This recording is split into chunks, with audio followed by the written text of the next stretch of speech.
Try that in a bit. Once.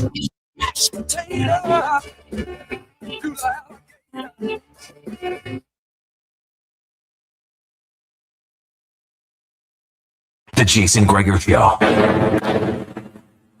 Jerry hits it well out towards left center. We see it.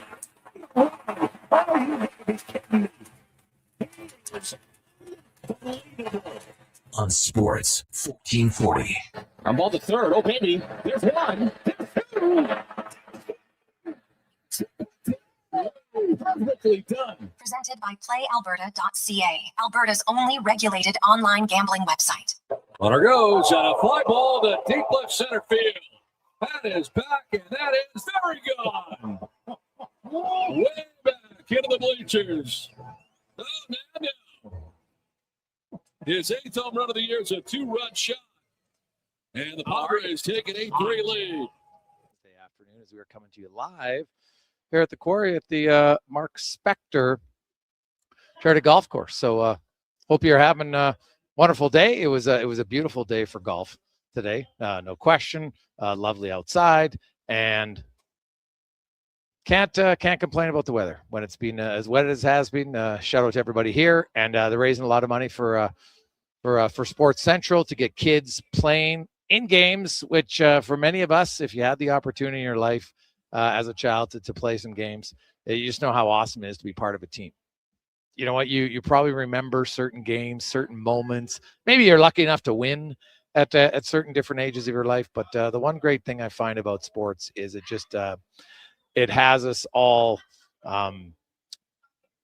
good memories of playing sports. You know, I could think of soccer games and basketball in junior high and high school and lots of hockey at different times. And it was awesome, man. So that's what Sports Central does, is it helps kids get in the game, and they raise a lot of money here. So kudos to Spec and everybody. It is the Gregor Show is always brought to you by PlayAlberta.ca, Alberta's only regulated online gambling website where 100% of the revenue stays right here in the province at PlayAlberta.ca. And of course, get in. They got the Jason Gregor Show odds boost specials. Of course, tonight, $34 million in the OG of lotteries, Lotto 649.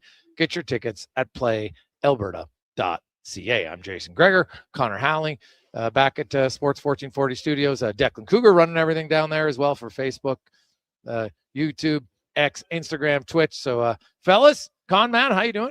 Doing good, Jason. Glad you guys got some nice weather for this event. The smoke held off a little bit. I can't say for sure. I wasn't out there, but looked like you guys got pretty good weather for this one.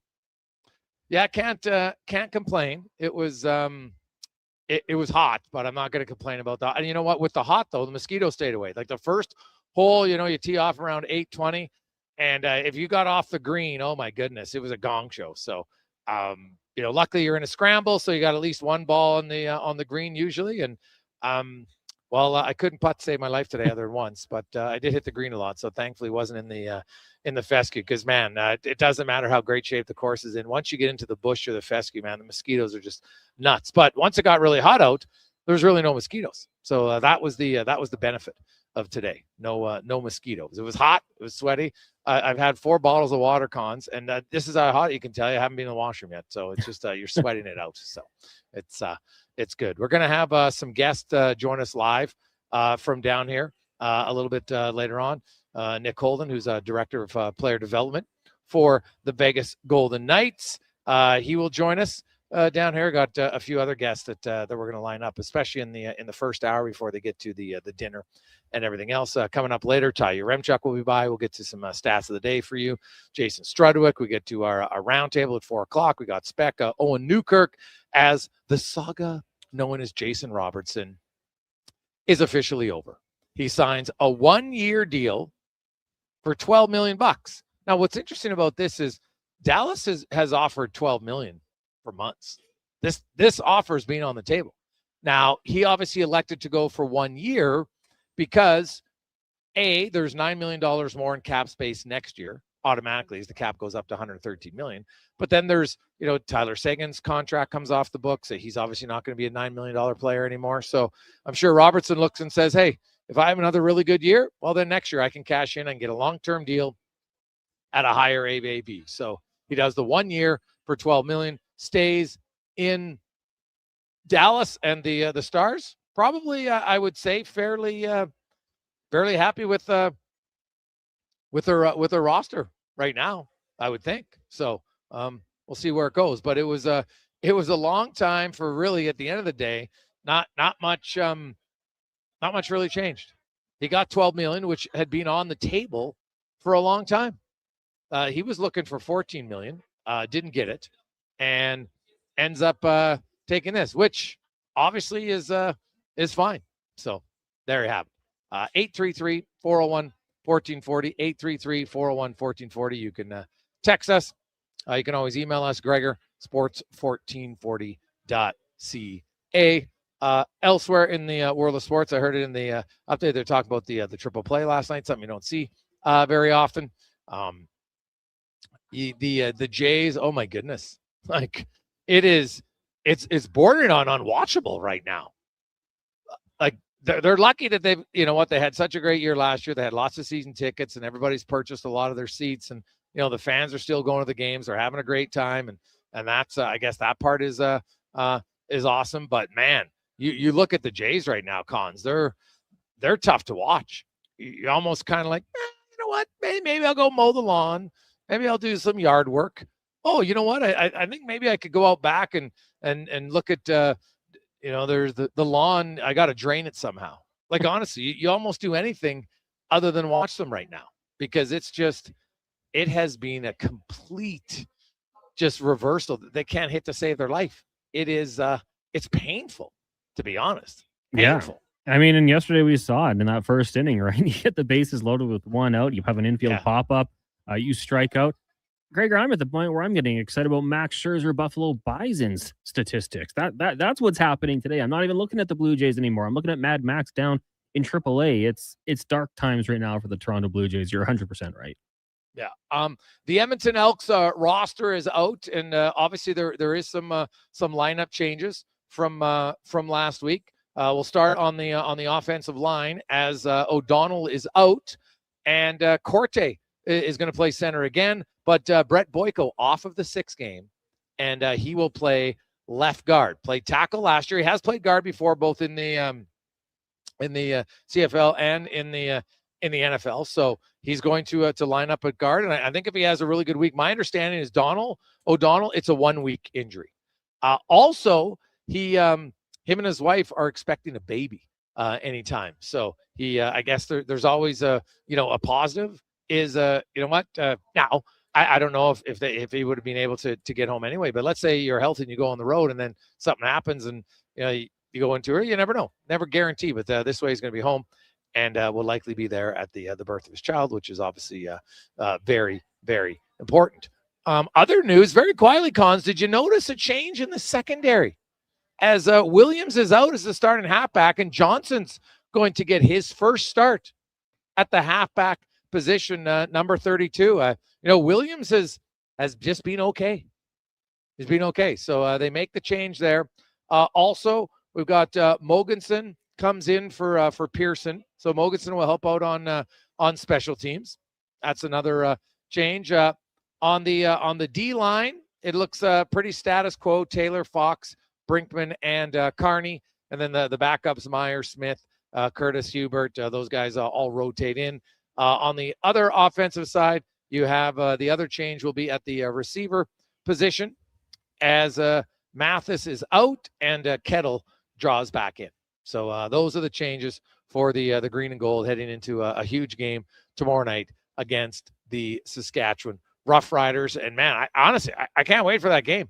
I'm fired up to see it tomorrow. It's going to be it's going to be great. I'm really looking forward to it. It's obviously the Elks. There's not a lot of games that have been meaningful for many years. And now every game you look and say, hey, Edmonton's a good team.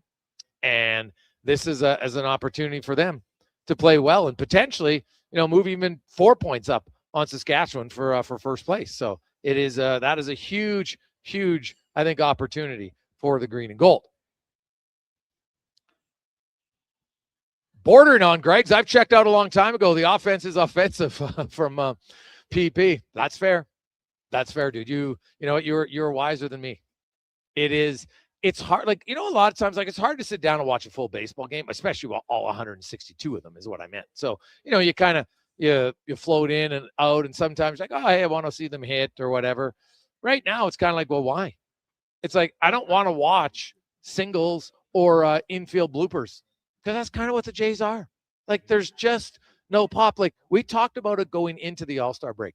Fernando Tatis hadn't done much. Look at Fernando Tatis. He used the All-Star break to find his swing. The guy's now got 3 home runs and the longest home run in MLB this season last night. There's a guy who used the break to his advantage and said, okay, I got to find my swing here. Meanwhile, you got Vlad Guerrero, no pop. The Jays offense overall, they've kind of sadly become a singles team. And when you're a singles team who doesn't play small ball and doesn't steal bases, guess what? You're a singles team that's not going to win very much. That's just how it goes, man. There's not much else you can say about it. They're just it's not good at all. It's painful to watch. Meanwhile, the Jays can't hit and the Red Sox can't lose. They had their game rained out last night, so they fired up for a doubleheader today, and boom, they win 6-3. They've won 15 in a row. They could go for a franchise record 16th win tonight if they do it. So you look at the Jays, and not only are they struggling, the other teams around them, Boston just decided, okay, you know what? We're going to wake up. And now they're 4 games back of the Yankees suddenly for second place. They're still 6 back of the Rays. Now, the Rays right now are playing the sad sack Jays, so it's kind of an easy win time. But you look at Toronto, and coming out of the All-Star break, you were like, oh, there's a chance. There's a chance. Now, the Jays are now 6.5 back of Boston for the wild card. 6.5, and they got to pass Detroit, Houston, Minnesota, Baltimore, Seattle. I think it's fair to say, and for those of you who said it was done earlier, you were correct. It's over. Now it's a matter of how big of sellers will they be? I was interested by a lot of people saying, hey, yeah, the Jays are out of it. But if Detroit's going to trade Scooble, maybe you should get in on it just because you want them for next year too. It's food for thought, Cons. Food for thought there. But the Jays, hey, they got a boatload of cap, right? They got a lot of money to spend, so they'll spend it. I don't think their tickets are going to drop off that much, right? When you get to the championship, you have a great run like that, you live in a market that big, you're going to lose some fans, but you're not going to lose that many. And the Jays will likely be able to spend big again. Although, here's the question. And Cons, I'm going to ask it to you today. Do you think we are going to see MLB start on time next year? That is a good question. I'll say no. I'll say there will be a little bit of a delay trying to get things situated. Too much money at stake here. Billionaires versus millionaires. I think we're going to see a little bit of a delay to the start of the season. What do you think? I don't think it starts on time. I don't think it's a complete cancel of the whole season. It's not going to be like the NHL where they sat out the entire year. I think MLB will miss some time, maybe even half the season. No baseball in late March. I don't think there'll be baseball in April, and May even. It's a question mark, but you might get some, into the summertime. That's my prediction of baseball. It won't be a complete cancellation, but it will be a shortened season by MLB. And it's funny because there's so much money here for both sides to make, and they're gonna. Now, both sides, they're millionaires and they're billionaires. They're like, well, we can afford to lose a few months because it's not going to bankrupt anybody. Right? Now, unless you're a player who has, I don't know, maybe you're an NFL player or NBA player who has no concept of money management. But I would like to think that MLB Players Association has been sending out notes to players, plan ahead to save your money because there might not be any checks coming in. So don't spend all of your off-season money. And come in to think, oh yeah, I'll get a big windfall coming in early on next year. I would be very, very vocal about that if I was a member of the MLBPA. And I think you kind of owe it to your players to be upfront and honest about where next season could look like for them. So that's kind of where I was at. I got a lot more texts coming in. Hey, guys, I turned off the Jays to watch Armageddon on TV for the 100th time. P.S. I also have it saved on PVR and have the DVD for Noel. Yeah, well, I see your point. It is right now you almost do anything else. Like many of you would be like, I'll do yard work over watching the Jays right now. Right? We could do a whole fill in the blank. I would blank rather than watch the Blue Jays right now. Honestly, it's you got to have some fun with it. Hey, Gregor, we go to Toronto every year to watch. It's downright depressing to watch the errors nightly and the lack of offense. No small ball at all, and the D has really let them down. We'll be sad to see Gausman go, maybe Varsho and Bieber too, from Deb. Yeah, you know what, Deb? That's a very good. I think there's lots of people that the last few years, you go for a game. It's kind of fun. There's lots of other stuff to do. You enjoy it. But you're right. Like, did you see Jimenez last night? Like, this guy's one of the most sure-handed shortstops, and the ball just went right through him. That Ernie Clement, kind of like a little soft, like off the end of the bat, he's running back, which is like a routine play for an all-star second baseman, routine play. And he can't catch it. It's right in his glove. That's just that. When I saw that last night, I was just like, you know what? All of a sudden, good night, Irene, buddy. The old adage, the fat lady has sung. Oh yeah, she is. The opera is on right now. We are getting so good, Tech. Hey, guys, I would rather watch the movie Melania than watch the Blue Jays right now. I heard that was so terrible. Like, that's when you know you've reached a desperate level, Cons. Now, I know you and Declan are big fans of kind of, the First Lady and reality TV. So have you watched Melania? No, I did not know that movie was even a thing. Until kind of the late night circuit got a hold of it. Don't think that's when I'll be tuning into. Yeah. Hey, boys, I'd rather wear jeans at home than watch the Jays from Crotch. It's true. Right. Like outside of Strutty, who loves his jeans, when you get home, I don't know, man, like it's like comfy clothes, Lululemon pants, get into some exercise pants. I got a few. I've got these Adidas pants, man. I love them. I love them. The minute I come home, like suit or jeans, they're off. 100%. Quick break. We'll return. Keep sending us fill in the blanks. I would rather blank than watch the Toronto Blue Jays. As we are live, it's the Gregor Show, Sports 1440, sports1440.ca, presented by PlayAlberta.ca. We are coming to you live at the Mark Spector Golf Classic down at the Quarry, all in support of Sports Central. Say hello to Alberta's home for reeling and dealing. With Play Alberta, you can spin into the excitement of popular slots like Cash Eruption and Desert Fantasy. Experience Alberta-exclusive games and get in on the action of live dealer tables with all new elevated stakes. However you prefer to play, the fun is ready when you are. Visit playalberta.ca/Gregor to learn more. That's playalberta.ca/Gregor. Must be 18 plus to play. If you gamble, use your game sense. There's still time to book your tournament at the Ranch Golf and Country Club. As one of Alberta's top tourney courses, the Ranch makes hosting fun and easy for any group or business. No matter how unique or unusual, they'll accommodate your vision for an event no one will soon forget. Start planning your tournament today at their beautifully landscaped course on the outskirts of West Edmonton. On-site event coordinators are here to help, but hurry, availability is limited and booking fast. Visit theranchgolf.com. It's the hard jobs that take know-how, expertise, and the right experience. And that's why, time and time again, GS Construction gets the call when it comes to the hard jobs. Underground projects that are genuinely difficult, like deep installs, tough ground conditions, or tight urban sites. So remember, when it's a hard job, the list gets short, and GS Construction is on it. Want to tackle the hard jobs? We're looking for experienced pipe layers and topmen. Visit gsconstruction.ca today.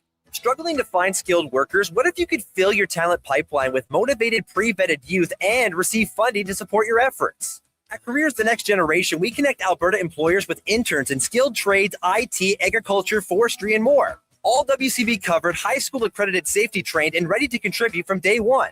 With 83% of RAP students continuing their apprenticeships after high school, investing in youth today means securing your workforce for tomorrow. Don't wait. Visit careersnextgen.ca to get started. 50, 50, 50. Right now at Papa John's, you order carry out, you get 50% off the pizza, loaded with the toppings you love. You want pepperoni? You got it. You want the works? Done. Always made with our fresh, never frozen dough. Half the price for the pizza you already love. When you come grab it, just use promo code CO50. Better ingredients, better pizza, Papa John's. 50% off regular menu price pizzas. Carry out only. Use promo code CO50. Participating locations, restrictions may apply. Hi, I'm Colin Livingston, president of Cantork. We've been tightening bolts and redefining our industry for 25 years. Yes, a quarter century, and we're just getting started. Check us out at cantork.com. Our tools age better than I do.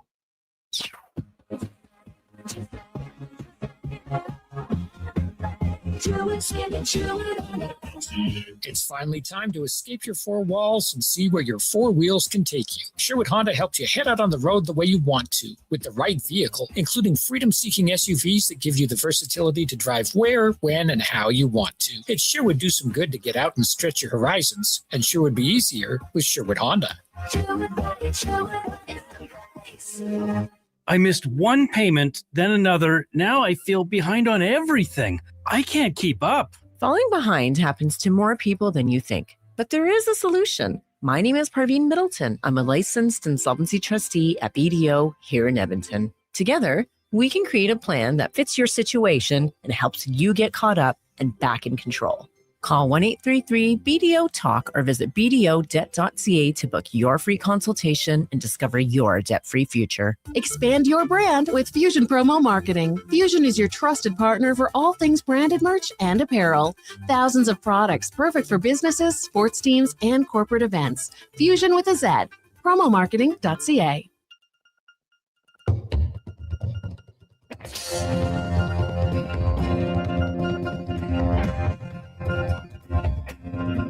I've got a smile on my face, and I've got four walls around me. I've got to. Portions of this hour brought to you by UL, helping you finish your electrical project. Is their goal from pot lights to electrical panels? The gear you need is at ul.ca or in person at one of their Edmonton area locations. ul.ca, your partners in power. This is Sports 1440, where Edmonton talks sports. On YouTube, Facebook, and X. Here's Jason Gregor. Brought to you by PlayAlberta.ca.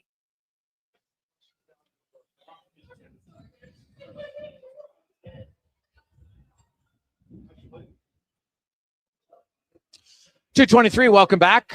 Jason Gregor Show, Sports 1440, sports1440.ca, YouTube, Facebook, X, Instagram. Thanks as always for listening. Thanks for watching the show wherever you're at. Hope you're having an awesome day. It is hot out. We'll take it after all the rain we've had. It's nice to get a little bit of a heat here today. We are coming to you live out at the Quarry for the Mark Spector Classic, all in support of Sports Central. And we're going to go to our big guest of the day, brought to you by the Spruce Grove Saints. Spruce Grove Saints got a hockey camp from the 24th through to the 28th. You can go to sgsaints.ca for U9, U11, U13, and U15, U16 players. So you're looking for that warm-up camp right before the season starts. Great place to do it, sgsaints.ca. And we are joined by former NHLer, currently residing in Camrose, and he's part of the development team for the Vegas Golden Knights, oversees the young defenseman in the organization. Nick Holden joins us. Nick, how you doing, man? Doing great. Thanks for having me on. Hey, I appreciate it. How was your golf game today? Up and down, to be expected. I hit some great shots and then just put some in the water or lost a few balls. Now you're wearing long sleeve shirt, dude. Like you're saying, man, I just burned too quickly. So even in 30 degrees or whatever it was today, you're going, now do you wear long pants too? I am today because I thought the mosquitoes would be worse, but I regretted that decision. Oh, God. Yeah, the long sleeve shirt, it's one of those ones that fishermen wear or whatever. I saw the guys landscaping in Vegas. They all had long sleeves on. So I was like, if it works for them, I'm going to try it. Really? And so it kind of breeze? Oh, pretty breeze good? great, yeah. Really? Now it's got a hoodie on it too? Yeah, that's I think more for the fishermen where they're out on the water. They have these up and they have the face covered and all that stuff. But, So that's just for the summertime. Like you wear that every time you golf. well, I only golf 3-4 times this summer, but when I'm coaching baseball, I have this on. Really? Yeah. Oh, so are you a guy do you like the hot? No, I hate the heat. Oh, really? And you feel good for you, man. Like I can't handle it. I'm like, I'm one of those guys that will shut down if it gets too hot. Like I worked outside in the oil field and a farm. It's cold out. I can warm up, no problem. Yeah. When it get I used to despise picking rocks in the summertime at the farm. We were talking about jokingly things I'd rather do than watch the Blue Jays right now, and I'd probably say pick rocks in 30-degree weather rather than watch the Jays right now. But that's as a farm guy, you would know that. And so to wear a long sleeve shirt, I respect it. I just is it really light? Yeah, super light. Oh, okay. Yeah. Oh. Yeah. Breathable. Okay. How's the transition gone for you from playing to now in development? Yeah, it happened so flawlessly when I was trying to play my last year. Nothing came about, and Vegas had called and kind of said, hey, we have this position for you. And so I was able to just step right out of playing right into this. And it's been 3 years already, and it's been awesome. I think the hardest part, not playing or being retired, is the routine of everything. Yes. And I struggled with that big time. I'm sure my wife could attest to that. Just finding the day-to-day routine of everything was, a bit of a challenge. But 3 years into it, I think I got a little bit of a better sense of it. Well, that's what I was going to say. I've talked to so many players, and you feel a little lost afterwards because, from a young age, you've always played hockey. Now, obviously, when you're a kid, it was fun. It wasn't your job. But once you get into major junior, you're pretty focused on, I got to train, I'm playing hockey, and then I'm training, and I got to eat right and all these things. And then suddenly that's gone, right? So I'm kind of getting pushed into it, even though you didn't necessarily have experience of it. Maybe having to learn something made that transition a bit easier because it kind of took your mind off of not playing. Yeah, I think the biggest thing, what it is you're working towards a goal all the time, especially once you, like you said, get into the major, junior, professional hockey. It's like everything you're doing is trying to get better to be better for your goal at the end of the day of playing in the NHL or staying in the NHL or being a good defenseman or player in the NHL. So when that all stops and it's like you get to choose, you have ultimate choice, and that's sometimes you need something to work towards. And so the position that I got there in development was great, but I wasn't in it every day. Okay. You're watching video maybe once a week or twice a week, and you travel once or twice a month, but it's not a day-to-day thing. So that was just the biggest thing for me, was just making sure I could do endless things, but it didn't matter if I did something or didn't do something. And so just trying to make sure you had a goal to work towards and figure that out. So you just got back because Vegas just had their development camp. So you're down there with the development camp, but you got 4 kids, and you're also coaching your own kids during the season. So how do you balance coaching and working for the Golden Knights? Yeah, my boss with the Golden Knights, Will Nickel, made it clear to me right from the start. He wanted to make sure I was there for my kids' hockey tournaments, or make sure you're not missing important things or big things. They wanted me to be involved coaching and being a part of my kids' lives, because when you're playing, sometimes you got to miss all that stuff. And so you still have parameters, or you got to see you guys before Christmas, after Christmas, stuff like that. But I could book my own schedule and stuff like that. So the flexibility of the job was very appealing, and they've been awesome with me working with that, because I'm trying to coach everybody's hockey teams or their ball teams, and I try to coach my daughter's dance, but they say get out. They kicked you out of that. Yeah, they wouldn't let me in there. Yeah, did she kick you out first? Well, it's pretty funny. I always dance around the house and stuff like that, and I always tell her, your hip hop comes from me. That's all my moves, not mom. So good one, Dad. I love it. Now, the development itself. Now, because when you got into the NHL, there was starting to be player development. So you kind of been on that receiving end of it, I'm sure, as a young player. What's kind of like your focus as a player development over the defenseman? Like, do you have individual sessions with guys, and then do you have have an overview with lots of D-men? How's it work? Yeah, it's funny, even talking to guys around the league that are doing the same thing for different teams. Every team kind of does it differently. For us, I watch one of their games a week, whether it's junior, college, pro. Okay. And on, say, a Monday or Tuesday, I'll message them and say, hey, how'd you feel on the last week? And how'd your games go? I watched this game. This is what I saw.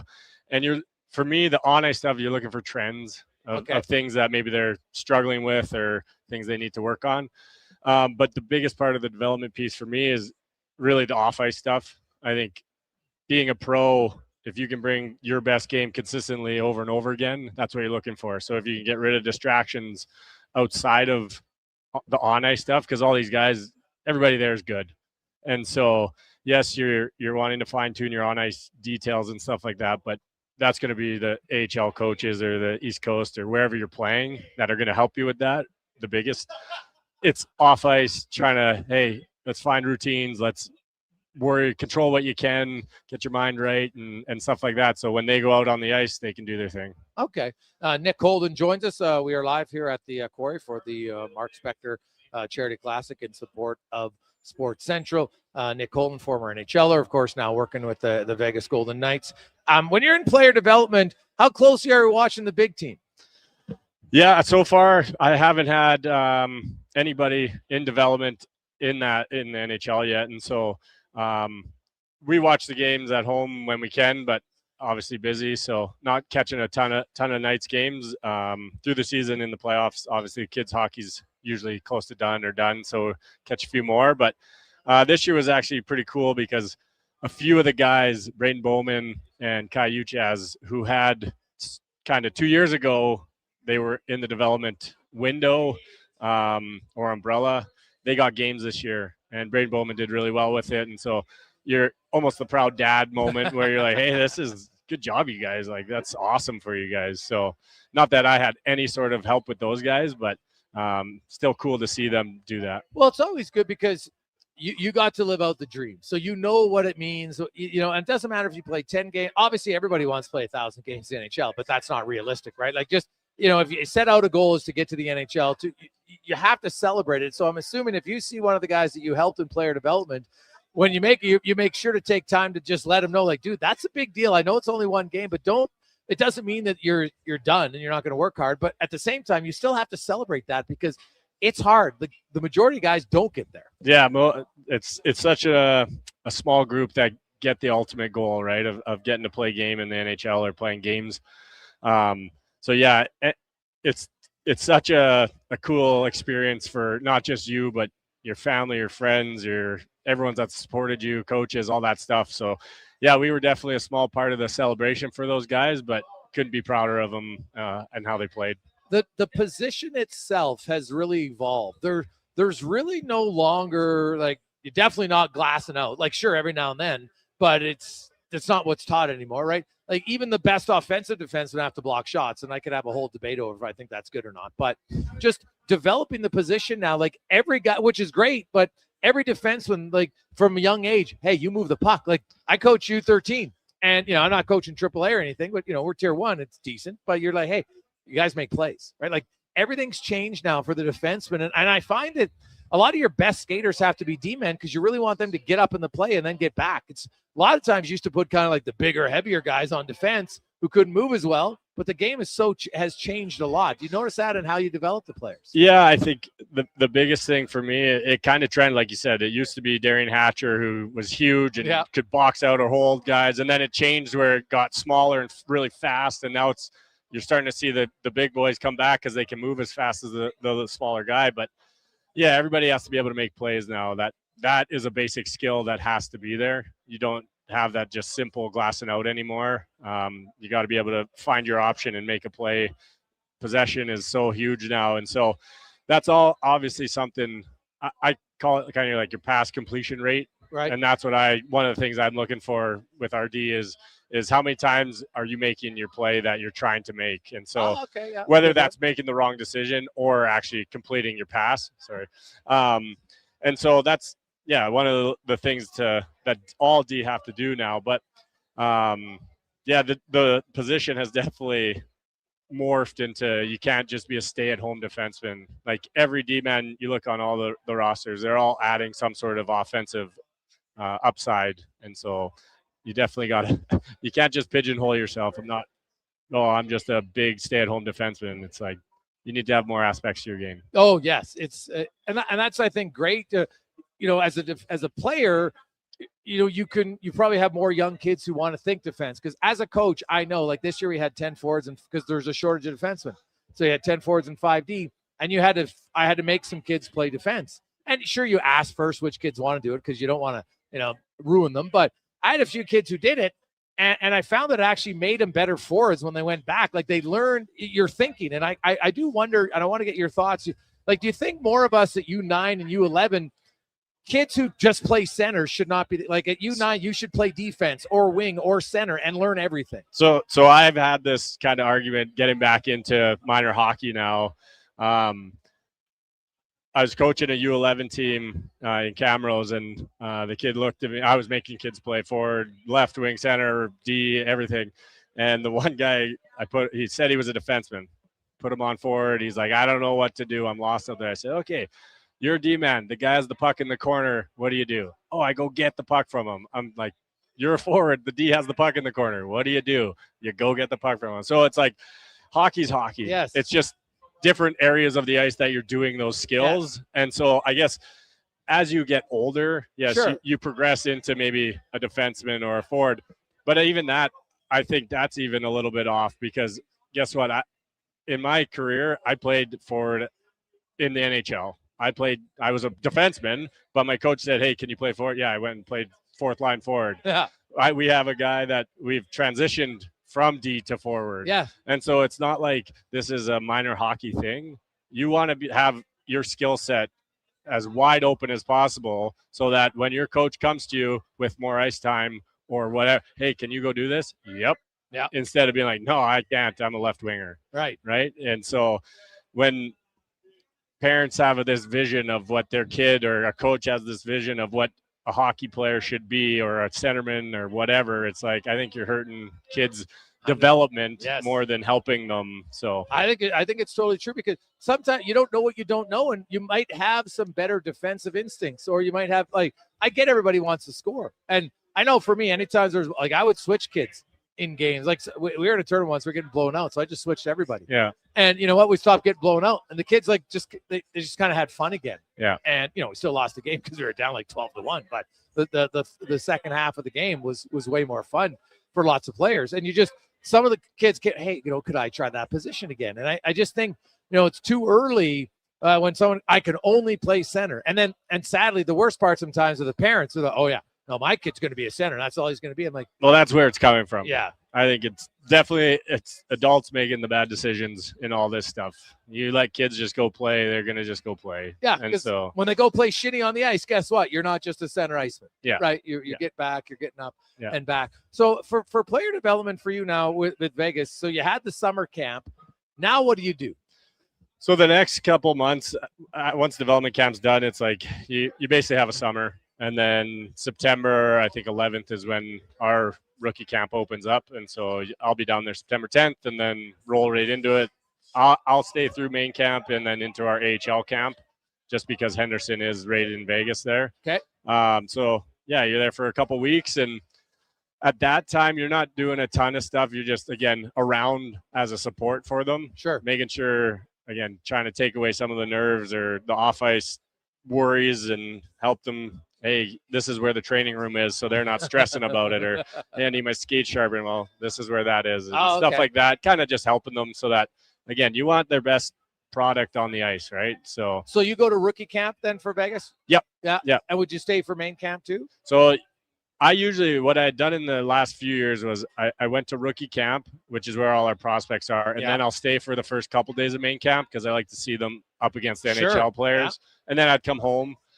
This year, because camps, they're also short now. Oh, it's a new system, right? And so I'm just going to stay through rookie to main, and then Henderson starts kind of a week after main camp starts. So just stay the whole time and then come home. Okay. And then during the season, what's the communication?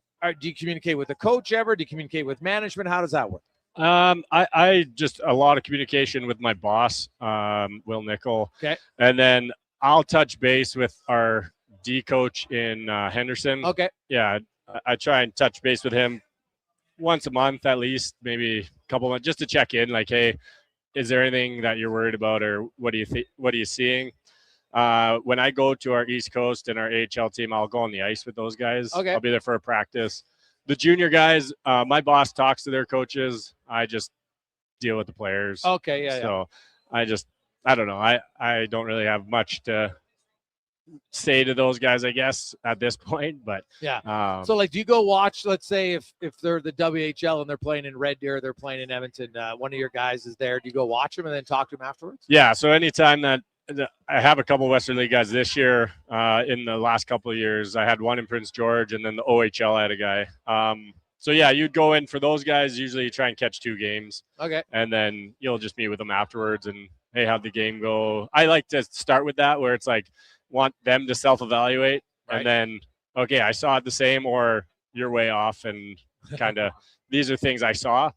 So do you find, are most players pretty self-aware of their game? Like when you talk to them, kind of what they see is similar to what you saw, and then they're just small tweaks, or is there some that are really just they're not picking up what you're seeing? Yeah, I think for the most part, guys are like that. I think sometimes guys, when they're playing really good or playing really bad, that's when they really self-evaluate poorly. Oh, okay. And so that's where it's like, if they're playing really bad, it's actually like, yeah, I agree, there was a few of those things, but like, you were still doing these things good. Or if they're playing really good and they think they're doing nothing wrong, and you're like, wow, okay, like, yes, maybe that stuff was working a little bit, but 9 times out of 10 you're gonna turn that puck over, right, or something like that. So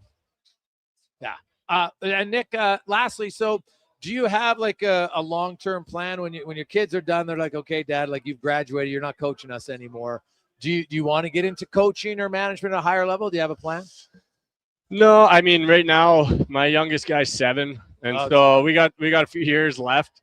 I think it would be really fun to coach, kind of in the AHL or some professional hockey, but the hired to be fired is a real thing. Yes. And I don't really want to be moving a bunch like that. So I think if there was any sort of coaching to be done afterwards, was maybe a junior team or something, say Camrose, where it's like, it's junior A, it's still decent hockey.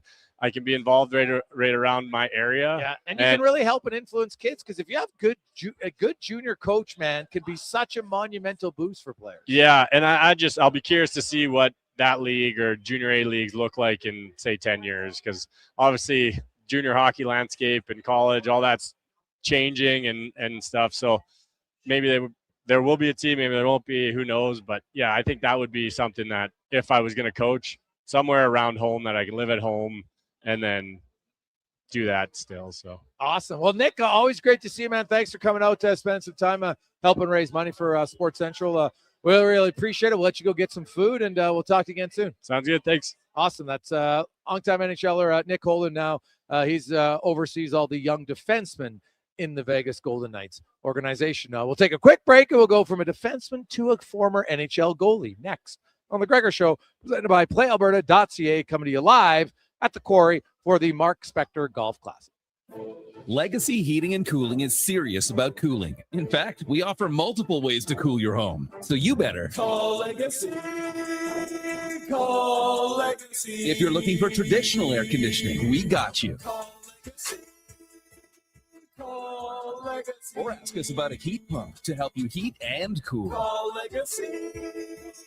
Call Legacy. Cool with AC or cool with a heat pump. Cool your home with Legacy Heating and Cooling. Hi, Mike here from Northgate Chevrolet Buick GMC. Car shopping sucks. That's right. Going back and forth 100 times just to get a price. Give me your credit card for a test drive. What's all these extra fees? That sounds ridiculous. At Northgate, we do things a little differently. Good deals on new, pre-owned vehicles, good people, and a great selection. Stop in and see us today. 13215 97th Street, or visit us online at northgategm.com.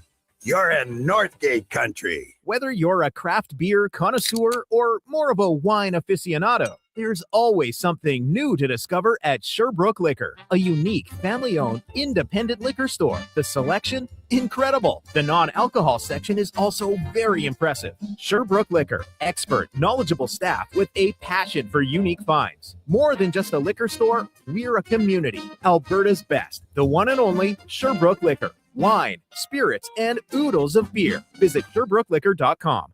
Experience the home ice advantage with your window coverings. Novo Blinds provides factory direct pricing and fast turnaround on rollers, zebra, blackout, drapery, and motorized blinds. Book a free in-home consultation at novoblinds.ca. It's dollar drink summer at McDonald's. Sip on a refreshing small fountain drink or a small iced coffee for just $1 each plus tax, all summer long. Only at McDonald's. Excludes flavored and cloud iced coffees. At participating Canadian restaurants. Taxes extra. Prices exclude delivery. The Riverhawks' final regular season homestand is on deck this week. Catch the bobblehead giveaway, a 2K dance party, Margaritaville, and Wizards, Wands, and Magic Night. Don't miss the party. Tickets at gohawks.ca. School's almost out, and road trip season is just around the corner. But if your brakes sound like they're grinding harder than a hockey fourth liner, it might be time to visit Napa Auto Parts. Napa has all the quality parts, tools, and know-how to help keep your vehicle running smoothly and road ready. With over 85 locations in Alberta, visit your local Napa store today or shop online at napacanada.com. That's Napa know-how. For all your welding supplies, think AWS Welding. Located in Nisku, their readily stocked storefront carries a wide variety of welding glasses, cylinder rentals, plus welding rod, wire, and consumables. Same-day delivery is always available. And if they don't have it, AWS Welding will find it for you fast. Visit their online store today at awswelding.ca or give them a call or text at 780-979-0470. AWS Welding. They make it happen.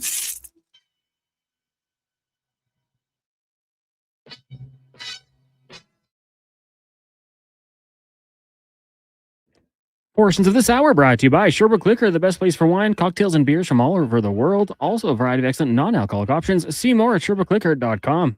The Jason Gregor Show, the best of Edmonton sports talk and beyond. This is Sports 1440. Presented by PlayAlberta.ca, Alberta's only regulated online gambling website.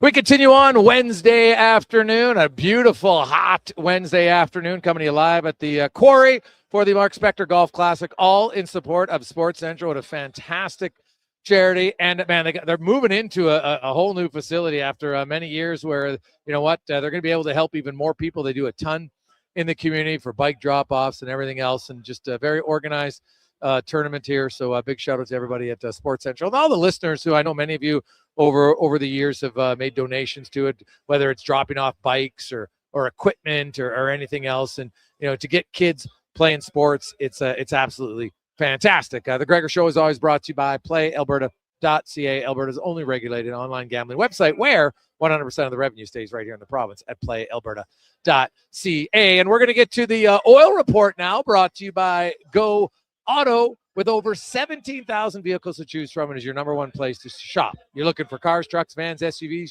you name it, they got it. 73 locations. Find one near you at goauto.ca. And former Edmonton Oilers, former NHLer, now, of course, part of the Oilers alumni down here golfing today, goaltender Ben Scrivens joins us. Benny, how you doing, man? I'm doing well. How are you? I am good. Well, it's been about a year. You decided to go back to the short hair. No, you had the flow going there for a long time. It was unreal. It's looking like a surfer. Do you miss the locks?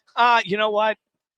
Maybe this joke doesn't work as well as I get older, but I'm like, it'll always grow back. And now I'm getting like, maybe that's not true. So it's a little longer than it once was a long time ago, even a couple months ago. But I don't know. It kind of ebbs and flows as far as what my preference is. Obviously, it's been many years since I've had any sort of hair. And I love it. Like I'm happy with my cue ball, but I always wondered, like, when you get older and you had, like, because your hair was pretty long a few years ago. Yeah. How much maintenance, like, is it noticeably different? Or when you got shoulder length to midway down, you're like, your Vidal Sassoon time is the same regardless, or what?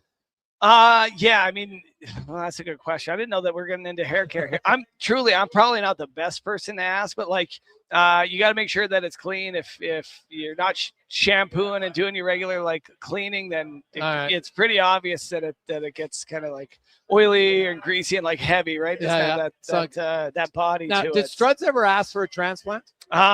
He should. Struds takes shots at me every chance he's on the air, and I keep trying to be friends with him, and I like him, and maybe I got to take a page. If he's not chirping you, that means he doesn't like you. True. So if he's chirping you, then you're. But I always have to hear it on the radio and on podcasts and stuff like that. Well, feel free to take shots at him. He's coming on later, so we'll tell you. Struds does such a great job, with the Oilers alumni. His work with the first shift program, he's been doing that for a decade now.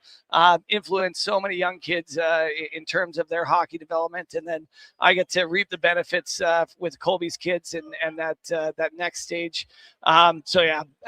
As much as I want to tease Struddy and kind of throw some barbs his way, he really does so much for the community here. Now, when you're playing in pickup games or the alumni games, are you always playing goal or do you play out? Depends. It depends. If we're playing against other alumni, like guys who played, guys who know, I know like the quality of the game is gonna be at a certain level. Then I'll go in net. Okay. There's a challenge in it, right? So sure. I played in. There's a game every year in Aspen that the Avalanche alumni run. Any games that the Oilers alumni put on. If Jeff Delorier or Joaquin doesn't want to do it, then maybe I'll get asked. But yeah, I played in the Shoresy games last year. Those were really I heard fun. it was actually. People were surprised that the intensity and pace of the game was a little higher than they were expecting. Yeah, absolutely. They were super fun, and those guys are awesome. So I like playing in those games now. But if we're playing against your average beer leaguer, it's a lose-lose situation for me, because either I play and I get a shutout and everyone goes, what a dick, like what a tryhard, or they score and then it's like, screw you, son. Like there is no winning in those situations. So I have picked up a pair of like 1979 brown leather deer hair old pads. Pads and gloves, sick. and I got an SK2000, the old Chris Osgood special. So I'll use those if I'm going to do like a fun charity game. As a bit of a self handicap, like a scratch golf playing with Hickory clubs. Sure, but, that's fair. Those things are damn heavy, aren't they? Almost pull your back out a little bit. A little bit, yeah. I don't go down anymore. You know that. You got to adjust your game for the gear. Yeah, you're stand-up goalie now. Exactly. Like 2-pad stack. Exactly. Do you pull a 2-pad stack out ever? I absolutely. If I throw those on, you guarantee yourself that you're going to see one. I might not stop it, but you're going to attempt it. Well, that's good, man. Yeah. Now, when you watch, like, even the game from when you played till now, and just, the evolution of the position, like the game itself is so more east and west, right? Like goalies, we only had, I think, one goalie play over 60 games last year in Veg Milk, I think it was. They talk about, less games for goalies just because it's that much more taxing. Do you see that as a goalie, or do you think at times we're kind of getting a little soft on goalies and thinking, well, they're like, I wonder if some guys would like to play more. Where do you come out as a former goalie? I think every goalie wants to play every game, right? Like, it would take something special, like, a nagging injury or like truly being fatigued, seeing your numbers go down for a guy to like be opted out. Maybe if you got an older guy who just knows, his game well enough to know what keeps him fresh. But by and large, everybody wants to play every game. I think there's probably some more work to be done in the sports science as far as the fatigue rate, the load management. I know soccer does a fantastic job with it. So, with the catapults and some of these technologies that are out there, they smarter people than me in terms of the kinesiology side of it, we'll be able to answer that better. But I don't know. I think guys can. I don't want to say they can play more as if they're throwing in the towel, because at the end of the day, management, coaches, they're the ones who are making the decisions about who starts. But I think the guys want to play more. You're also just running into. You've got a lot of good goalies who are fighting for few spots, right? So you're not as tied down to, a 1 and a B, right? There's a starter and a defined backup. That was you think back to like the Kiprasov era in Calgary, right? Like there was just nobody that was on his level. So every time you didn't play him, you were putting your team at a deficit relative to what your benchmark was. Now that there's just a smaller gap between your starter and the supporting guy, and then you're having more and more teams run with this kind of platoon system that we're going to see in Edmonton this year. So, yeah, I don't know. I think there's another aspect that you have seen goals against go up. As far as like a stat for goalies, you've seen save percentages drop quite a bit. I don't think that's because goalies are getting worse. Well, there's way less shots on goal now, so the shooting percentage automatically, save percentage. I mean, there used to be 30 shots a game. Now there's 27 because, and the goalie will stop it with his glove outside the net. They just don't register to anything where that used to be a shot on goal, right? And so never for me. But those 3 shots take you from a 900 to an 885, and you haven't done anything different. It's just 3 shots that you're not facing. Yeah. So I think I always try to remind that to people when they look at, because I do think for a while, because everyone, when we went in the dead puck era and goalies were having 930s and stuff, everyone's like, oh, these goalies are way better than the guys in the 80s. I'm like, well, the game's kind of changed, guys. There's not as many great scoring chances. Now there's less shots, but there's more high danger shots. Yeah. You have, like when I first came into the league, and this isn't like a knock on any of these guys, but you had more of these role players, right?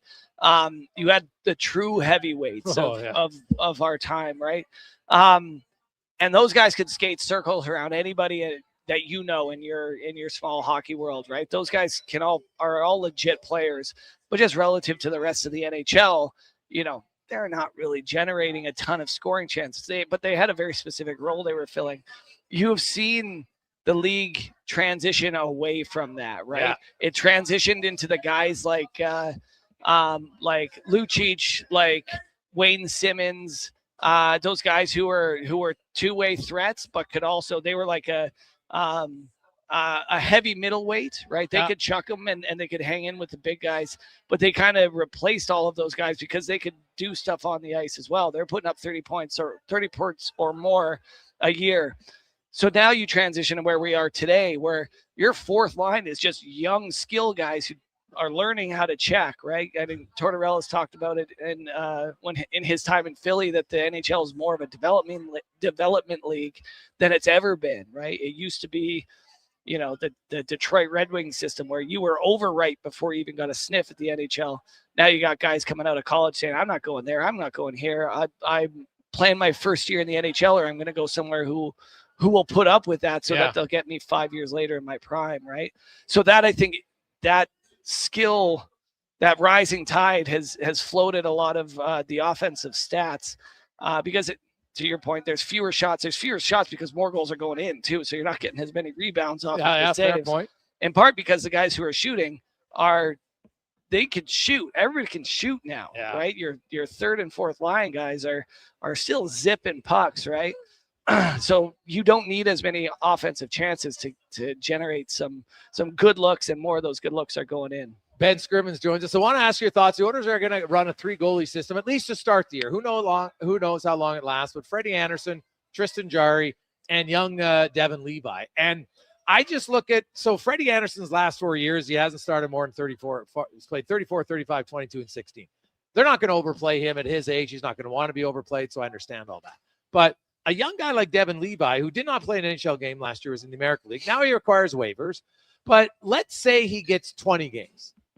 Lots of backups used to get 20 games, right? Like it's 20 games, and when you consider that he'll probably get practice, Freddie Anderson's going to get practices off, so he'll have a lot of extra shots. Is that enough, do you think, to help a young guy develop, or where's that fine line in your eyes? Well, I think that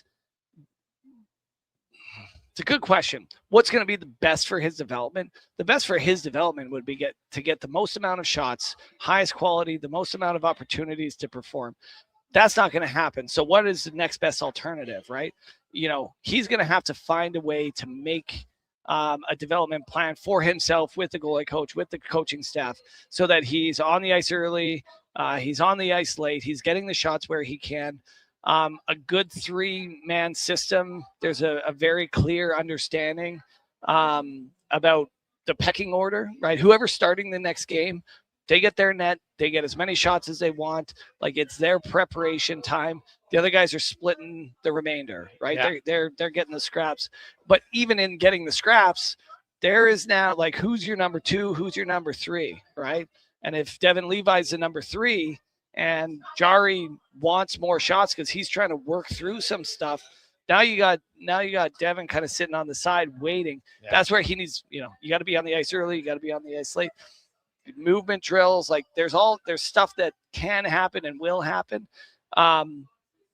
It probably isn't ideal for anyone. I don't know of a goalie that likes a 3-man system. Yeah. I hated them every time I was in it, but you can hate it, but you're in the NHL and you're getting paid to be a professional and make the most of the situation at hand. And that's what, I guess, the challenge that faces these 3 guys is, how do you be a good teammate while developing yourself and getting what you need in order to help the team get points when you get a chance to be in the net. And then the other new aspect is this year there's the extra goalie on every team, right? And you got to travel with them. And my understanding is Devin Levi wouldn't qualify to be that goalie because he's too qualified, right? Yeah, I couldn't do it. No, you couldn't do it either because you played pro. Yeah, right? yeah. So it's going to be young guys who are, played in the WHL or played college, university. And as a former goalie, like, that job at times I think would be hard. Like, it would be fun. It would be kind of thrilling in a way. You're like, man, I'm getting shots from Connor McDavid or Nathan McKinnon, name the team. But they're coming in there and those guys are trying to go bar down every time on a goalie.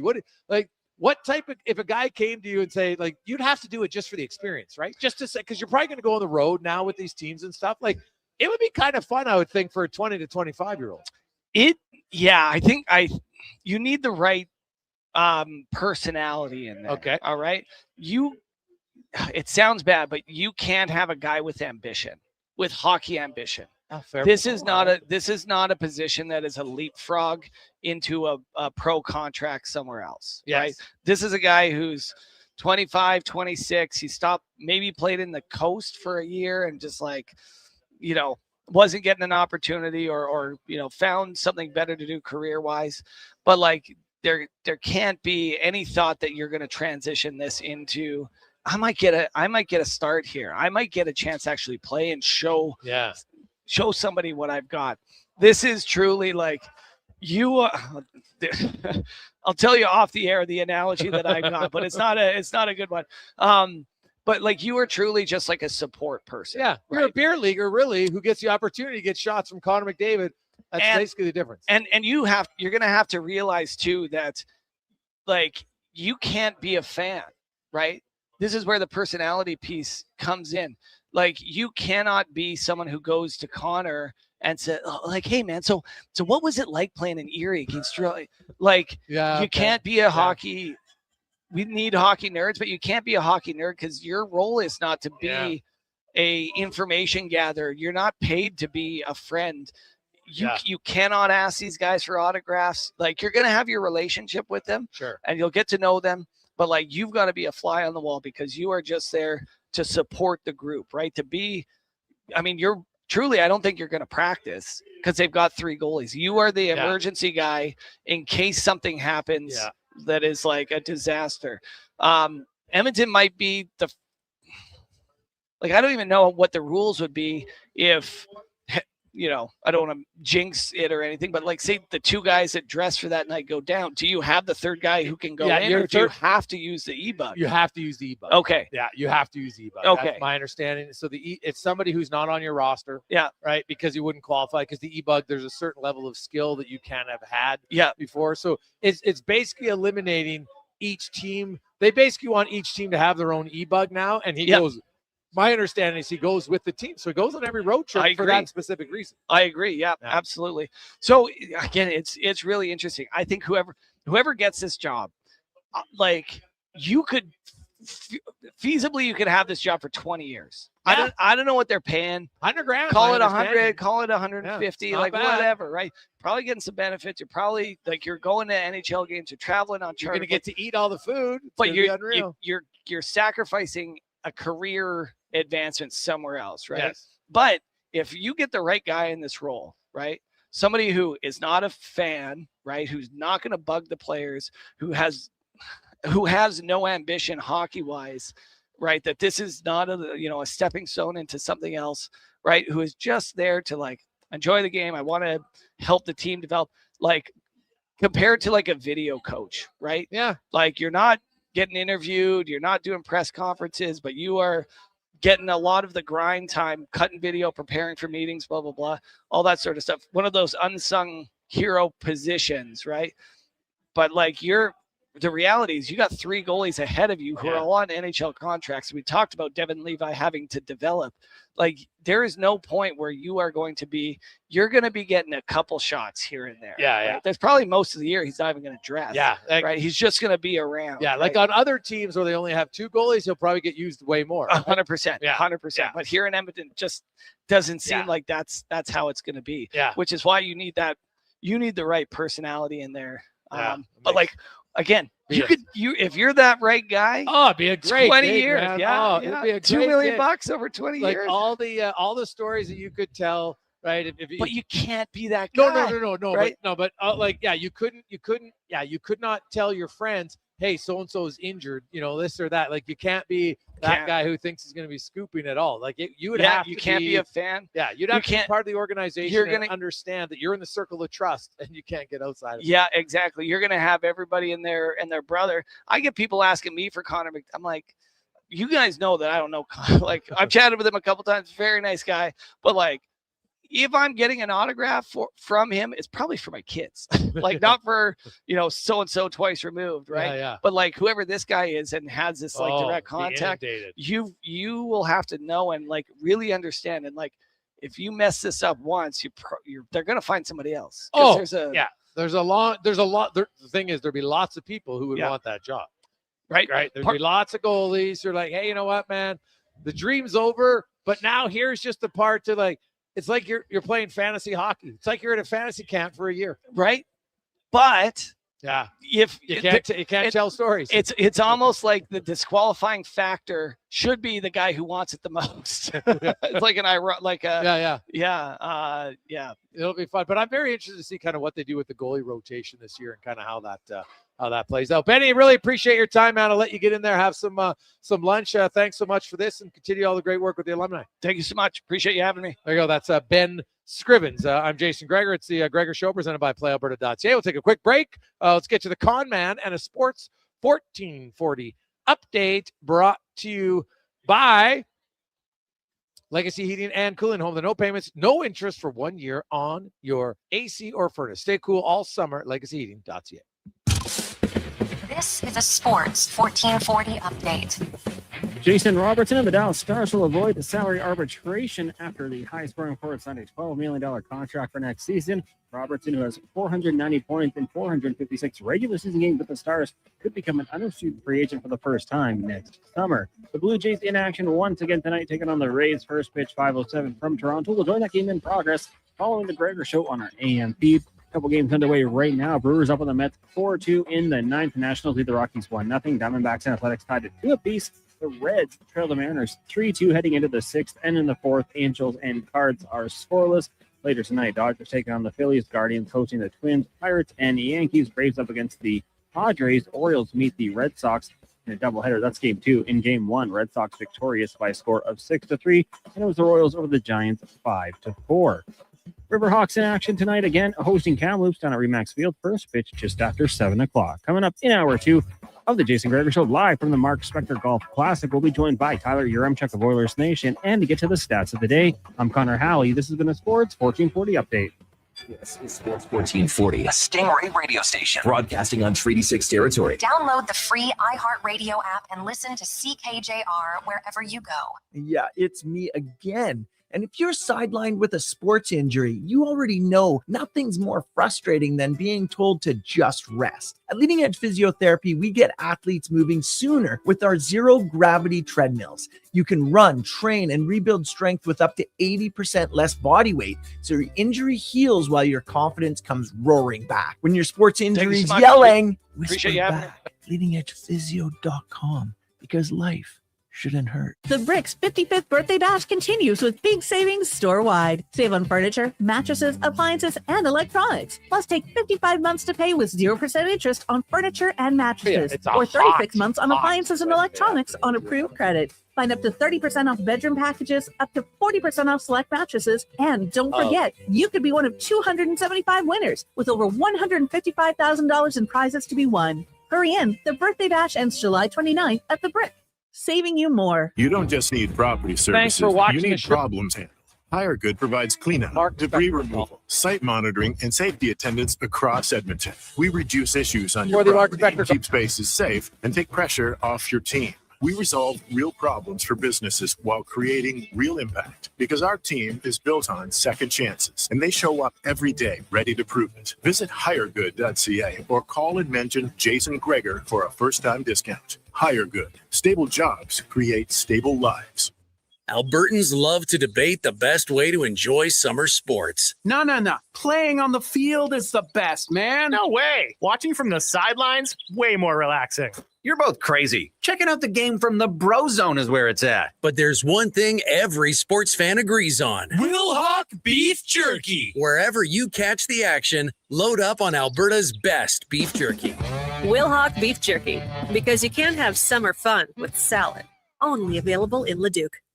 And now Action Electrical's testing team is on defense duty. They're the guardians of safety and compliance, a critical part of any lineup. Precisely. They perform rigorous safety and code compliance testing for commercial operations. Think of them as the referees, ensuring everything is up to standard before disaster strikes. Their preventative plays are legendary, spotting faults early. Hire the Action Electrical team to bring home a win for your project. Visit actionelectrical.net. Experience west of Mabu, the 5-piece Celtic band, and the Celtic Ceilidh Dance Academy as Sherlock Holmes Pub presents the Family Ceilidh on the K97 stage at the Sherwood Park Highland Gathering, Saturday night at 6 in Broadmoor Lake Park. Tickets at sphg.ca.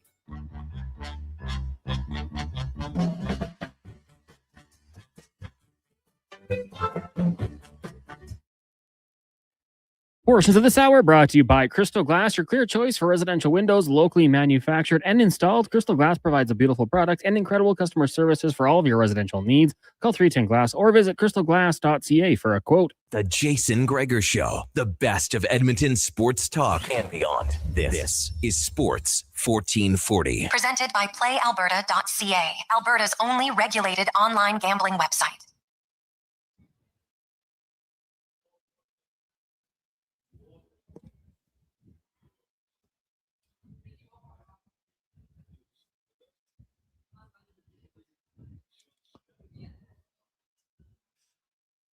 Rolling through Wednesday afternoon. How you doing, Jason Gregor?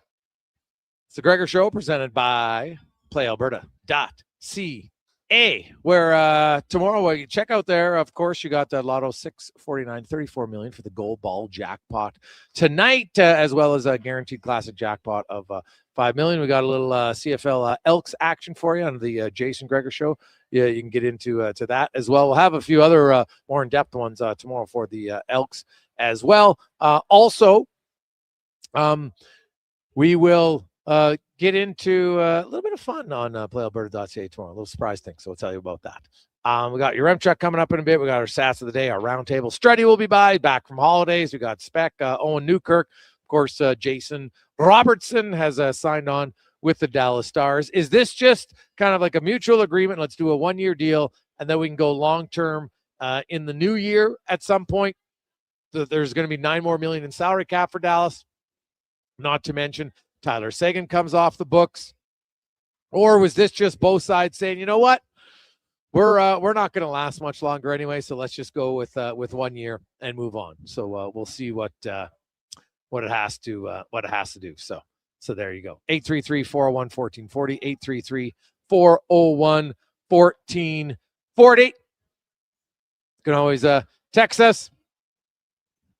Hey guys, after 30 minutes, I decided to go out and try and cut hay. Buried the disc spine in the mud. Took till 10 to get it out. Still think it was a better evening than watching the Jays.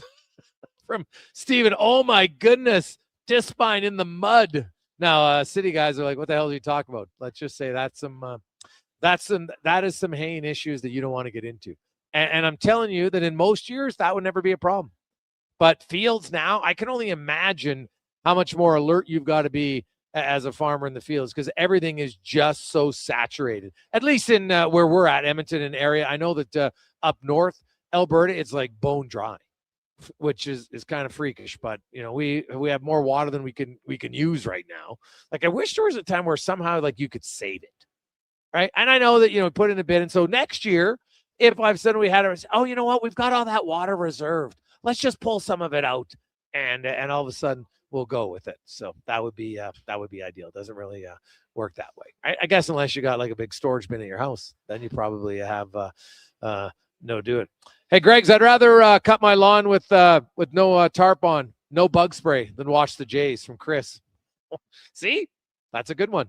I understand it. That's where it is right now. You would rather have the pain of mosquito bites and the annoyance of mosquito bites right now than watch the Jays. It is it's brutal, man. It is brutal what to do. Hey, boys, that Melania text, that might be your best text in a long time from Entourage in Calgary. Oh, it was funny.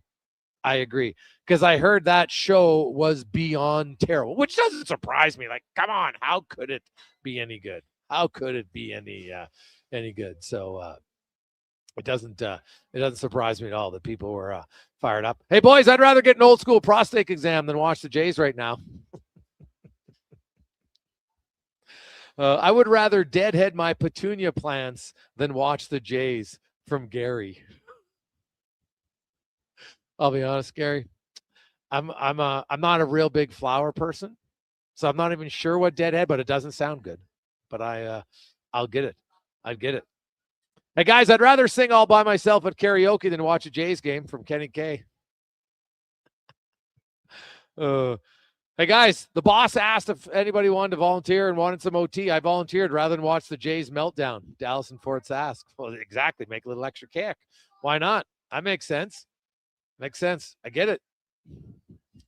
Hey, boys, I'd rather listen to a long speech from Gary Bettman. Now, here, hey, Greg's, these long sleeve shirts actually keep you cooler. Blocks the sun out and allows the air to still pass through. Trust me, they're a game changer. I wear mine fishing when I actually want to cool down a bit when I'm working outside, from Braden. Really? The long sleeve shirt keeps you cool. Now, I definitely know that, if you have issues with skin cancer, it makes a lot of sense. I get that. And maybe it's just me that psychologically, when I feel if I have long sleeves on, or like pants when it's hot out, like my dad, we grew up on the farm, and I remember my dad always picked rocks in jeans. And like, trust me, picking rocks, the field's dirty. Didn't matter. I couldn't do it. It was too hot. I'd wear shorts, and I'd wear shoes. I couldn't do it in jeans. And he was I was just like, and he'd wear long sleeve shirts sometimes. I'd be out there like shirt, even when we were fencing, because I hated getting too hot. Now, it's not wise to fence with no tarp on, but I do it every now and then as an idiot teenager, young adult. Did it a few times, got some scars because when the wire breaks, it's not fun. Anybody who's out there, like wire stretcher,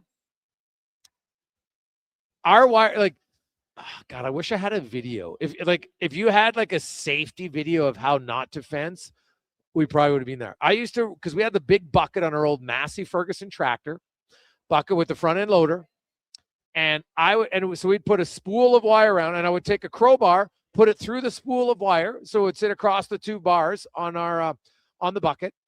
And then I would take the wire and go behind the bucket and wrap it around. So then when you backed up the tire to the tractor to tighten it, that's how you would tighten it, with all the tension. Now, was that the safest? Was there a few times when it snapped? Yeah, there was.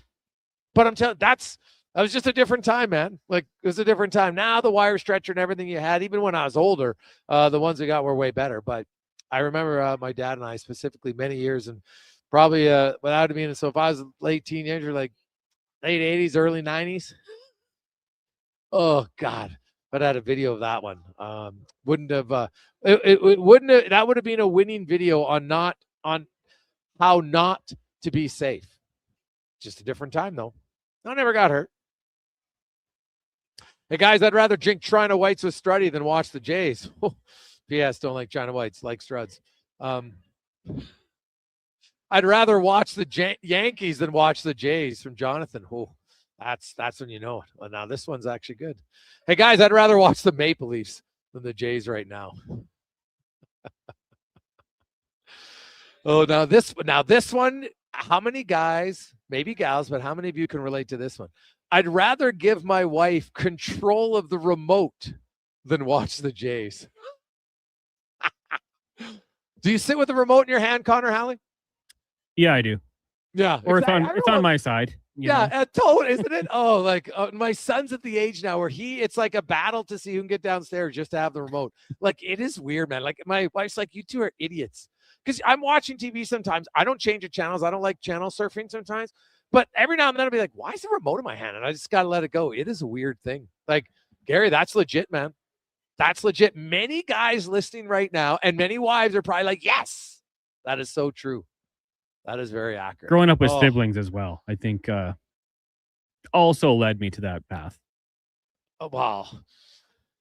Yeah, it's true. But like I'm a little bit older than you. The early years of my childhood, we didn't have a remote control. You had to get up and turn the channel on the TV. Now, granted, I was on the farm. We only had 4 channels. You didn't change the channel very often, right? Like I remember specifically the first TV we got with a remote control. Now, it's a smaller TV. It wasn't our main one, but still, it was just like, this is unbelievable, right? Like, you used to have it. So now it was just channel up or down, but still, it was a game changer. Like nowadays, you got channel back and everything else. And well, first of all, there's too many damn channels. Can we all agree to that? Like it's foolishness. So there's so many channels. Like now you can go on ours and just say channels that I have, and it gets rid of all the ones that you don't have, which is good. Hey guys, I'd rather listen to Lansky's audiobook than watch the Jays. Hey now, come on, Juice. Come on. Hey boys, I'd rather watch a Flames game than the Jays. Hey, I'd rather watch Toby Peterson as the quarterback on the power play than watch the Jays right now. Oh, now this one is funny because now I've never been to one, thank goodness, but I'm wondering if Connor Halley has, and I wonder if Declan has. Hey guys, I'd rather go to a gender reveal party than watch the Blue Jays game. I'm sorry, but those seem like the worst. Cons, have you ever been to one? Pride myself on a couple things, Gregor. Never been to an ugly sweater party at Christmas. Never been invited to a gender reveal party. So you've never been invited? No. Okay. Never been to either of them. So that, to me, that's a sign I'm hanging out with the right people. And no, that would be no. We didn't even consider doing that for Benny. Wasn't even a thought. Oh my God! Like, as Declan, Deck, have you been to a gender reveal party? None so far. I have 2, my first 2 coming up this fall. You have gender reveal parties this fall? Yeah, we're making a day of it. Champagne, flowers, the whole 9. Are you excited about this? No, not really. But it's one of those things like, friendship obligation type deal. You got to do it. That's how I look at it. Man, it would be, I'll be honest. It might not be right, but I would judge my friend if they had a gender reveal party. I'd be like, why? What are you doing? Like, now I'm all for a get together. Let's just have a party. Well, then just have the party, but I don't need to see the balloon popping or whatever you're going to do to see it. You cut the cake and it's whatever. Like, I don't know why. I just, and maybe I'm a curmudgeon. It's something I can't get behind it, Cons. I don't get it. I'm sorry. I just can't get to it. Hey guys, I went to a gender reveal party once. It was awkward. The couple was 40. Well, maybe they tried for 10 years. I don't know. I try to find a good reason, but I'm wishing the Juice. I would have a hard time, man. I would have a hard time doing it. So, I couldn't do it, man. I couldn't do it. So we'll see. We'll come back. Now, between you, do you think your Yaremchuk's been to a gender reveal party, Cons? Yeah, I'm leaning yes. Yeah. So am I. We'll find out next if he has on the Gregor Show, presented by PlayAlberta.ca. Diamond Rides is one of Alberta's premier specialty charter companies. With our luxury motor coaches, we provide our customers with the safest and most reliable ground transportation services. Our seatbelt equipped, top-of-the-line motor coaches have become the preferred carrier for many local sports teams, tours, corporate outings, and other various travel needs across Western Canada. For more information and to request a quote, contact sales at 877-748-0991 or visit silentrides.ca. Say hello to Alberta's home for reeling and dealing. With Play Alberta, you can spin into the excitement of popular slots like Cash Eruption and Desert Fantasy. Experience Alberta exclusive games and get in on the action of live dealer tables with all new elevated stakes. However you prefer to play, the fun is ready when you are. Visit playalberta.ca/Gregor to learn more. That's playalberta.ca/Gregor. Must be 18 plus to play. If you gamble, use your game sense. It's cone season at McDonald's, which means vanilla cones are $1 each plus tax in the McDonald's app all summer long. Soft, creamy, and crunchy. For just $1 each plus tax exclusively in the McDonald's app. App download and registration required at participating McDonald's in Canada. Everything is going to be okay. If your debt has you feeling like you're in a free fall, you have options. I'm Dan McDicken, a licensed insolvency trustee with Faber. Becoming debt-free is possible, and a personal bankruptcy or a consumer proposal will get you there. Schedule your free Faber Focus session at faber.ca today. You'll learn how a consumer proposal allows you to eliminate your debt by paying a percentage of the amount owed without interest. At Faber, we'll tackle your debt. Hey, sports fans, we've got a clear choice for you. At Crystal Glass, we provide customers with the perfect glass for any job. From home to auto and even commercial, installation or repairs, we're your team. Call 310-GLASS or visit crystalglass.ca. Crystal Glass. Are you a skilled laborer? All-Star Construction wants to talk to you. A heavy equipment operator with Traco or backhoe experience, All-Star Construction wants to talk to you, too. With work in and around Edmonton for local land developers, All-Star Construction offers year-round employment. Whether it's power, gas, or telecom, developers rely on All-Star Construction to get the job done. So if you're a skilled laborer or a heavy equipment operator with Traco or backhoe experience searching for work, search All-Star Construction on Indeed. Hurry in for hot summer savings at Wolf GMC Buick. Take advantage of 0% purchase financing for up to 72 months on select new 2026 GMC Sierra 1500 pickups. 0% purchase financing for 36 months on select new 2026 Sierra 2500 Denali and Denali Ultimate models. Plus, huge cash savings on GMC Sierra heavy-duty trucks. And ask about the $1,000 truck trade-in bonus and low-rate lease offers. Wolf GMC Buick. We're making it easy. WolfGMCBuick.com. For over 60 years, the folks at Diablo Boots have been selling the best Canadian-made boots. Handcrafted in Winnipeg, Canada West makes the best quality cowboy, biker, and work boots for Diablo Boots with replaceable soles and heels. Why buy cheaper quality like Ariat, Justin, and Red Wing made in China when Canadian-made is better? Support Canada's workers and Diablo Boots for the best boots. So save on boots by Save On Foods. That's Diablo Boots, 3340 Gateway Boulevard on the east side of Save On Foods. Canada West and Diablo Boots, the two best names in the boots business. Ready to upgrade your ride this spring? Come on down to the Golf Cart People. They're a family-owned and operated business that's been serving the community since '97. Whether you're looking for a brand new or quality pre-owned cart, a rental for a special event, they do that too. The Golf Cart People have a huge selection of parts and accessories, and their expert service team is here to keep you rolling. The Golf Cart People, your one-stop shop for everything golf cart. Visit golfcartpeople.com.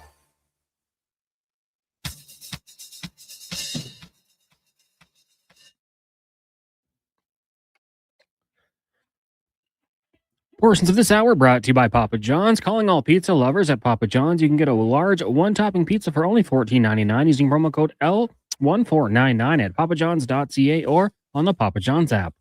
The Jason Gregor Show on Edmonton's go-to station for all things sports is Sports 1440, presented by PlayAlberta.ca. Alberta's only all-in-one play experience. Casinos, sports, and lottery. One account, one wallet, one app. Here's Jason Gregor. We continue on live at the Mark Spector Golf Classic in support of Sports Central, fantastic charity that does a lot to help kids get into sports. And you can check out the Mark Spector Classic because they have the auction open, so some great prize packs right now. You can even bid remotely. So if you're just listening, you want to check it out, highly recommend it. You got about 30 minutes to get on. They got some sick packages, some great memorabilia. So check it out. Signed McDavid stuff. You got signed Ovechkin jerseys. Not a lot of those floating around right now. And who knows, because it could be his last year. We'll see. Gregor Show always brought to you by PlayAlberta.ca, where the OG of lotteries, Lotto 649. You can get your tickets at PlayAlberta.ca.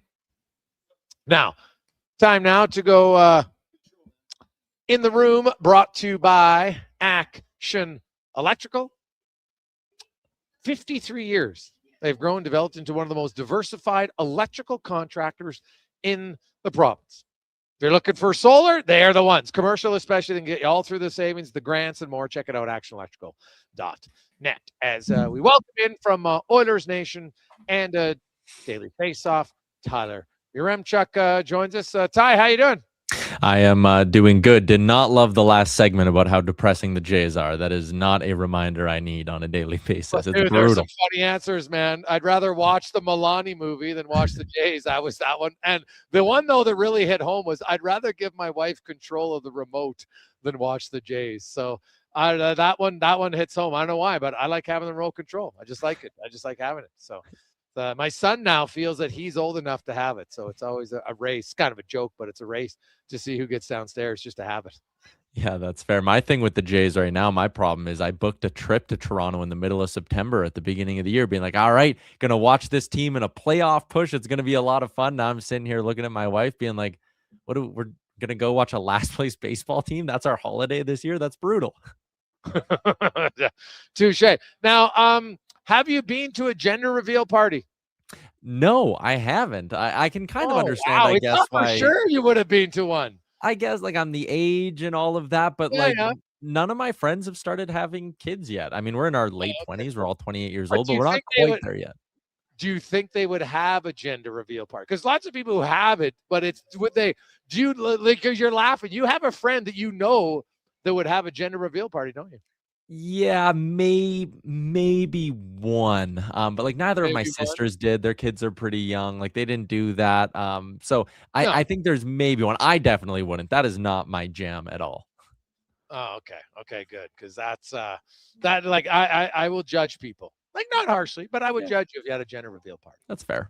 I don't know why. It's just I'm like, just have a party. Like you want to have a baby shower, great, right? Like have a diaper party, awesome. Do whatever you want. I don't know what it is about the gender reveal party. Maybe it's because I've seen some of the videos and it looks so stupid. I'm just kind of like, no, not a good one. So for a year, the Stars and Jason Robertson's camp negotiate, and the $12 million number has been out there for months that's what Dallas was been offering, and Robertson's camp wanted 14. So after all of that, he settles on $12 million for a year. Now, he can renegotiate a contract starting in January.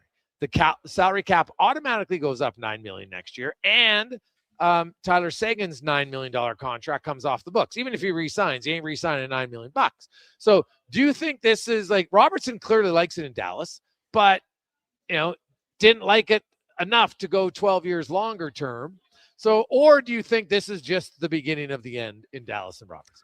I mean, this is kind of the ultimate. If you're a Stars fan, there is a glass half full and a glass half empty kind of approach to each of these. Like if you want to go glass half full from a Dallas perspective, it's, they have a handshake under the table agreement that on Jan 1, Jan 2 or something like that, they're going long-term, whatever the dollars are, because Sagan's money comes off the books. They have $41 million in cap space next summer. Like they can absolutely make the money work, but handshake under the table things, they're not real contracts. So let's say in the first 30 games next year, Jason Robertson has 20 goals. What if they wait till the end of next season and Jason Robertson scores 55 goals? I mean, he had 45 last year. He's one of the more prolific scorers in the game. Like if he does that, or if he's on pace to do that halfway through the year, maybe they go to Dallas and say, hey, I know we talked about 16 being the number, but 16's out the window. Everyone talks about the risk of him getting hurt, him slowing down and all of that.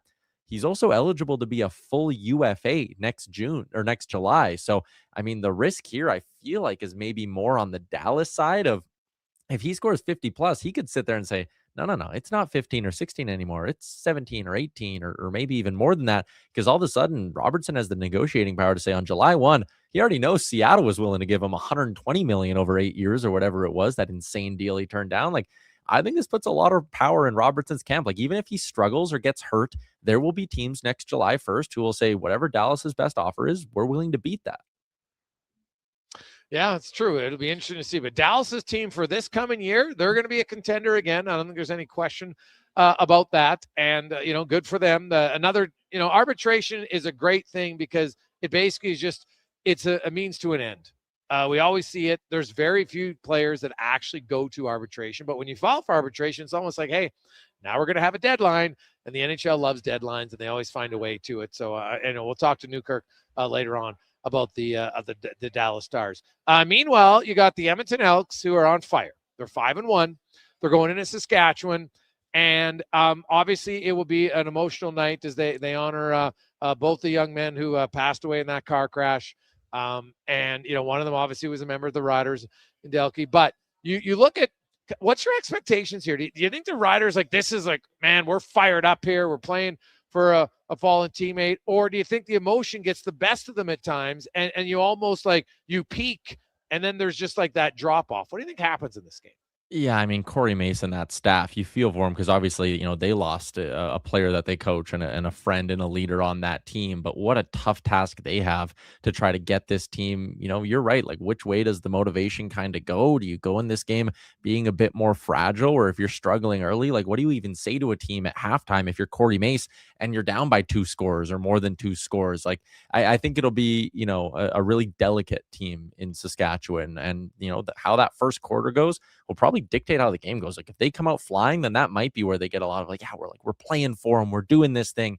If it gets off to a bit of a rocky start, I think that's where this could maybe flip for the worse from a Riders perspective in terms of how the game could play out. But obviously they're playing with heavy hearts. The Elks are coming off a game where they didn't have their best last week. They got a lot of takeaways. I like the way the defense looked. I mean, that big sack on Nathan Rourke early was obviously game-changing. The offense and Rankin weren't maybe as spectacular as they've been in other weeks. But I'll go ahead and say, Greg's, sometimes I like when a team finds a way to win a game when they're not at their best. I think that can be the mark of like a truly good to great team, is like, hey, what did we have today? Our C+, B- level found a way to win. You don't want it back-to-back weeks. I mean, we saw the Oilers this year. They couldn't find their A level for more than back-to-back games all year, and they also couldn't win with their C level. But I think there's something to the fact that a win like the Elks had last week can be really galvanizing to, like, hey, even when we aren't at our best, the defense can pick up the offense, and hey, there's going to be a week where the offense picks up the defense, and that's how we're going to roll.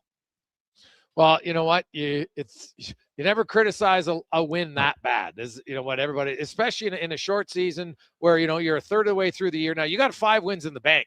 The Elks could barely win 5 games for the last many years. And now you have an opportunity, even if you just split with the Riders, you're 6-2 through 8 games. And like, you're already 8 points up on the BC Lions right now. Like, that's massive in a league when you're looking for a team that hasn't made the playoffs in years, hasn't had a home playoff game in quite some time. So this, I think the start has been great for Edmonton. Obviously there's been some hiccups along the way.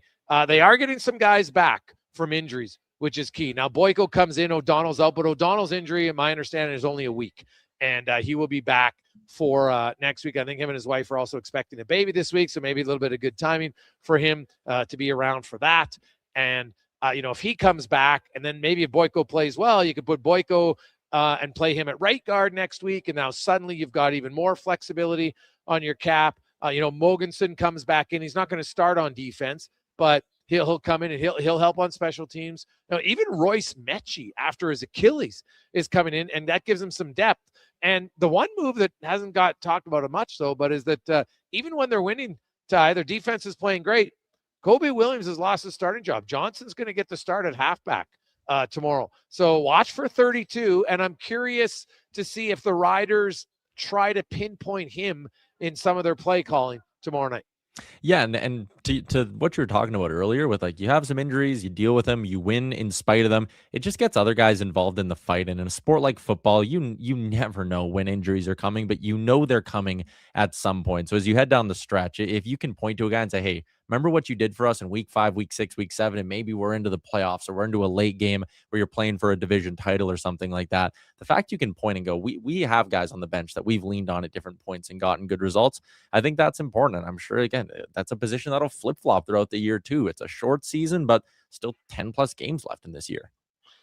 Yeah, there 100% there is. How much of buyers or sellers, excuse me, do you think their Jays are going to be? Like, do you have a conversation to see if Gausman wants to re-sign? Because, like, hey, if you lose Gausman and Shane Bieber, and well, you haven't had Scherzer really all year long. Well, now you're spending the offseason looking for starters. So where do you think they come out on Gausman here and the because he's the one guy who could command, I think, a fair return. I'm not sure George Springer and Varsho, these other guys, the way they're playing, although they did win last year all the way to, to the final. And I wonder maybe how much that would play into what their value is leading up to the August 3rd trade deadline. Yeah, I'm curious about his bat's been so bad, but if Varsho, that feels like a at the last second deadline deal. Some team goes, you know what, we'd love to be able to take him off our bench and put him in center field in the 7th, 8th, 9th innings. So I could see he's not going to get you a lot, but I could see him moving, especially because the Jays have Miles Straws, who's been a better player than him this year. They can just pop him into center field for the rest of the year and deal with that later. What makes Gausman's situation really tricky is he can block a trade and this was Ken Rosenthal earlier this afternoon. The teams who he'd be willing to accept a move to are the Reds, Brewers, Tigers, Mets, A's, White Sox, Pirates, and Mariners. Only 3 of those teams are playoff teams right now. So if there's only 3 playoff teams who he would okay a trade to, maybe you start some sort of a bidding war between the 3 of them, but that could really hurt the value that you're going to get for him. And that might make them lean more to your first point where it's like, you know what? He's such a good fit culturally. He raves about Toronto, how much him and his wife love it there. I think he's been one of those guys. He calls it the best decision of his life to sign a deal with the Blue Jays. So maybe you do go to him and say, hey, you've been so dependent. We know we need starters next year. Like Bieber, I could see Bieber going. It was a 1-year deal. Hasn't worked. I'm curious about how that arm's going to hold up through his 30s. Gausman's a guy who I don't have those same concerns with. And next year, you want to compete. I mean, the lockout could be the lockout, but next year, if Kevin Gausman's your number 4, you are in a tremendous spot. And if you don't have Kevin Gausman, you're probably just hitting free agency next year, trying to find a veteran like Kevin Gausman. So I do think there's a chance they extend him. Where do you come out on next season? I think they're going to miss probably the first 2 months of the year. I don't think it's going to be a season-long strike/lockout. Do you think they could rectify it before? Where do you come out on next season in MLB? I mean, I really hope they rectify it before. And I know that the big players are, the Bryce Harpers. He's been very vocal about this. He's had his run-ins in the past. They're like, we will not take a salary cap. But, there's only so many of those true superstars. There's a lot of other guys. And I mean, I haven't talked to him about this, obviously, but I think about St. Albert's Eric Sabrowski, who has a finite window here to maximize his earnings. And there are a lot of guys like that who are not making $30 to $50 million a year. And when they start losing checks next year, man, maybe that's where the feeling kind of changes in the union. And maybe that's what the owners are holding out for, is that's sort of, everyone outside of the superstars who's fighting for their money and knows they only have maybe a 4 to 6 or 7 year career if they're lucky. When those guys start missing checks, they might just sit there and say, hey, I need to make my money. Like hockey went through this. The superstars can pound the table and go on every podcast they want to and say, I'm not signing a deal that'll prevent me from getting $60 million a year. But there's a mushy middle in this sport and in every sport of guys who are just trying to make the most of their 4 or 5 years. And those guys might start getting vocal if you start missing games. I've always, the top guys are always going to make their money. Yeah. That's just a fact, right? Like you watch what's going to happen here in the NHL. We've already seen it. You got Leo Carlson at 18 million. Suddenly Connor Bedard's at $15 million coming out of his entry level contract. Right now, Connor McDavid was at 12.5. If you look at it. So, and the cap has obviously gone up since he came out of his entry-level deal. But, he had scored 100 points in his second year in the NHL, right? Like it's just a different time. And you are like, Cale Makar, when his deal's up, he's very close here. Like, I wonder what he's going to get. It'll be because I think the top-end guys could get their money, Ty. But the reality is in the NHL, it is a hard cap. And if you want to win, you need depth. You just do. So you can get your money, but if you get too much, it just lowers your odds of winning. I just think a guy like Bedard's in an unreal spot. He gets $15 million, he gets $75 million over 5 years. And if Chicago isn't competitive, then he can go sign with a competitive team and take $15 million again, not even a raise, and be like, I'm making a lot of money and now I'm on a better team. Like it is for the young players coming in. This is an unbelievable time to be getting your second contract. Yeah, totally. And I mean, listen, I'm sure there are baseball players who would point to hockey and say, hey, we think it's unfair that Connor McDavid needs to be, I'll use air quotes here, but pressured to take less. Or Cale Makar, you hear the reports that, he can ask for whatever he wants, but there's pressure on him to take less so that the Avs can win.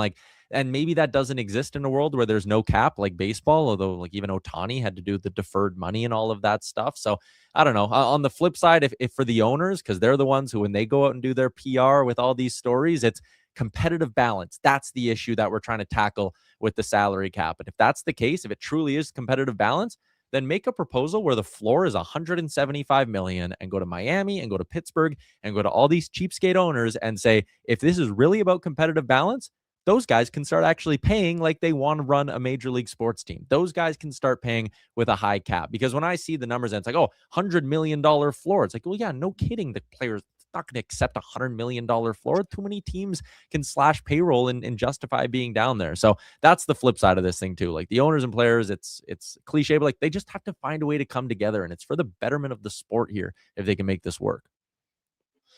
Yeah, that's awesome. Ty, great stuff, buddy. Have yourself a wonderful day, and we will talk again next week. Sounds good. See you, Gregs. There you go. That's Tyler Yaremchuk from Owners Nation and Daily Face Off.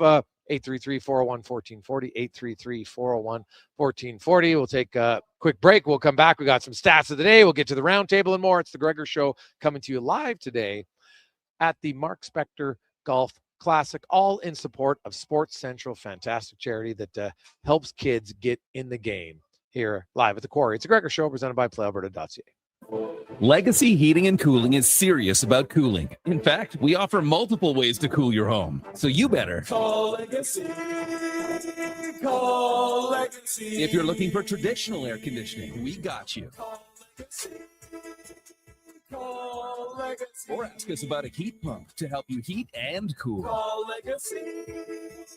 Call Legacy. Cool with AC or cool with a heat pump. Cool your home with Legacy Heating and Cooling. You got a go-to coffee spot, a trusted barber, even a lucky game day jersey. But when it's about looking your absolute best, there's only one name you need, Mr. Dirk. Family run since 1939, we're experts in crafting impeccable tailor-made suits and offering a wide variety of everyday styles. Pair that with personalized one-on-one fittings and the convenience of on-site tailoring. Mr. Dirk elevates your style game. Visit our Edmonton store or explore MrDirk.com. Score big on style with Mr. Dirk. Day or night, tasting just the right. You can order oodle noodle at oodlenoodle.ca, delivering you the news almost right away. Remember, you can order oodle noodle at oodlenoodle.ca.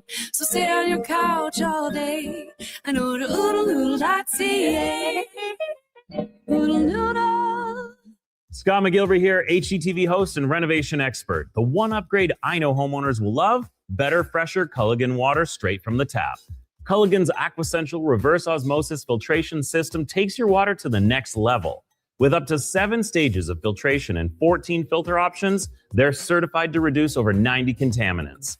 Your tap water is about to get a major upgrade: safer water that tastes great. Get started with a free in-home water test at Culligan.com. Culligan, water you love.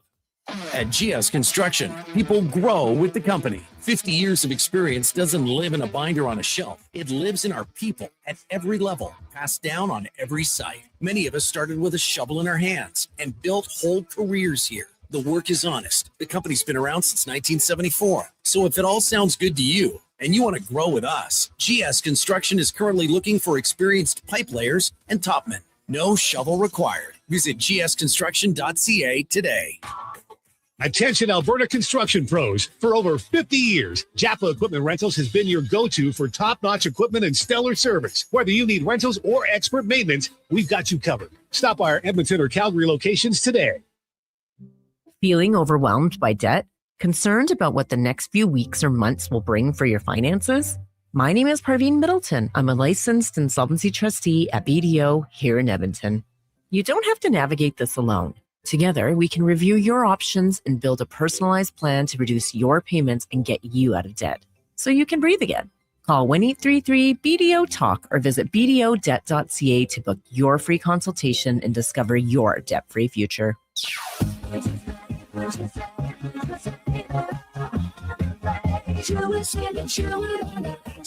It's finally time to escape your four walls and see where your four wheels can take you. Sherwood Honda helps you head out on the road the way you want to, with the right vehicle, including freedom-seeking SUVs that give you the versatility to drive where, when, and how you want to. It sure would do some good to get out and stretch your horizons, and sure would be easier with Sherwood Honda.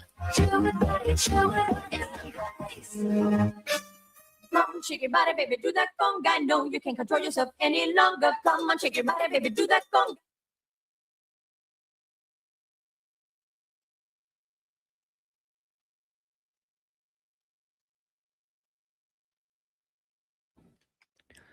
Portions of this hour brought to you by Cantork, made in Canada, made for Canada, where extreme isn't theoretical. Find your solution at cantork.com. The Jason Gregor Show, the best of Edmonton sports talk and beyond. This is Sports 1440. Presented by PlayAlberta.ca, Alberta's only regulated online gambling website.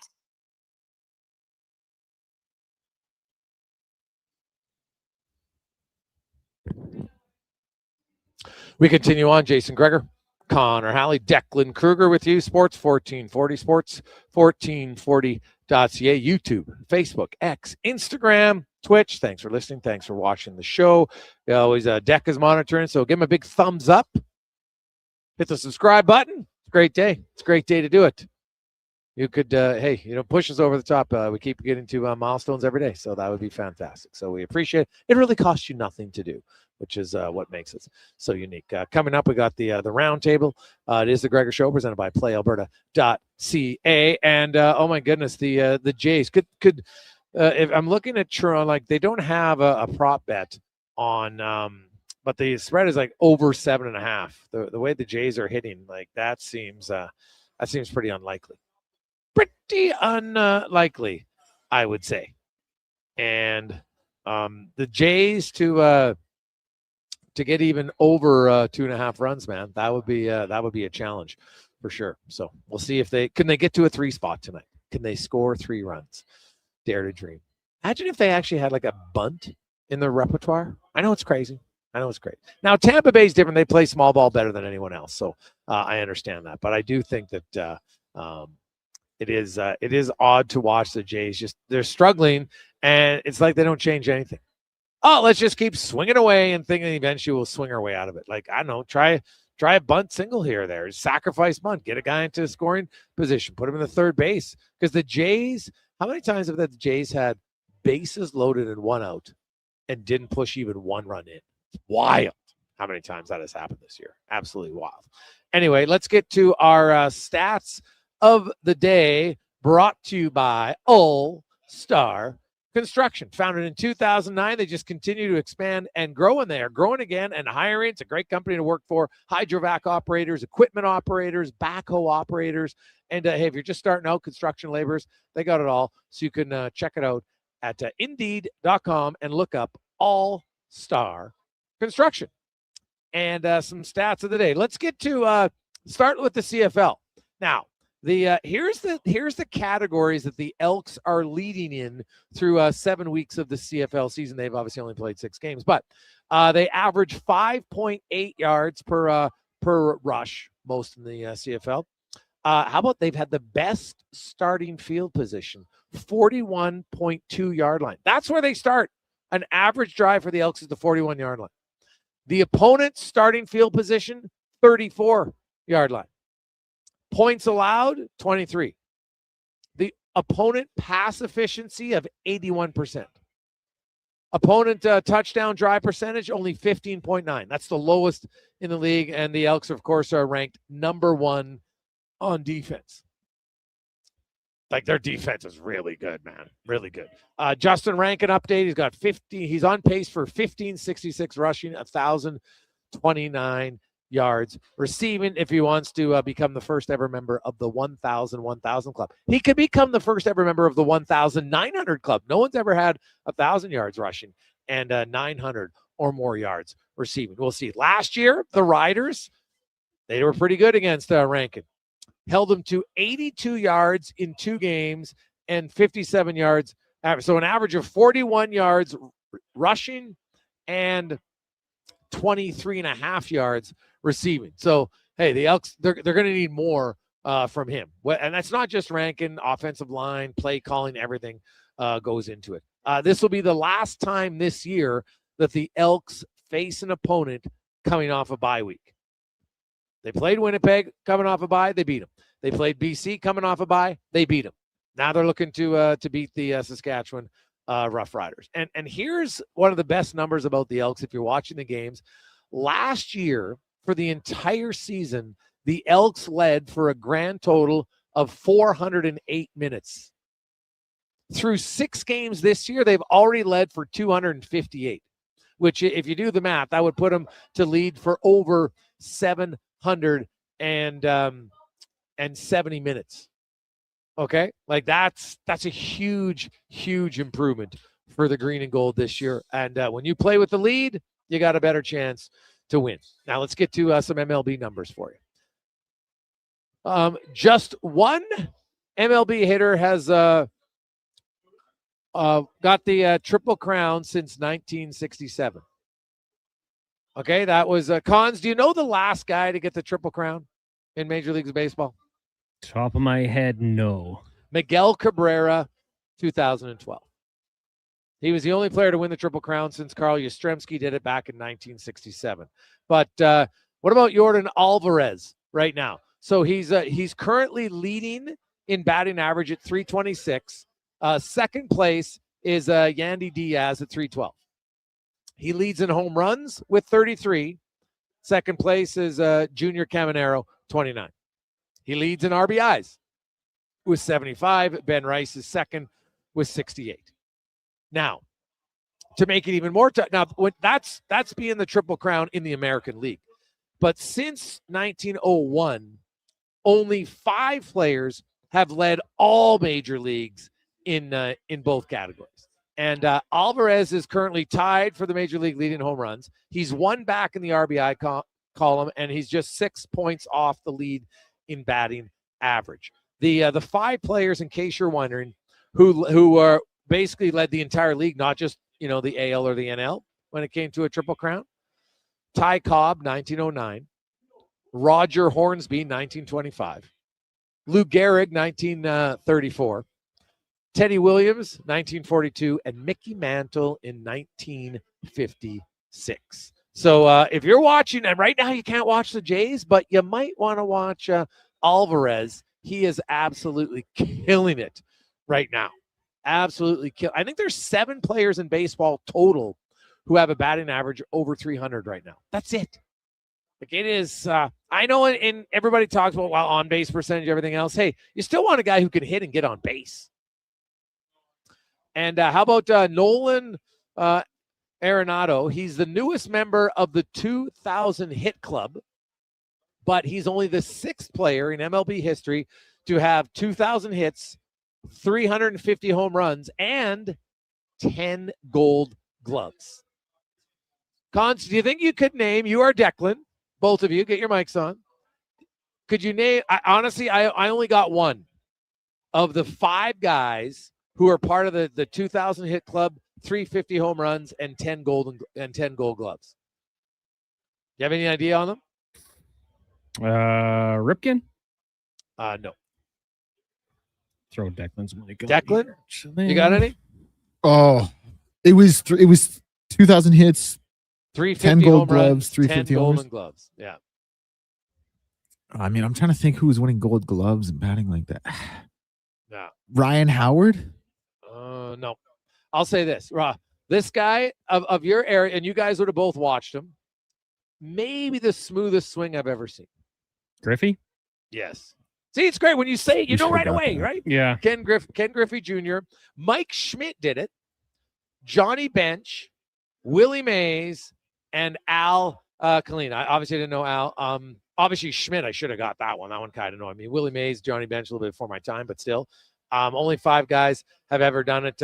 Nolan Arenado, and he's just the 6th guy to do it. Like, pretty special player right? Like I think at times maybe we undervalue how good he's been offensively and maybe just as good defensively. Like 10 Gold Gloves, you kidding me?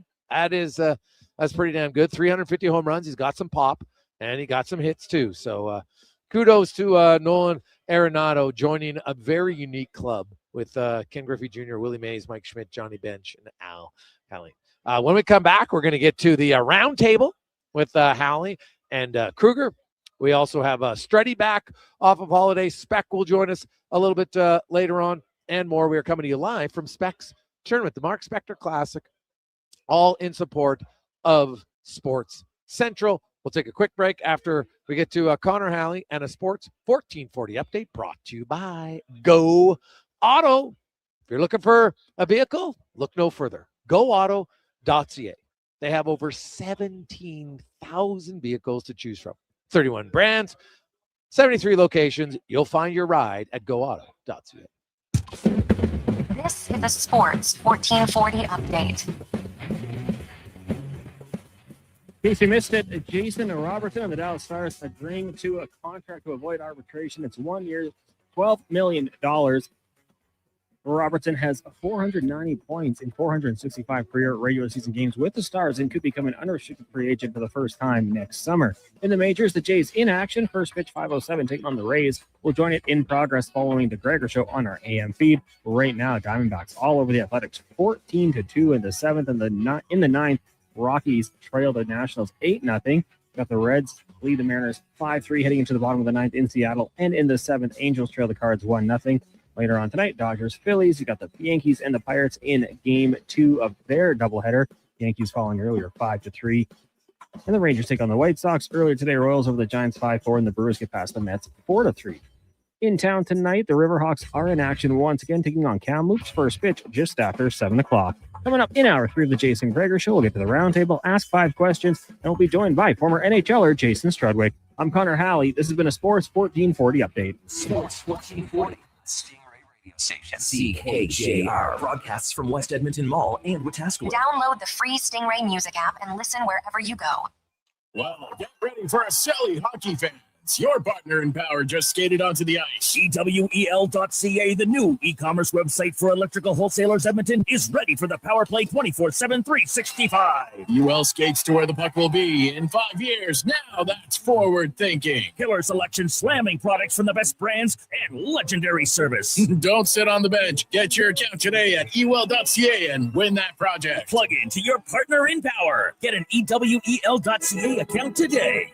Day or night, tasting just so right. You can order Oodle Noodle at oodlenoodle.ca, delivering you the news almost right away. Remember, you can order Oodle Noodle at oodlenoodle.ca. So stay on your couch all day and order oodlenoodle.ca. Oodle Noodle. Thinking of growing your business? In partnership with Prairie's Can, the Alberta Chambers of Commerce is helping businesses explore new opportunities, new markets, and build connections through organized trade missions across Canada. Find the right mission for you at abchamber.ca/trade missions. When your project can't afford downtime, call Japa Equipment Rentals. From excavators and wheel loaders to compaction equipment, Japa has the machines you need. Trusted since 1972. Visit japaequipment.com or stop by our Edmonton or Calgary locations. Your weekend hotspot is at On the Rocks. Party with Edmonton's best bands every Friday, Saturday, and Sunday. And we got them all. From the Barkells to Tallboy, Radioactive, Curves, the Fruit Squad, Morningwood, Rockzilla, Punch Buggy, and more. Plus, the guy who keeps the party going every weekend. DJ Kenny K on the ones and twos, live. Get ready to have a good time this weekend. Your bar, your party. You're On the Rocks. On the Rocks. Just Brab and 118. Jason Gregor. Legacy Heating and Cooling is serious about cooling. In fact, we offer multiple ways to cool your home. So you better call Legacy. Call Legacy. If you're looking for traditional air conditioning, we got you. Call Legacy. Call Legacy. Or ask us about a heat pump to help you heat and cool. Call Legacy. Call Legacy. Cool with AC or cool with a heat pump. Cool your home with Legacy Heating and Cooling. Your co-op grow team are your local experts because we live here too. Our agronomic specialists stay up to date with the latest research and technology to help support your entire farm operation. As your crops fill and mature, we're here to help you assess crop health, manage pre-harvest applications, and make informed decisions for a successful harvest. Co-op, we're all growing together. Here for your farm, here for your family. Talk to your co-op grow team today. Say hello to Alberta's home for reeling and dealing. With Play Alberta, you can spin into the excitement of popular slots like Cash Eruption and Desert Fantasy. Experience Alberta exclusive games and get in on the action of live dealer tables with all new elevated stakes. However you prefer to play, the fun is ready when you are. Visit playalberta.ca/Gregor to learn more. That's playalberta.ca/Gregor. Must be 18 plus to play. If you gamble, use your game sense.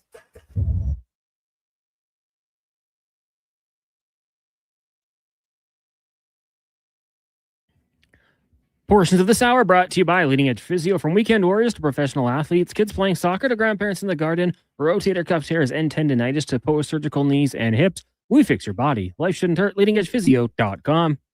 This is Sports 1440, where Edmonton talks sports. On YouTube, Facebook, and X. Here's Jason Gregor. Brought to you by PlayAlberta.ca.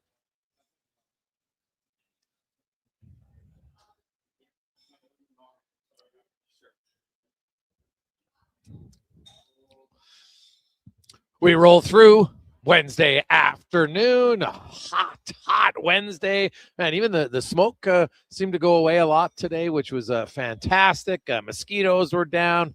Hopefully things are drying out in your area. We need a few more days of this. I think I could speak for all of us when we say, hey, we can just take a pause on the rain for a little bit. We can enjoy some heat.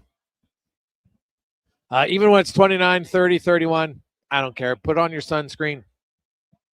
Put on your sun shirt, whatever it is. Wear a hat, wear some shades. Enjoy it because we haven't had a lot of hot days so far this summer. It is the Gregor Show live.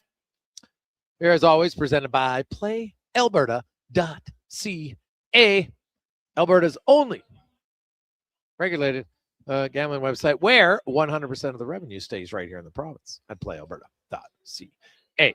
Now, it's time to get to our roundtable with Declan Kruger and Connor Halley, and the con man is up first. All right, I'll dive right in here.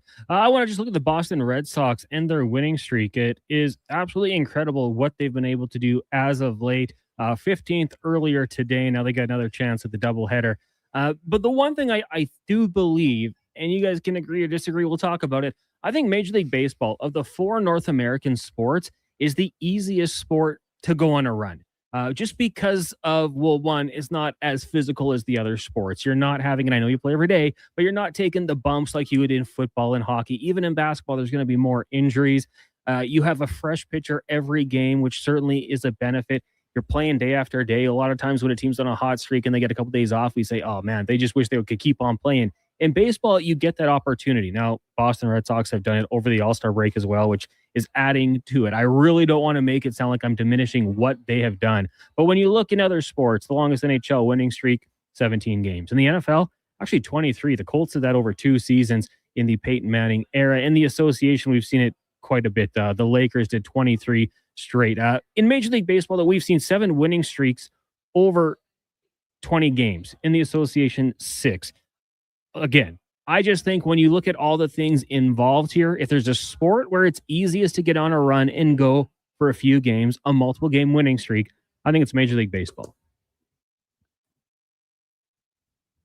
Go ahead, Kruger. I disagree. I think it's basketball for one. The thing with like baseball, I think the pitching can actually work as a hindrance, right? Like, you know, if you get a really hot pitcher, get a couple hot pitchers and just the constant rotation.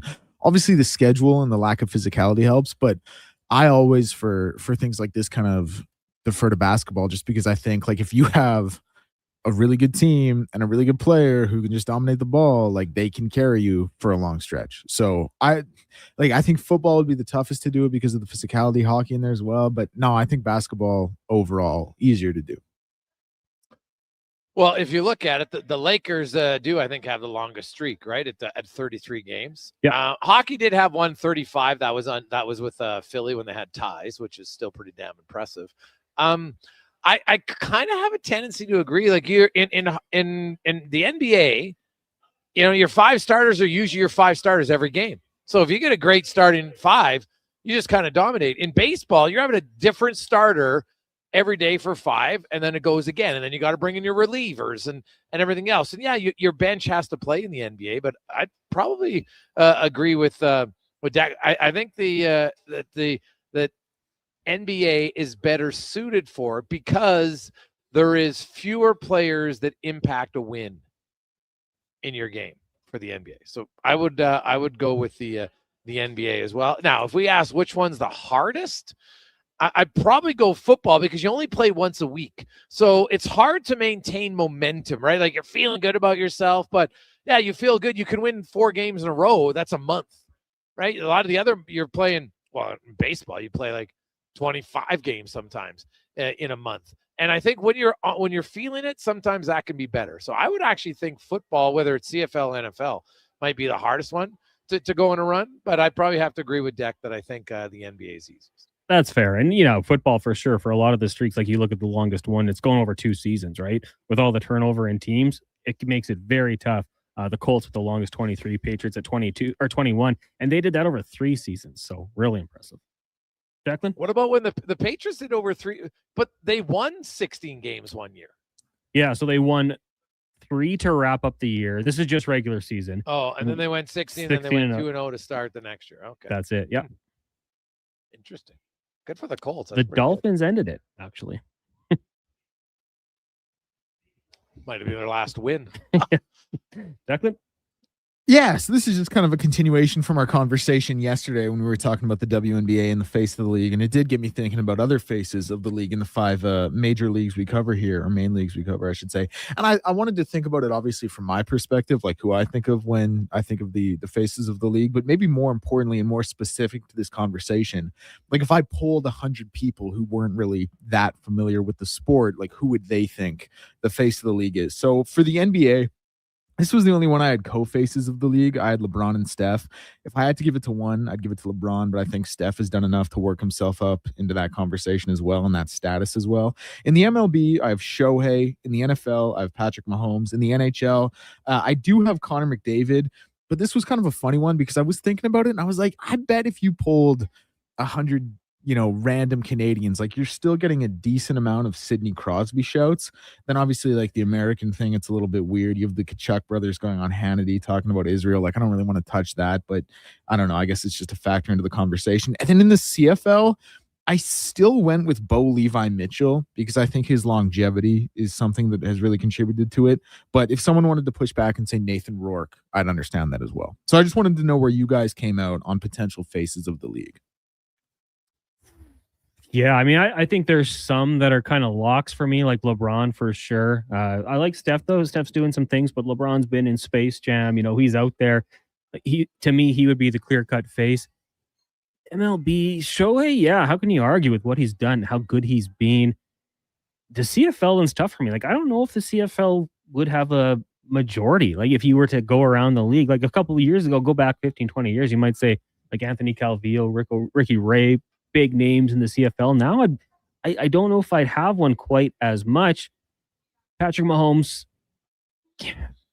maybe I'm like off my rocker here, but I think a lot of times once guys are done, they kind of become the face of the league. Like JJ Watt retired, got in all these commercials, doing TV, all that sort of thing. Peyton Manning and Eli Manning are everywhere now. Geez, look at Pat McAfee, former players. Current players, I probably would go with Patrick Mahomes. Yeah, that probably would be the one. Because like you'd never call JJ Watt the face of the league right now.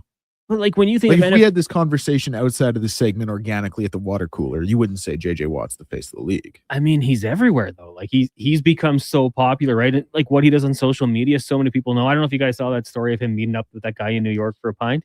It was unbelievable. Went viral, of course. Yeah, you wouldn't probably have a non-quarterback. I'd probably concede that one, but I don't know. I don't think Mahomes is Tom Brady yet. At that point, like where we would have said 5 years ago, clear-cut Tom Brady face of the NFL. Mahomes would be the closest, but I think it'd be like a tier below. That's a good question. I think it's always difficult. I do think McDavid around the league with people like he's won 7 Art Rosses. They beat him in the Stanley Cup final twice. He's won multiple MVPs. I do think McDavid's probably the face of the NHL. The NBA, it's interesting when you say LeBron, because now I think it's kind of laughable that they wait for the schedule just to see who LeBron's playing. Like, I just think that's a bad decision by the league. But like, the thing about the NBA right now is, because trust me, it's an American league, right? I know there's one team in Canada, but it's a United States league. That's what it is, right? And the fact of the matter is, SGA, Jokic, Giannis, like lots of the best players, even Wemby, they're not American. And I think that actually hurts him. Doncic, right? Like, you look at the best young guys, like LeBron's, his career probably is there because he's been in the league for so long, and he's probably still the face. But when he leaves, who's the next one? Because they don't who's the best young American? Is it Edwards? Probably. So is the Ant going to be that guy? Maybe. But I think the NBA is in a little bit of trouble there, because that's something, make no mistake, the United States is very nationalistic, and that's okay. There's days where I think we should probably be a little bit more than them. Some days there's some where they're just like clueless about any other nation. So that's not the level you want to get to. But I wonder where that hurts their league. The NFL, it's basically all Americans. Like, sure, there's a few Canadians sprinkled in, the odd European, but that helps them. And that's why I think they'll always have somebody there. I think Declan's right about Pat Mahomes. He's won multiples recently. KC is the team. Because the other thing is, when you're good and you win, you become a little bit more of the face, because the other fan base hates you, right? And even though you're the face, they don't all love the face of the league. They're just aware of the face of the league. As for the CFL, Bo Levi, you're right, it's been around a long time. I'll say, and I think it might happen as early as this season, Davis Alexander is the guy who's going to be the face of the league. Like, he's a gunslinger. He throws touchdowns all the time. Wins tons of games. Personable guy. I think there's a chance that he becomes that next one. But the thing is, I think at times it helps you to be dominant when you've won.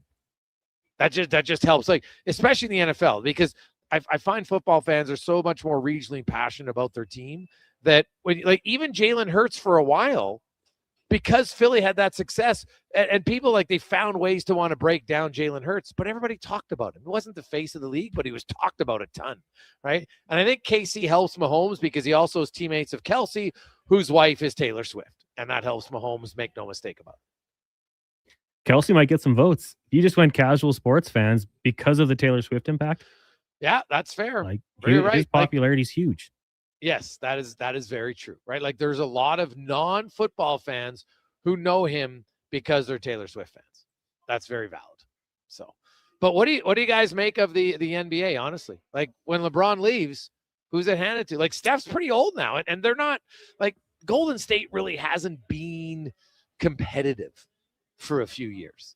So is it the Ant? Who else can be? Because trust me, that league naturally, guys, their face of the league isn't going to be a European or a Canadian. See, I disagree. Like, I think Ant is the best chance for an American to take over as the face of the league, but I actually do think Wemby is the guy who will overtake him as face of the league. That's who I was thinking of.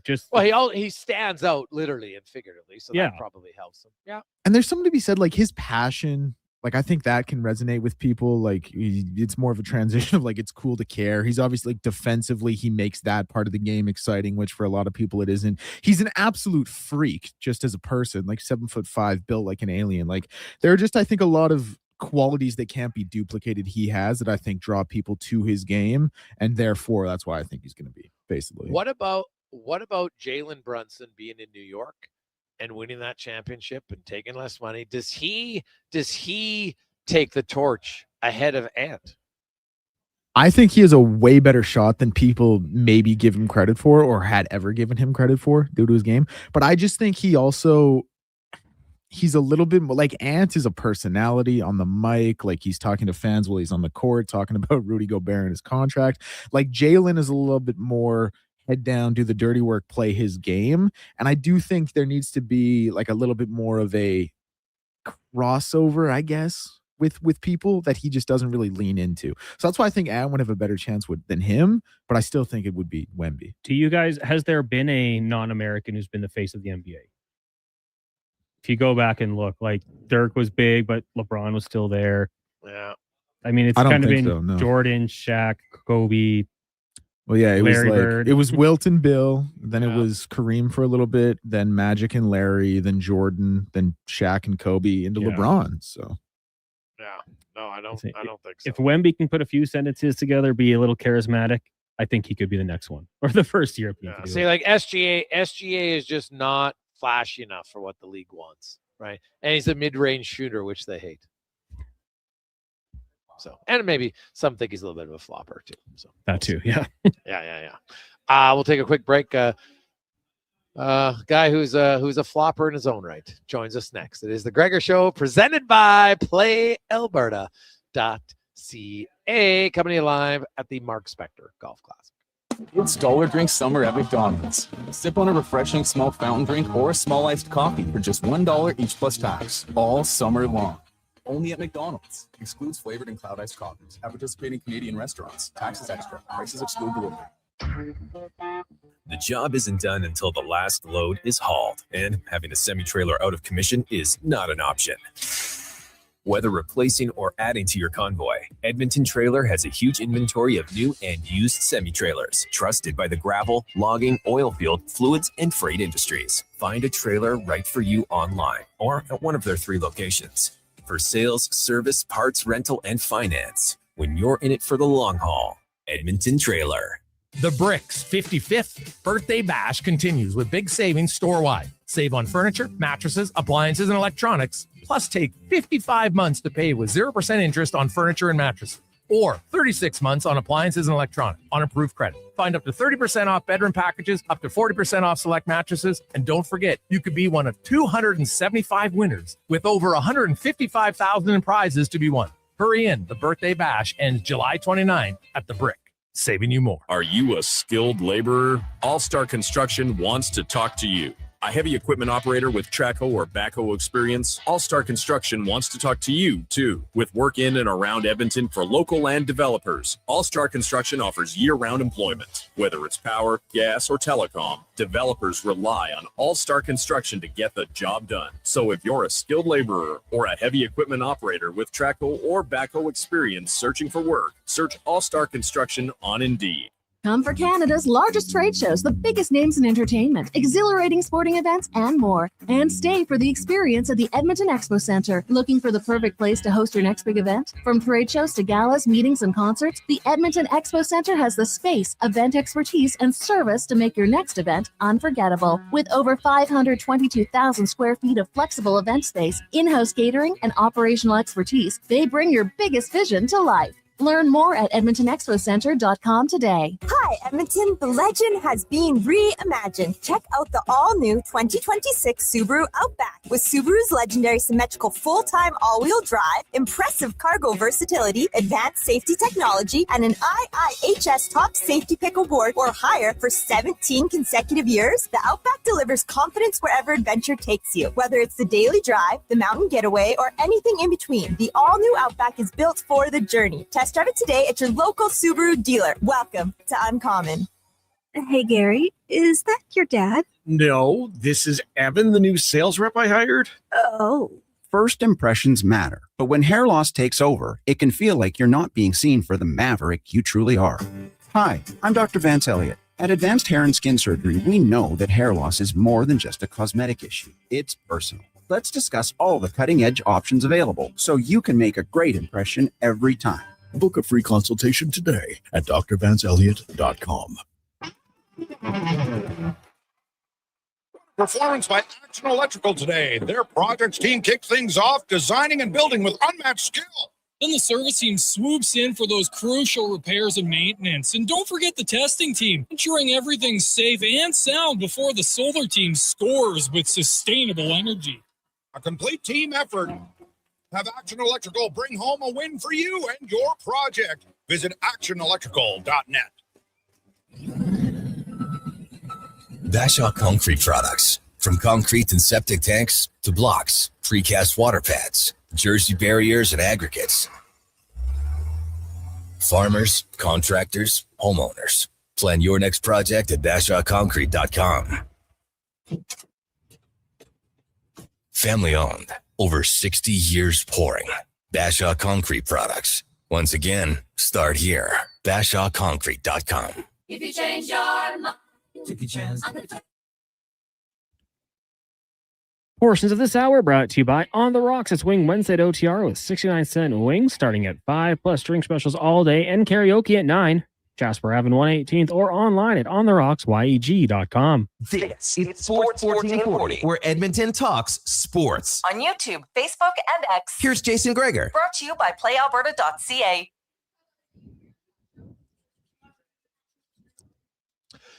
.425 on a sunny, hot Wednesday afternoon. How are you? Welcome back. It is the Gregor Show, presented by playalberta.ca, your one-stop shop. Everything in one place. Instance, lottery, live dealer, sports, casinos. Have some fun. Stay within your limits. Use your game sense. GameSenseAB.ca. I'm Jason Gregor, Connor Halley, Declan Kruger.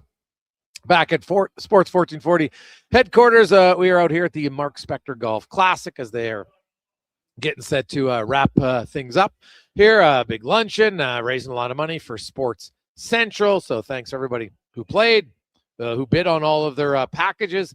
They had that mean Gene Principe, very tanned Gene Principe was here today emceeing. And I heard there was an over-under at 11.5 puns, and no surprise, the over hit big today. So good job, Gene. Love it. We do have a few texts coming in. People saying, hey, what about Hakeem Olajuwon? You know what? Short-lived, but you're right. He might have been Houston in the mid-90s for a time. That could be fair because, remember, Jordan was out of the league for those years. So, you know, that's probably closest that we get to a European being the face of the league in the association. Now, let's get to Struds On, brought to you by Action Electrical. Take action on your savings. If you've been thinking about getting solar for your home or your business, get a hold of Action, and they will walk you through the process. You get rebates, tax refund of over 30% courtesy of the federal government. Check it out, actionelectrical.net. The Jason Gregor Show presents Struds On. I don't believe in tea bags. I use loose leaf tea, and it is so much better than the tea bags. I'll eat tea bags. I'll Struds On. I'm not a huge DJ guy. I mean, I guess if you had me a couple glow sticks and a tight white t-shirt that I can get wet, maybe I'd be into it. Struds On. There's a lone steakhouse I used to go to down in Kentucky, and they had bowls of peanuts. I wasn't sucking on those ones. You know, I mean, you need to have clean nut. I'm talking about the kind you get in a bag at an Elks game. You know what I mean? It's time for Struds On.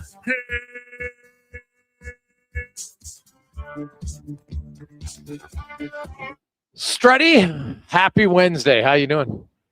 Great. How you guys making out? Pretty good. Struddy, have you ever been invited to a gender reveal party? No, I haven't. No, I don't think when my friends are going through it, like my age group friends, I don't think it was a thing. I don't know. Are you in one? Are you guys having a baby? So is this a big reveal? Struds, first of all, my days of having children are over. But even if I was, I can tell you there would never be a gender reveal party. Like I know I judge people that have one. We were just asking people. I know, like Struddy, you're a man about town. We had Ben Scrivens on the show. Just talking about all the things that Struddy does, and so we were just wondering if Struds is like, if one of your friends invited you, would you go to the gender reveal party? I guess I would, to be kind. Listen. I think there's very few true surprises, good surprises in life. And I think when you get the opportunity, and I'm not like, everyone's different, so I'm not judging, but for us, it's that moment when, the child is delivered and the doctor reveals it, like, that's a shocker. You really have no idea which way it's going to go. So that to me is a true surprise. Now others, they like prepare. I get it. I'm like, I fly by the seat of my pants most of the time. So no problem. But I think that's one of life's very true surprises that you can have. And that's why I think it's important to have that. Yeah, I totally agree with you. It's one of the rare things that you can have a big surprise over. And in that moment, you're just happy. You hope to have a healthy baby, and they say it's a boy or a girl. And you're like, great. You know what? And at that point, you can't imagine having anything else. And so away you go. So I like it. Jason Robertson signs a 1-year deal, $12 million with the Dallas Stars. Do you think he's a Dallas Star for more than one more year? I can't figure out, what he's going after.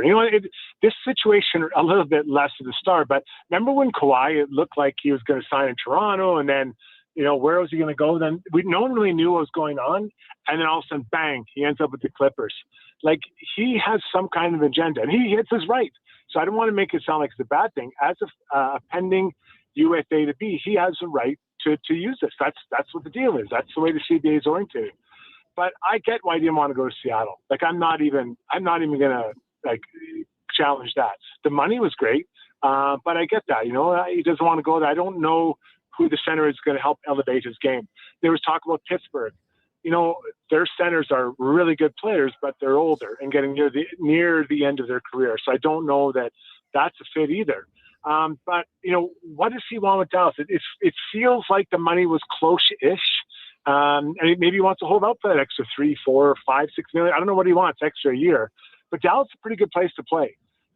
They've got a pretty good team there. They've got some good, D-men. So, if he didn't sign now, to me, it's either A, he doesn't want to be there, or B, he wants the full amount of money he can get when he becomes a free agent. And the way contracts are going with some guys lately, by this time next year, who knows what that number might be, but there's something we don't know, Grace, because something's not adding up with where he's at. Struds, the Elks are 5-1. They're the only team in the CFL that has yet to lose a game at home. They're perfect 3-0 at home, which means the Elk man who hasn't been there better not show up for the next home game, because that would be pretty dumb on your part. If you haven't showed up now, you're clearly not a believer. So you don't show up now that they're 3-0. At home. But in all seriousness, the Elks are playing great. They're 5-1. They go into Regina.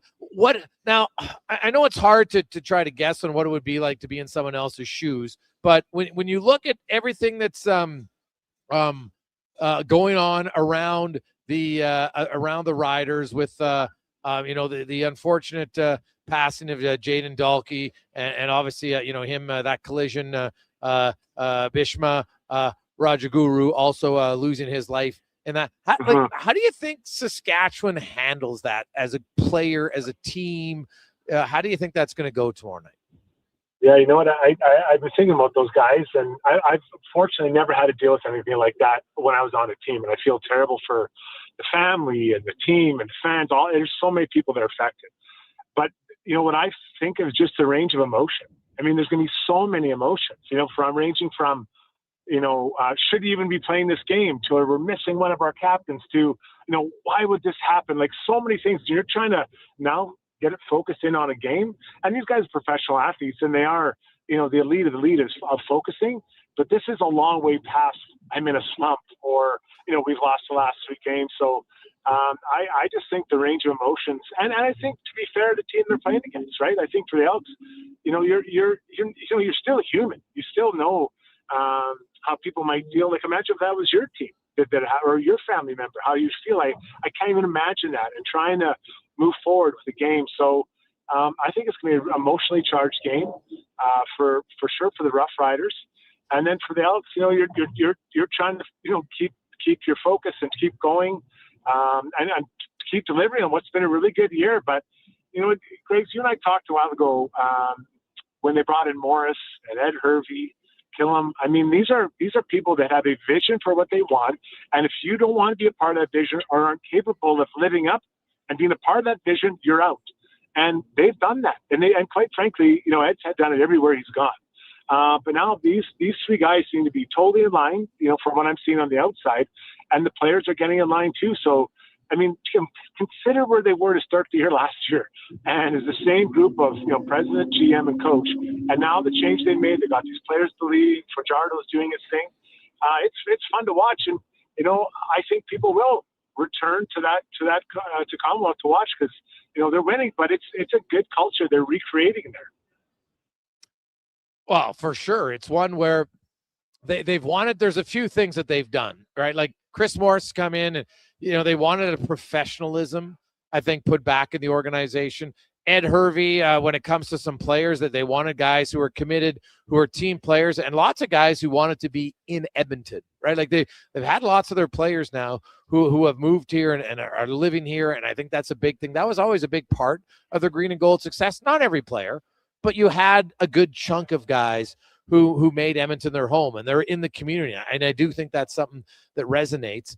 And they obviously wanted to get good players. And so now they're winning. And they, the coach wanted to create a family atmosphere. And I think they've done that. And now, like, how do I say it? It's easy to get out of the basement, Struds. Now the next step is to remain like a legit contender, right? And so it's only 6 games. So I'm not going to sit there and say, okay, problem solved, they're back on top, because it's only been 6 games. And that's why these next 2 games against Saskatchewan, who's been a really good team for many years now, and then they got Montreal, another really good team.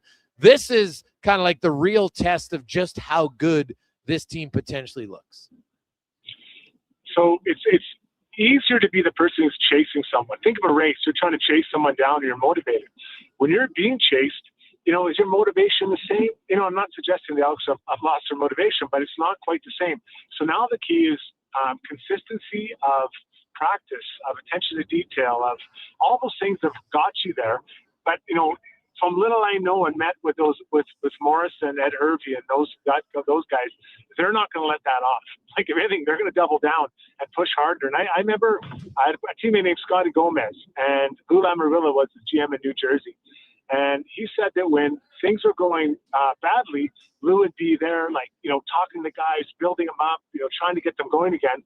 But when they were winning, he was an animal. As a GM, he'd come down and criticize every little thing he did, because you could do it when you're winning, because the guys would take it differently than when you're losing.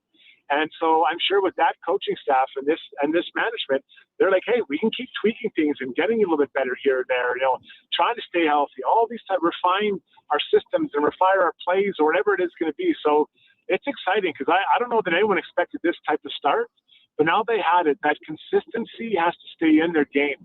And that is the hard part. Then there's some luck, obviously, with injuries and all that. But I don't know. It's a great success story here in the city.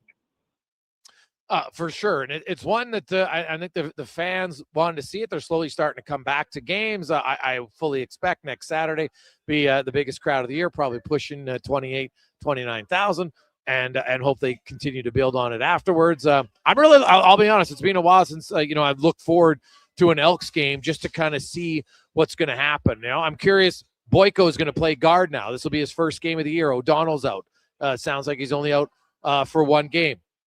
They're going to make the switch in the secondary. Like, their secondary has been ball hawks all over the place, but they're still making a change because they don't think Kobe Williams is the guy. And that kind of shows me where here's your defense. You've got the number 1 defense in the league, Struds, and they still are like, well, we're not satisfied. We need better production from the halfback position. So Johnson's going to get the start tomorrow. Well, can you imagine you're sitting in that room and the coach comes in and makes that announcement? We're changing.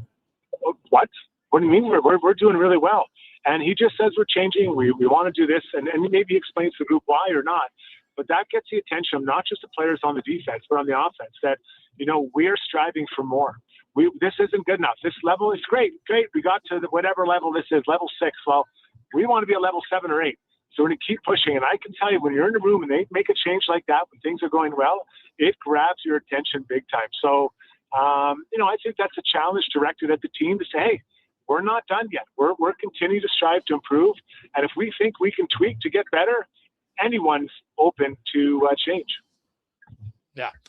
Jason Strudwick joins us. Struddy, we were having a few jokes earlier in the show saying I would rather blank than watch the Blue Jays right now. And we got a lot of really good answers. Watch the Milani movie. Allow my wife to have control of the remote control and many other things. The Blue Jays are like, are you out on the Jays, it's just like, you know what? If I got nothing else to do, maybe. But it's just like they're painful to watch right now, Struddy. Like they're reminding me of Jason Strudwick on the infield at Telus Field. Yeah, they don't have the same athleticism. Let's not get too carried away here. They're not moving like I did. But you know what, Greg? It's like I remember when they got to 500. I don't know if that was 3 weeks ago somewhere. And since then, they're like, I don't know, 7-14 or something. Like, it's been crazy. So I used to check in, like, at the beginning of the year, check in, watch some games. Now, you know, I'm down to kind of checking the scores. And then you see the last two games, I'm not sure to even checking the scores anymore after I know the game's over. Like, it feels like a long way back, especially the Red Sox just hammering it out. I don't know if they won this morning. It was going, I think, for 15. They have a doubleheader today. But that's crazy. And I was reading an article today talking about how they might be in sell mode and they might move Gausman. And you know what? My initial reaction, Greg, was very fan-like, very emotional. No, I love that guy. He's been a great Blue Jay. And then you start reading why this player or person thought it makes sense. And I'm like, you know what? Maybe it does make sense. Like, if they don't get it going the next little way, maybe you move Gausman for something now because, you know, who knows what the labor issue is going to be like. He's 35. Or does he still have good years ahead of him? So I can't believe it. But you know, once you get past that emotional hurdle of, man, I love that guy, I can't do it. Maybe that's a wise move to move a guy like Gausman. Yeah, I look at the Jays, and if they feel like this is a one-year glitch, then you know what? You might be better off to see if Gausman wants to re-sign, because starting pitchers, Struddy, are hard to find. Right? Now I'm not saying I sign him for a long-term deal, but I wonder to say, hey, does Gausman, can he be a number 3 or 4 for a few more years? And if he can, then maybe I look to sign him to an extension rather than trade him for some picks. Yeah, you know, because Scherzer, hasn't a lot of injury issues this year, you know, and challenges. So I don't know where he's at. Bieber, you know, there's another guy. I don't know where he's at. So, and then, you know, Cease is doing well. Was it Ponce? The other guy's been hurt the whole year. So you do have some guys that are signed through next year. But it's going to be really interesting to see what these guys do. You know, they've got some really good players that are available. They know there are free agents. And what do you keep them or try to get younger, bring in someone else? But at the end of the day, I still feel like, you know, a lot of this is going to be worn by Vladdy Guerrero. You know, really, really tough year for him. And I think a lot of the energy from the team comes from him. I also think it comes out of Barger, who's been out basically the whole year. Those two guys, you know, they hit a lot of home runs. They get a lot of balls on the bat, and they've been struggling. So it's a really, I find this to be a really interesting time. I think we'll know after the trade deadline how they view this year, the management group. Jason Strudwick joins us. Strudwick, I had Ben Scribbins on. What's your guess on how the goalie rotation in Edmonton plays out this year? You know, as soon as we saw that they had 3, or had you know, traded for Levi, signed Anderson, I'm like, they're going to carry 3 goalies. Like, that's what's happening. And I mean, let's look at it from a player's perspective. It's not awful. It's not great. Now, you do have one less roster spot, so for that skater, it does make a difference because now he's not on the team. But it is not awful because goalies come in and out. And then what's nice that before and after practice, you'll always have a goalie to shoot on. Someone will always be available for you to work on. So that's a good part. The problem is in practice, how do you get enough shots for these guys in live action? Now, there's not a ton of 2-hour practices anymore. You know, it's not like that. So they'll have to have I'm guessing they'll have some kind of a routine laid out as far as when guys play, when guys sit out. And I think all 3 guys will take turns sitting out. And those might be those built-in practice days where they'll get extra shots with the extra guys, work with their goalie coach. And it'll be kind of like a rotation because you can't leave one guy on an island forever. I just don't know how you can say, okay, for instance, Devin Levi, you're not going to play for 2 months. You're just going to sit there and you're just going to practice. Like, it's not the same. You need to have it. So I'm very interested to see how they're doing. They might talk to Freddie about what they did in Carolina. Now, there were some injuries in there, but Griggs, I think they're hoping after this year that Jari and Levi find their way, and these guys are now their two goalies, and that maybe Freddie goes off and, you know, retires or whatever because he's getting older. But this is the most interesting. That and Ike Howard are the 2 most interesting things for me as we, you know, kind of preview the Oilers. Yeah. Well, hi. Where do you come out on Howard? Is he on your opening night roster? I hope he forces his way. Now, forces his way doesn't mean have to score 20 goals in preseason, but I like to see him, moving a little bit quicker, a little bit stronger on the wall, and getting a chance to play with guys who can make plays. Would it be enough on the third line for Dickinson? Let's say it's Dickinson and Nooch, just for that. Is that enough for him to be at his strength? I think for a score, maybe he's something to give him the puck a little bit more, so you move him further up. But then who comes down? So I'm fascinated. But I would love to see him. They need him to come through. If he can come through and have maybe a year like Savoy, that was a pretty good year last year that Savoy had. But a guy that improves all year long, and if he can get to 12, 15 goals, whatever, and look like he still has room to climb, that would be great because they need him. They need him on the wing to be that. Now, what does that mean for a guy like Quinn Hudson, who's smaller? Can you have both Savoy and Hudson and Howard, let's say, on a team, even looking for another year down the line? I don't know. I feel like we're getting a little bit small, but you know what? They need him, and they can always, trade for size and add. But I would love to see him on the open day roster, yes. But I think this is more of a year-long project for Ike Howard. Struddy, always good to catch up with you, buddy. Have yourself an awesome week. We'll chat with you next Wednesday. Yeah, talk to you guys later. Have a good one, boys and girls. There you go. That's Jason Strudwick joining us every Wednesday here on the Gregor Show, presented by PlayAlberta.ca. We'll come back. We'll get to 5 questions and more. It is the Gregor Show, presented by PlayAlberta.ca, coming to you live at the Quarry for the Mark Spector Charity Golf Classic in support of getting kids back in sports, courtesy of Sports Central.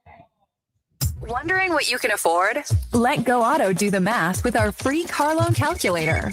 No pressure, no awkward convos, just quick answers on your budget and payments. Bad credit, no credit? We got you. Text check to 780-777-7777. That's check to 780 all 7. Find out what you qualify for and start shopping with confidence. Go Auto. Drive what you love with payments that make sense. Legacy Heating and Cooling is serious about cooling. In fact, we offer multiple ways to cool your home. So you better call Legacy. Call Legacy. If you're looking for traditional air conditioning, we got you. Call Legacy. Call Legacy. Or ask us about a heat pump to help you heat and cool. Call Legacy. Call Legacy. Cool with AC or cool with a heat pump. Cool your home with Legacy Heating and Cooling. Craving a dining experience that rises above the rest? Head to Summit Restaurant in the Silent Ice Center, just minutes from South Edmonton Common. Savor exceptional house-made pizza, delectable entrees, and expertly crafted cocktails in a stylish, modern atmosphere. Perfect for a casual meal or a special night out. Summit offers a refined experience where every bite and sip reflects our dedication to quality. Elevate your dining experience. Make Summit Restaurant your destination tonight. Your weekend hotspot is at On the Rocks. Party with Edmonton's best bands every Friday, Saturday, and Sunday. And we got them all. From the Varkells to Tallboy, Radioactive, Curves, The Fruit Squad, Morningwood, Roxilla, Punch Buggy, and more. Plus, the guy who keeps the party going every weekend. DJ Kenny K on the 1s and 2s, live. Get ready to have a good time this weekend. Your bar, your party. You're On the Rocks. On the Rocks. Jasper Ave and 118th. It's cone season at McDonald's, which means vanilla cones are $1 each plus tax in the McDonald's app all summer long. Soft, creamy, and crunchy. For just $1 each plus tax exclusively in the McDonald's app. App download and registration required at participating McDonald's in Canada. It might have been scraped by the snowblower, dented while door crashing, or crunched at the company Christmas party. At some point over the winter, your car was damaged, and it's been hiding under a coat of winter grime. Then come and see Robertson Body Works. We can take care of the damage and the dirt. This week only, call and book a repair and get a complete auto detailing absolutely free. But you have to book your appointment before the week is up. Go to robertsonbodyworks.com. I'm Tim Robertson, and I fix...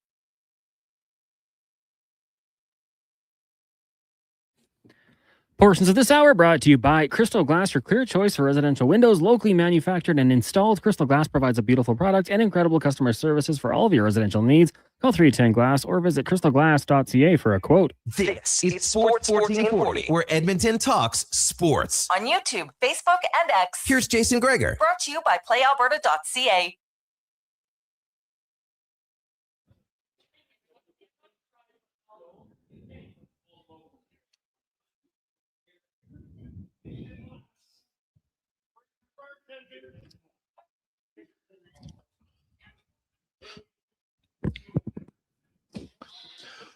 .449, rolling through a lovely hot Wednesday afternoon. Hopefully you're enjoying the heat.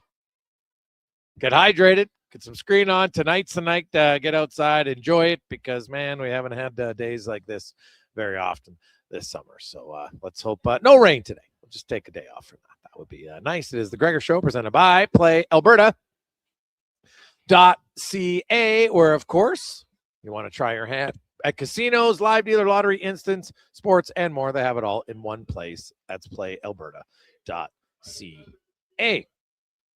And now we're going to get to 5 questions. 5 questions brought to you by The Brick, as they have a few days left as they celebrate their 55th birthday. And they have massive prizes. You can win part of the $255,000 they have in prizes. So check it out at The Brick and thebrick.com. It's time for 5 questions on the Jason Gregor Show.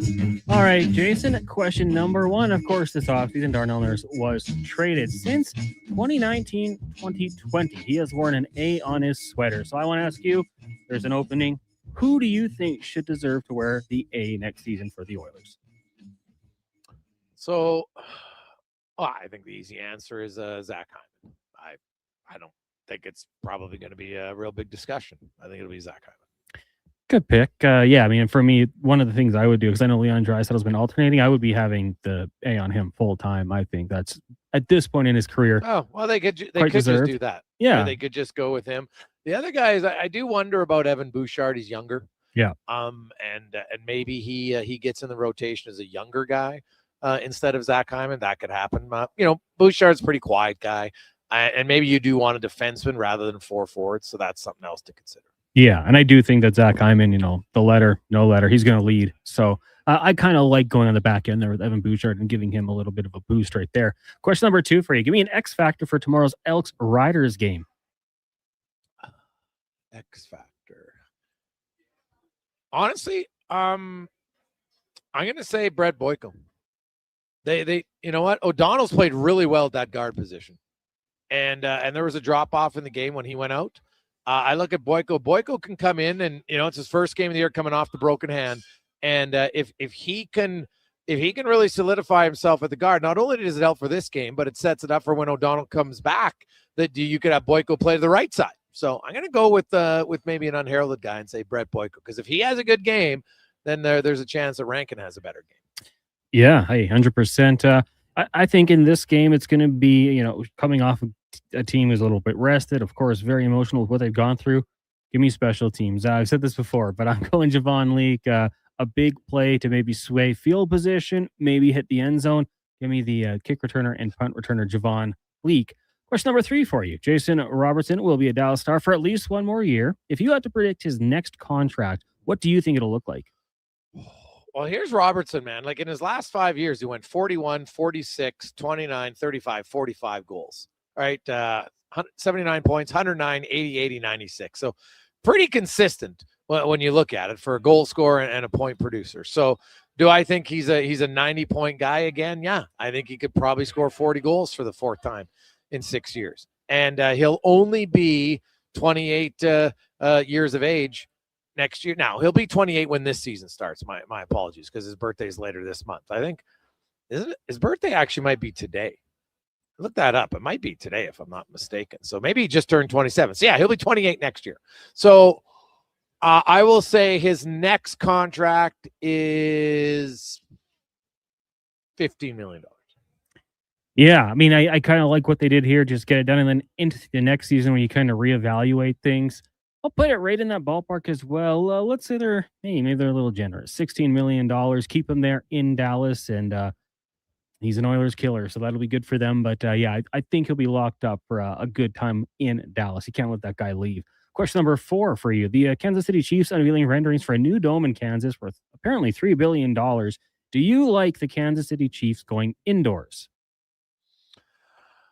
Well, I don't recall like that many games in KC that were just horrific weather to the point that it was like, you're like, oh my God, we can never play there. I understand probably why, because there were some cold days there. This is further to what we talked about yesterday. If they're going to go indoors, they're going to go indoors and have the ability to have the grass roll in and out, because Arizona showed you could do it. So I think if you did it that way, then I can understand why they're doing it. But this is all about business and comfort. You're never going to have game delays. You're never going to have to worry about snow. You never ever worry about bad rain or cold weather. Your fans are going to love it. It's controlled inside. So I can see why they're doing it. And obviously it's a pretty big bill that they plan on spending to make it happen. Yeah, I mean, to me, it makes a ton of sense to go indoors. All of a sudden, you're opening yourselves up to host a Super Bowl, and obviously, we know what that does for the economy. So that part makes sense to me. I like the cold weather games. Like you don't see it, like you said, you don't see the snow. Maybe you might get in Philly or Buffalo occasionally, but they're gonna do that. They have the money to spend it. Obviously, they made a ton of money in the last little while here. Business wise, it makes sense. And as a biased Chargers fan, I kind of dreaded those November, December games in Kansas City. So yeah, throw them in a dome. Take that advantage away. I'm all on board for that. Final question for you today, Gregor. Actor Danny Glover celebrating his 80th birthday, of course, well known for his role in the Lethal Weapon series. So when it comes to law enforcement movies and TV shows, give me your top 3 characters. Go ahead. I'll go a little diverse here. I will say my number 3, Detective Boyle in Brooklyn Nine-Nine. Obviously, it's a comedy show, so it's not the most serious, but he's got some moments. He's a weird cat, but he's absolutely hilarious. I will go with Jake Hoyt in Training Day. Very good movie. Obviously, for those who haven't seen it, he's kind of the good cop by the book. Polar opposites of Denzel Washington, who does whatever he takes, kind of blurs that line. And then my number 1, a movie franchise I just got into, Gregor, like a year ago, but we knocked them all out of the park. I'm going to go with Lee from Rush Hour, Jackie Chan. Because not only is the movie great, the action's fantastic, but you get the bloopers at the end of the movie. And I think more movies need to go with the blooper reel because he's hilarious in them. Okay. I probably have at the top of my list Detective Olivia Benson in Law and Order Special Victims Unit. Love that show, even though it's a tough watch. But the thing is, did you know how long she played that character?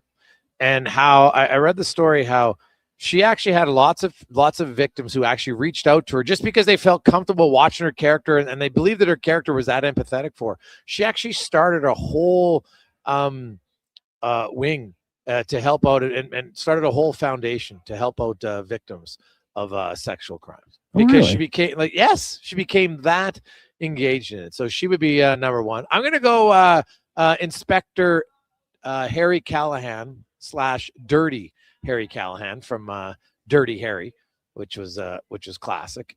And I probably now this one might be a stretch, Cons, but Jason Bourne. It's FBI. It's kind of law enforcement. It's a very special unit. But I'm going Jason Bourne. I think does that qualify? He's I mean, really a cop. It's law enforcement. FBI enforces the law. So yeah, I mean, yeah. By the wording, 100%, I'm going to count that. Okay. That was I love that show, man.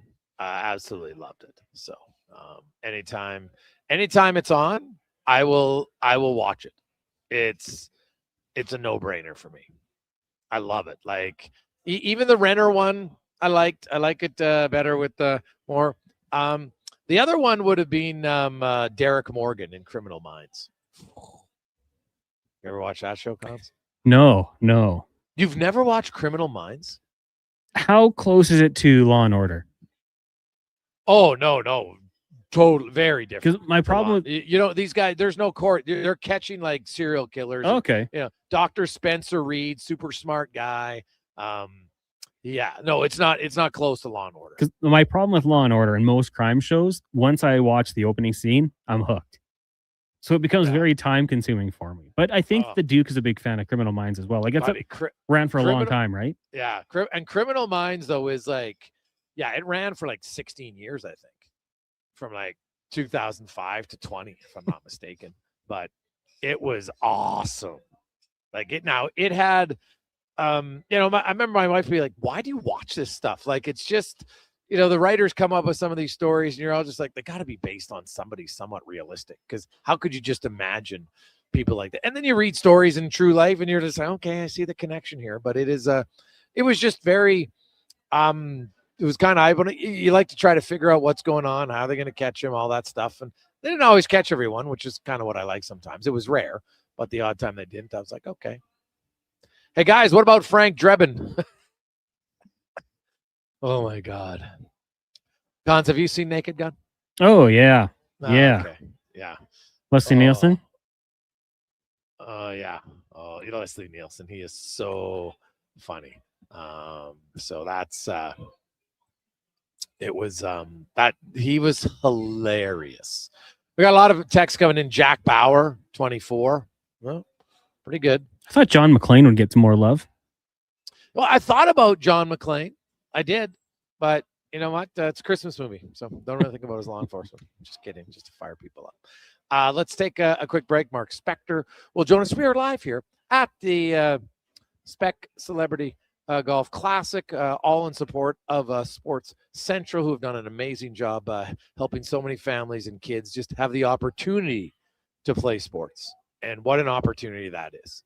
And it can be life-changing, can be instilling so much confidence and so much joy and happiness for kids and their families. Just think about it as a parent. You know what? How much joy do you get watching your son or daughter compete in a sport? It doesn't really matter if they win at the end of the day. You just see them competing and overcoming things. It's awesome. So we'll have Spec join us after Connor Halley and a Sports 1440 update brought to you by Northgate Chevrolet Buick GMC.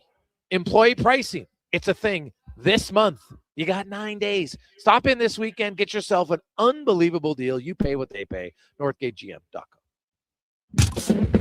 This is a Sports 1440 update. Jason Robertson of the Dallas Stars agreeing to a contract 1 year, $12 million to avoid arbitration. Robertson has 490 points in 456 career games. With the Stars could become an unrestricted free agent for the first time next summer. Jays in action once again, taking on the Rays in about 5 minutes time. We'll join that game in progress following the Gregor Show at 6 o'clock. Right now, Dodgers trail the Phillies 2-0 with the Guardians and Twins tied at 1 apiece. Later tonight, Orioles and Red Sox game 2 of their doubleheader.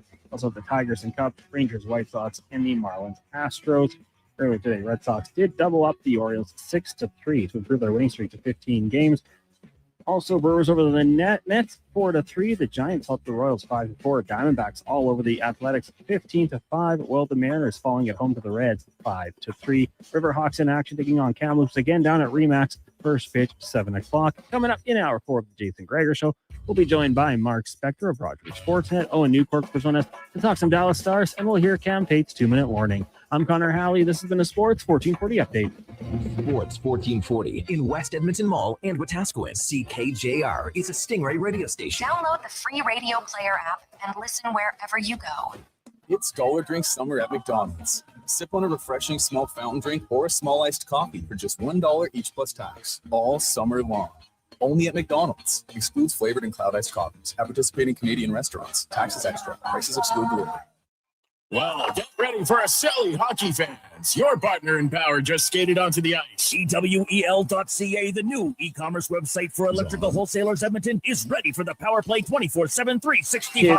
UL skates to where the puck will be in 5 years. Now that's forward thinking. Killer selection, slamming products from the best brands, and legendary service. Don't sit on the bench. Get your account today at EWEL.ca and win that project. Plug into your partner in power. Get an EWEL.ca account today. You got a go-to coffee spot, a trusted barber, even a lucky game day jersey. But when it's about looking your absolute best, there's only one name you need, Mr. Dirk. Family run since 1939, we're experts in crafting impeccable tailor-made suits and offering a wide variety of everyday styles. Pair that with personalized one-on-one fittings and the convenience of on-site tailoring. Mr. Dirk elevates your style game. Visit our Edmonton store or explore MrDirk.com. Score big on style with Mr. Dirk. Okay, new strategy. I'll just live in the freezer till October. It's spacious in here. It's spacious. There's a better way to survive the coming AC season. Pro Solutions is your one-call solves-it-all expert for AC repairs, tune-ups, and new installations. We offer convenient financing options and fast appointments so you can enjoy your entire home, not just the freezer. Now I can leave the frozen peas where they belong. Book now at prosolutionsinc.ca.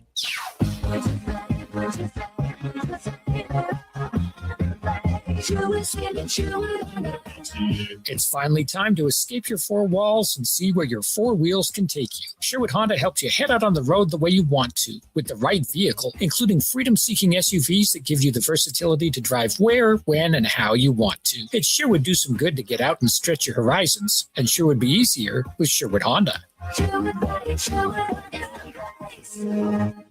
Photographers, start your cameras.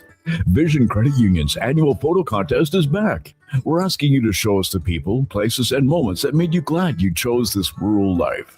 Maybe it's the view from your farm, a walk down Main Street, neighbors pitching in, a weekend at the rodeo, or a sunset down a back road. Share your photo to show why life in rural Alberta is a choice worth celebrating. Enter and vote at whatsyourshare.ca. Need an excuse to upgrade your ride? Well, we got a few to share.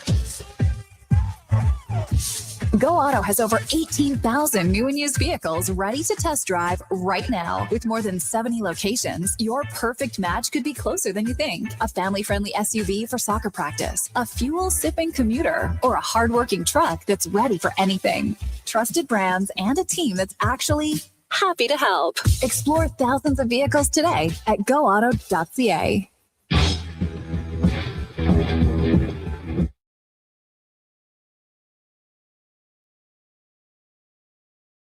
Portions of this hour brought to you by Jaffa Machinery. Big jobs, tight spaces, serious reliability. Emerald Equipment is now your local Yanmar dealer. Compact track loaders, mini excavators, and wheel loaders. Tough, reliable machines built for any job. JaffaMachinery.com.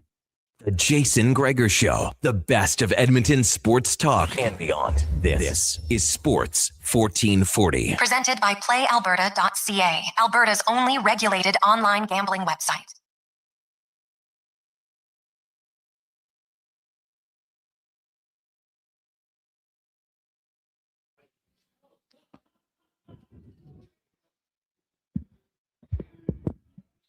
.507, welcome back. Jason Gregor, Connor Halley, Declan Kruger on a warm, lovely Wednesday afternoon. Hope you are having a great day. This is run through the sprinkler weather today, man. Although our lawns are so wet, we probably don't even want the water on. But it is nice, man. Get to the outdoor pool. Outdoor pools right now, unreal. So it is hot. It's going to be hot again tomorrow. 30 degrees tomorrow they're calling for. So hopefully we can stay off some rain for a bit. Get some heat to dry things out a little bit for everybody would be nice. The Gregor Show is always brought to you by PlayAlberta.ca, Alberta's only regulated online gambling website where 100% of the revenue stays right here in the province at PlayAlberta.ca. Now, we are live here at the Quarry for the Mark Spector Golf Classic in support of Sports Central, which does a fantastic job of getting families and their kids into sports. It's great. And we get now to the Spec Report brought to you by GS Construction, your underground infrastructure specialists. And they are hiring. If you're an operator, pipe layer, top men, top women, they got it all. Check it out at gsconstruction.ca. As Spec joins us now. Spec, how you doing, my man? Doing great, man. I want to thank you for coming out to the tournament today, Jay. It was awesome having you there. Oh, hey, man, no problem. Well, I'm still here. I outlasted you again, just like Friday night. It's kind of what happens here. So. Guilty, So, guilty. yeah. Do you guys know how much you raised today yet? Yeah, we raised, I would say once everything comes in, we're at $150,000 for Sports Central.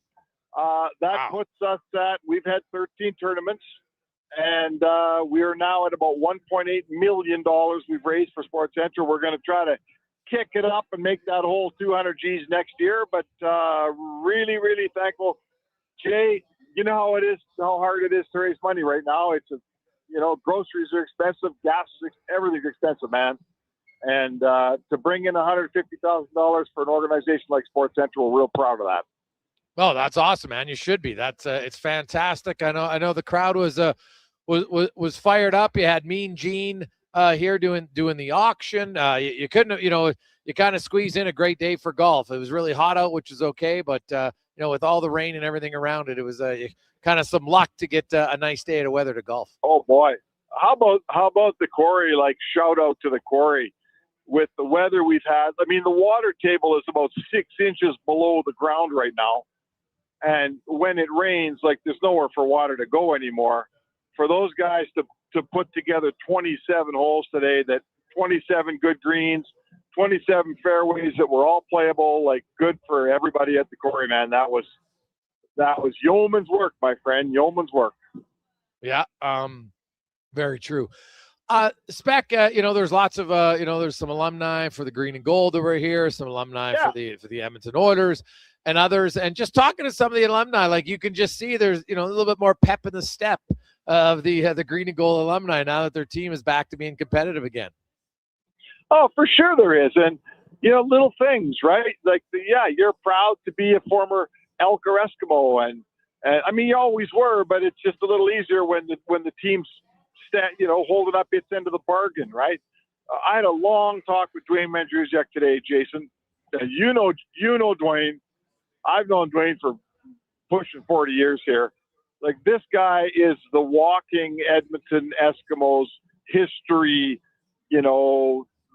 like the vessel of history for the Eskimos and Elks. And he's back in the fold. He said to me today, he said, these players today are coming to him and saying, so tell me about what it was like when you won 5 in a row, and what was it like when Warren Moon played here, and tell me a story about how it was when they used to put 57,000 people in the stadium. And, like a guy like those stories got to get told, right? They can't die. They can't just pass away and we lose them. So bringing back Dwayne and putting him in that dressing room with all the current Elks players who want to know what it was like back then, right?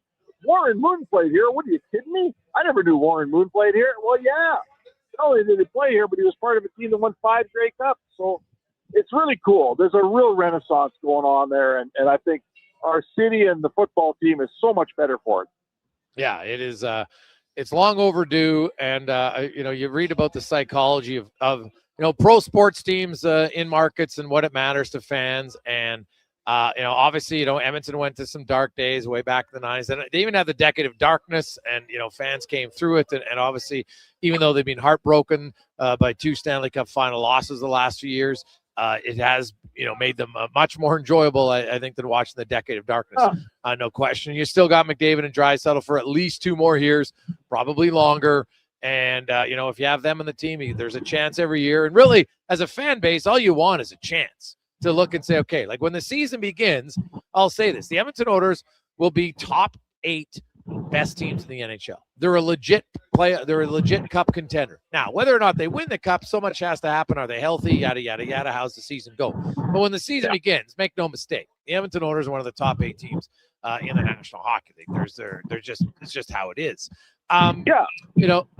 So looking at the Elks quickly, and, they got some roster moves. Boyko's in, O'Donnell's out, Mechie's in. They have Johnson starting at half for them, as Williams has lost his gig, at least for a game. Anyway, Mogensen comes back in. So they're getting a little bit healthier for them, which is key. But, this presents a huge opportunity here for Edmonton. Like, what? All you got to do is split.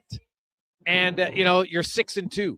and everybody's going to be super excited about it. But there's also a chance you could sweep them. And that possibility, like imagine winning the game, in Regina when you're in first place and they're chasing you. Like, man, I can't remember the last time the Elks could have won a massive game in Saskatchewan. No, and, I think we're entering sort of the second phase of the season. Like when we looked at the schedule, back in whatever, let's say February, whenever, I think it comes out in February, doesn't it? You looked at the first 6 games and you said, you know what? That's a pretty friendly first 6 games. 2 against Ottawa, 2 against BC. I think, if you do well, you can get through that thing and be like 4-2 and really on your way. Like it was an opportunistic start, but I think the schedule maker gave the Elks a nice way to start their season, and awesome. They're 5-1. They totally took advantage of it, Jason. They didn't squander any of that stuff. Good for them. So, okay, so great. So that's the first 6 games of the season. Well, guess what? It's an 18-game season. Now we get into the middle third, and those tough teams are sitting there waiting for you. It's time to play Saskatchewan twice in a row. I believe they play Montreal and Winnipeg in this middle third here. They got some tough games. And you know what? Now it's time to say, okay, we've had our maybe lesser opponents. That's great. Everybody gets them. We're not the only team. Everybody gets them. We beat them when we played them. Now let's step it up. And I don't see, why can't this team take a step, right? Why can't this defense that's allowing less than 20 points every night, why can't they do the same thing against Saskatchewan? Like I see no reason. I'm not telling you they're going 5-1 in the second third of the season because it's a way tougher third. But you're right. Why can't you go 6-2 and take it from there? Yeah, why not? And just see where it goes. Spec, do you think Robertson and Dallas, is this just the start of a long-term relationship, or is this the beginning of the end with a 1-year deal at $12 million? I don't know. It's a really interesting sort of a bellwether, a canary in the coal mine. Like Dallas is one of the teams everyone wants to go to, right? Texas is a no-tax state, no state tax. They're a really good team. We all know that Jim Nill is one of the best, smartest GMs. Dallas is good every year. Like, who does Larkin want to go to when he says, I need a trade? Well, Dallas is on his list. So it's very interesting, Jay, to me to see Robertson's hanging out for more money and all that. He's already in Dallas. Like, why does he want out? And what's it? Does Dallas have to pay him like he's some free agent? You're supposed to want to be in Dallas. So I'm interested to see where this goes. Is Robertson just basically a guy that just a mercenary? I just am going anywhere that'll pay me the most money. I mean, he turned down Seattle. Yeah, I can't see that. Yeah, he turned down Seattle. Right, he turned down Seattle. He's in a no-tax team in Dallas that wants to give him a ton of money. Like, I guess I'm asking you, what the heck does Robertson really want here? Well, I think he wants to go long-term in Dallas, but they didn't have the money to go more than 12 right now. But next year, the cap goes up by $9 million and Seguin's contract comes off. So could he get his $14 or $15 million next year? I think very, very, very possible that it could happen. And I still, though, think Dallas has in their mind a number in their head that they don't want to go above. Now, the salary will keep going up. So maybe his next contract, he gets 13. Who knows? Or 14. But right now, they didn't want him to go that high. And guess what? Dallas got what they wanted. Jim Nill has been sitting on $12 million for 3 months, Spec. And he got $12 million. So kudos to Jim Nill. I think he knew what Robertson, Robertson wanted to be in Dallas. And he said, okay, like, I'll give you 12 million reasons to stay. And ultimately, I guess that was enough. Now that he's there, like I look at the Detroit Red Wings, and to me, the whole focus of the remainder of the offseason is bullseyes on Detroit. What do they do for their GM? What are they going to do for Dylan Larkin? And their new GM, I'll tell you right now, their new GM should be looking at Jim Nill and be like, okay, this is how you manage. You don't let the inmates run the asylum. Just can't do it. Oh, I totally agree with you there. I mean, listen, it's a tough spot when your top guy like Larkin says, I want out. Yeah. Like it's not easy. I'm not telling you that you just snap your fingers and deal with that. But, the hard thing for Larkin is he's the first line center on Detroit because they're not a very good team. I'll tell you, bring him to Edmonton. Which center is he in Edmonton, Jay? He's a freaking third line center in Edmonton. You know, he's not better than the top two centers. On a championship team, on a really good NHL team that has a chance to win a cup, Dylan Larkin is a second line centerman. That's what he is. He's not a first line centerman. Like, he's been the 1C in Detroit for how long, and they can't get over the hump. He ain't taking them there. So yeah, this guy wants to go off and be a 1C, and he thinks he should be that somewhere. Well, guess what? He's not. And trying to get a proper trade value for him is really difficult because the GM bringing him in is saying, I'm not giving you what I'd give a proper first line center because that's not what he is. So it's tough. Detroit's in a bind here. I guess I'd say this to you in closing. They got to figure this guy out. He's going to become a distraction. He's kind of like Kachuk in Calgary. Either you got to sign him or move him and get him out of my dressing room. I don't want a guy around that just wants out all the time. That's just bad for business, isn't it? Yeah, I would think so for sure. Mark Spector joins us here. A guy who's better than a guy who thinks he's better than he really is. I think that's probably half our problem here. Yeah, because there'll be something to that, right? That's fair. Going quickly to baseball spec and put your manager hat on for a second. Okay. So the Jays are obviously out of it. We all know that. Like they can't hit for a lick. Like, season over. You've got the trade deadline comes up on August 3rd. So 2 weeks. Well, actually, no. Like, what are we, like 10 to and not like 12 days away from the trade deadline. It's Monday, August 3rd. So if you're the Blue Jays and Kevin Gausman's a starting pitcher and you probably can get something decent for him. But then if you still feel that next year you're going to be competitive again, then you're looking for starting pitchers again. So what would you do if you're Toronto? Do you look and say, hey, let's talk to Gausman, see if he's interested? Like, people say, oh, trade him and then revisit it in the summer or off season. Sorry. You could do that. But would you sign Gausman rather than trade him? Well, the first thing I always say this, Jay, in every league, in every sport, we talk about trade him and sign him again in the summer when he's a free agent. And I'd say to you, how many times has that ever happened in any sport? Exactly. Almost never. So that, to me, like, I come from the show me state. Until that starts to happen, I think that's a fairy tale. So forget that part of it. I'm not even going down that road. I guess I have to talk to Gausman's people. First of all, I'm making an internal decision. And do I want Gausman next year? And I think if I do, then I'm talking to his agent right now. And I'm saying, look, here's the deal, pal. Either we sign or we trade. But I'm not waiting until this summer and losing you for nothing. So I guess you got to take a stand as a GM. And you got to say, it's like Connor McDavid a year from now, right? I can't lose you for nothing. I wish I could keep you. But if you're leaving, I got to get something for you. And I think that's where Gausman stands. Is that fair? Yeah, no, that's fair. And I'll be very interested to see what they do. Guys like Varsho and Springer, I don't know, like Springer's age. I think at some point you got to get younger there. I think they'd like to get a good leadoff hitter if they could. So we'll try to search for that. Spec, have a good day. Enjoy a patio beer on the deck for all your hard work today. I appreciate it. And great job raising $150,000 for Sports Central. All right, Jay, thanks for being a big part of that and helping us all year long, doing an auction for us every year, man. You've been a supporter of our tournament ever since I've known you. You're an old friend. And thanks to everybody out there, whoever gave $1 to Sports Central or pitched in or did anything to help, man. We need everybody's help, and it's been a real good day. Thanks a lot. Awesome. That's Mark Spector, $150K raise today. That is outstanding stuff. 5:20. Take a quick break. We'll go to Dallas next. The scuttlebutt. We'll find out. Owen Newkirk covers the Stars.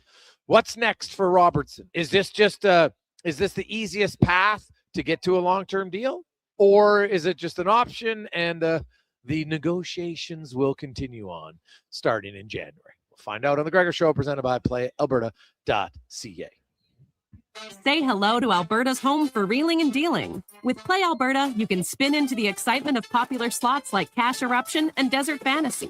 Experience Alberta exclusive games and get in on the action of live dealer tables with all new elevated stakes. However you prefer to play, the fun is ready when you are. Visit playalberta.ca/Gregor to learn more. That's playalberta.ca/Gregor. Must be 18 plus to play. If you gamble, use your game sense. 50-50-50. Right now at Papa John's, you order carry out, you get 50% off the pizza, loaded with the toppings you love. You want pepperoni? You got it. You want the works? Done. Always made with our fresh, never frozen dough. Half the price for the pizza you already love. When you come grab it, just use promo code CO50. Better ingredients, better pizza, Papa John's. 50% off regular menu price pizzas. Carry out only. Use promo code CO50. Participating locations, restrictions may apply. The Bricks 55th birthday bash continues with big savings store-wide. Save on furniture, mattresses, appliances, and electronics. Plus, take 55 months to pay with 0% interest on furniture and mattresses, or 36 months on appliances and electronics on approved credit. Find up to 30% off bedroom packages, up to 40% off select mattresses, and don't forget, you could be one of 275 winners with over $155,000 in prizes to be won. Hurry in, the birthday bash ends July 29th at the Brick, saving you more. Silent Ice Sports and Entertainment is an innovative market leader across Western Canada. Properties include the Spruce Grove Saints, the Junior Prospects Hockey League, Silent Rides Charter Company, the Hockey Super League, and the newly launched Female Super League. Silent Ice also owns the Western Hockey League Seattle Thunderbirds and operates the Morinville AAA Arena. The Silent Ice Center, a new state-of-the-art entertainment facility in Nisku, features 2 sheets of ice, a 1,600-seat arena, as well as Summit Restaurant. Learn more at silentice.com. Mr. Rooter has deja vu. Mr. Rooter has deja vu. The bathroom is right over there, Mr. Rooter. Thank you, good sir. I swear I've plunged this toilet before. It was clogged with a snow globe. Am I living in a time loop? Oh, good. It's just a voodoo doll that looks exactly like me. Whew, what a relief. For a plumbing experience you'll want to relive, call Mr. Rooter. You've got better things to do than wait for an oil change. Jiffy Lube gets you in and out fast. No appointment necessary. All you have to do is roll into a location near you, and we'll take care of the rest. Every full synthetic oil change at Jiffy Lube is warranty approved and comes with a 20-point visual inspection, making sure you get back on the road safely. Find your neighborhood Jiffy Lube today. Visit jiffylubeservice.ca. Think a quality golf cart is out of your budget? Think again. At the Golf Cart People, we have a fantastic selection of fully inspected, pre-owned carts starting at just $4,500. Choose from gas, electric, or lithium-ion power to fit your lifestyle. And the best part, every used cart comes with a 1-year warranty for total peace of mind. Why wait? Get the cart you've always wanted today. Visit the Golf Cart People. Find out more at golfcartpeople.com.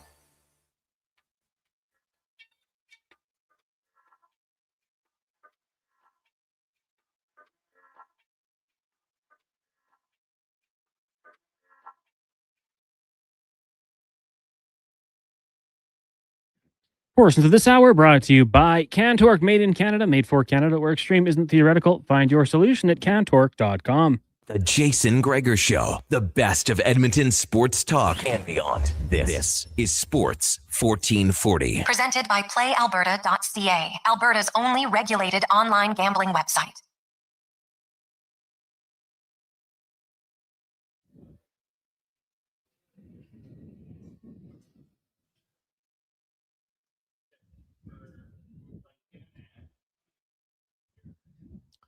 We continue on a wonderfully warm Wednesday afternoon. Oh my goodness. Stop the presses. Stop the presses.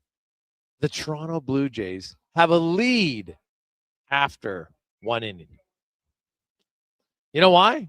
Because they have the guy, Braden Fisher. Do you know what his ERA is in the first inning this year? 0. Do you remember the other Jays starters, like 13, 6, 8? No. He comes on the mound and boom, hits him out. And the Jays, Lucas walks, Guerrero gets a hit, and then Springer is able to, with 1 out and a runner on third, pushes it towards first base, and they score a run. Small ball. It's wild. It's wild. It actually works. So we will have the Jays game after the end of our show, so you can listen to it. Who knows? Maybe the streak starts tonight. I'm kidding. You never know. Who thought the Red Sox had been 15 in a row? You never know, but it's pretty low odds, I would say. Very, very low odds. Now, let's go around the NHL, brought to you by McDonald's and summer today. This is the day, man. You're walking around, you're hot. Get the McDonald's app, download it, and you can get $1 cones. Those are great every day, but they're even better when it's 28, 29 degrees. So stop in at McDonald's. And hey, speaking of a great day, I'm assuming it would be a great day when you sign a contract for $12 million. That's what happened. Jason Robertson, a 1-year deal for $12 million with the Dallas Stars. He will become an unrestricted free agent next July 1st if he doesn't sign a contract extension before that in the 2027 calendar year. From DLLS Sports, we are joined by Owen Newkirk to talk about that signing. Owen, welcome back to the show, man. How you doing? First of all, Jason, it's a pleasure to be back. And I want to tell you that you have a great producer in Connor, because I got caught up trying to whip up two different things at once and lost track of what the clock was. And all of a sudden I get this text that says, hey, will you be joining us soon? And I went, oh no. So give Connor all the credit, because I usually don't forget this stuff. So he got me. But as I connected, I heard you talking about my Red Sox, who I had written off last month as just an atrocious team. I shouldn't even bother to pay attention. And 15 wins in a row. They got another one tonight. I mean, okay, it feels like house money that the Sox are good now, because the first 2-3 months of the season, they were so bad. We just went, well, better luck next year, right? Yeah, no, they have turned it around, tie a franchise record, longest win streak, and they could break that record tonight, which is a wild, and really kind of came out of nowhere, because you're right. Like, no one completely we're going to be good, and they've turned it around. So Jays fans are hoping maybe the same thing, but it's hard to have a lightning strike twice in the same season. I'm assuming, Owen, that you and many others who cover the Stars are like, oh, thank God. Because I don't know how many articles, how many questions you've had to ask over the last 12 and a half months about Jason Robertson and a contract extension with the Stars. And I know Jeff Merrick and I on our podcast months ago, Jeff was like, hey, I heard that Robertson's asking for 14. The Stars are counting with 12. And at the end of the day, it sticks at 12. So what did you make of a 1-year deal at $12 million for Robertson? Okay, deep breath. We got a lot to get to here. First, on the content side, as you well know, yes, it is a beating to completely repeat the same thing over and over again. However, when not much else is going on and you have to do daily content, especially about the Stars, as our show is, the DLLS Stars podcast, it's kind of the gift that keeps on giving, especially when it goes from just the same story to all these NHL insiders throwing out rumors. Some of them may have been true, some not. We had the obligation to report them regardless. So in some sense, with the Stars' way too early exit, similar to the Oilers this year, a team that expected to go a lot farther, we had to cover the month of May with no Dallas Stars hockey. June, okay, Stanley Cup final, draft, free agency, you can get into that. We had an extra month that we didn't have a year ago. In fact, the last 3 seasons when the Stars went to the conference final, it sounds like, the well-to-do complaining about the temperature of the salad fork. But it is also nice to have a national storyline that we get to report on pretty consistently when you're looking for content. Okay, that aside, yes, we're thrilled to be done with that. And here's what the crazy part. 2 months ago, almost 3 months ago now, the Stars got knocked out in the first round by the Wild. I still make the claim that if they were fully healthy, Roope Hintz, Mikko Rantanen, Miro Heiskanen, Tyler Seguin, that could have been different. Take nothing away from the Wild. They're a very good hockey team. We looked at the offseason news and it's, okay, Robo's an RFA. He's going to command big money. Here's the problem. The Dallas Stars don't have the cap space to give him the market rate. And there were a lot of people saying, well, you can't pay him more than Mikko Rantanen. Mikko's your best player. And I say, well, no, that doesn't matter anymore. There was a time in the NHL where you say, okay, the benchmark is this guy, nobody gets more. Well, look at the Oilers. Connor McDavid is not the highest paid player on the Oilers. That's fine. But you can go percentage of the cap and say, give him the same percentage that Mikko got. Well, now that's 13 plus. Or next year, it's going to be 14 plus. That's okay. It's not saying that Jason Robertson is effectively a better player than Mikko Rantanen. It's just market value at the time of the deal, right? That's okay. So the problem was Dallas had already locked up just about all the other members of their core except for Robo. And it was just his turn, right? And everybody else had gotten theirs. And now they don't have enough space. They can't give him 14 for 8 years. They don't have the space for this season. Next year, Tyler Seguin's $9.8 million comes off the cap, and the cap goes up another $9 million. So now they have roughly $30 million in cap space. You want to give him 15? You want to give him 17? Leo Carlson's 18. Who knows where the limit is? They have flexibility. So at the beginning of May, I'm floating this idea on our show going, how do you possibly get Jason Robertson and his representatives, Andy Scott's his agent now, to agree to a 1-year bridge to basically get past this season when things open up and then give him a long-term deal?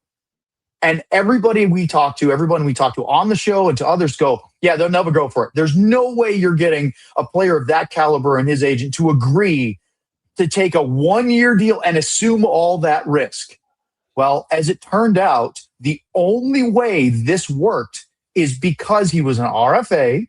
The Stars did explore trading him. It didn't work, and I'll get to that later if you'd like. And they were facing arbitration. If they didn't have arbitration, Jason, this one drags out through the summer into September because the RoboCamp deservedly wants market value. And the Stars say, yeah, we want you. We want to give you that. We just don't have enough money to give you right now, or we can dress 9 forwards every night and see if we can win hockey games without a full group. It only worked because of this arbitration showdown. And here we are. I floated this idea almost 3 months ago, and there was no one that said, yeah, that's a good idea. I'm not saying it was my idea. I'm just saying if they could only leap that one season, they could make it work. But we all said, yeah, that'll never happen. And here we are. It happened. Yeah. Well, that to me was where my next question is this a guy who, hey, I like it in Dallas. I want to stay in Dallas. And this is one, hey, like $12 million isn't chump change. I don't feel disrespected. And I know that there can't be handshake agreements per se, but it can be easy to connect the dots to say, hey, Jay, this is what we can pay you this year. And next year, look, the cap goes up. We got extra cap space. You know what? If you'd want to be part of the team, we'd love to talk about it then, or however you word it. You know, I know, like, to me, there's nothing illegal about doing this. No. If both sides agree to it, I don't really have much of a problem with it. I know the NBA is looking into the Gary Trent Jr. contract right now, but the difference was he was taking a league minimum deal and then got bulked up to like $16 million. If Robertson goes from $12 million and then gets a multi-year deal at 14, no one's really going to go like, oh my God, that's totally crazy. So in that theory, it does make sense for the Dallas Stars. You mentioned injuries, and I think Edmonton was in the same boat with Anaheim. You know, McDavid, Draisaitl, Dickinson, Henrique, you know, all 4 centers, 2 of them not playing. The other 2, you know, playing with injuries. Clearly wasn't good. So if you look at the Stars, now you got Robertson and you got Rantanen and Roope Hintz and Wyatt Johnson. Where do you feel Matt Duchene fits in on that team? And what do you think Seguin has left? I have learned long ago not to rule out and bet against Tyler Seguin because he's taken a lot of abuse in his body over his career, right? And come back from all of it. Every time we talk to him about injuries, he is a glutton, not for punishment, but for getting in the gym, putting in the work, the grind. He loves the grind. He loves the process of doing what you have to do to get on the ice in the NHL. It's a little harder now for him, or a lot harder now than it was when he was, say, 20 or 21. But he's such a great pro. I don't think he was always like that in the beginning of his career, but it's something he learned and matured from. And he's coming off the ACL. He's in that time frame where September's not unreasonable, and that's what everybody expected. Jim Nill spoke today at the practice rink in Frisco. We went in to talk mostly about the Robertson contract, but he also mentioned that all these other guys we talked about, the Hints, the Rantanen, the Heiskanen, and he said, Tyler Seguin's on track, just like he said at the end of the season, media availability, on track for training camp. Not ruling out the possibility that they might take their time with him, but I think they're expecting him to be there. To answer your question, he and Matt Duchene have great chemistry together. And we were having this debate on our show earlier today, me and Craig Ludwig, of do you go with the pairs, which is very common for NHL coaches, because you have Rantanen with Wyatt Johnston. They've been a pair for a while. Robertson with Hintz, Duchene, Seguin. Those are pairs that have been really effective. And then do you sprinkle in guys that may or may not be top 6 guys, Justin Ritzkovian, Sam Steele, Jamie Benn, and kind of sort of fill in the pieces. You say, well, I don't know if they really want this guy in their top 6 or this guy here or this. But because of the salary cap constraints, this is where you're at. The Stars are loaded down the middle. They've got like 8 centers. They don't have as much depth in high-scoring, high-skill wingers. No disrespect to the bottom 6 guys, but they've got a lot of those guys, and they're missing a few on the top 6. Ever since they lost Mason Marchment, they had to let Mikael Granlund go, again, for cap reasons. They just haven't been able to fill that, especially on the left side below Jason Robertson. And Luds had a great comment about it. He said, I think that if you're on the road, Glenn Gulutzan and his staff can use those pairs and spread them out and make it really hard to match up. But if you're at home and you're controlling those last changes, he just wonders if that might be the time where you see Jason Robertson jump up with Johnston and Rantanen, kind of top heavy that. Maybe you put Rope Hintz with Duchene and Seguin, although Matt Duchene in the last couple of years has looked great at center, hasn't necessarily looked great on the wing. So this is an imperfect roster, but it's a very, very good roster. But some of the pieces, it's something that we'll see. Here's my thing. The Stars, and I think Edmonton's probably in the same boat. The Stars are a better roster right now going into the season healthy than they were against Minnesota in the first round because of the injuries.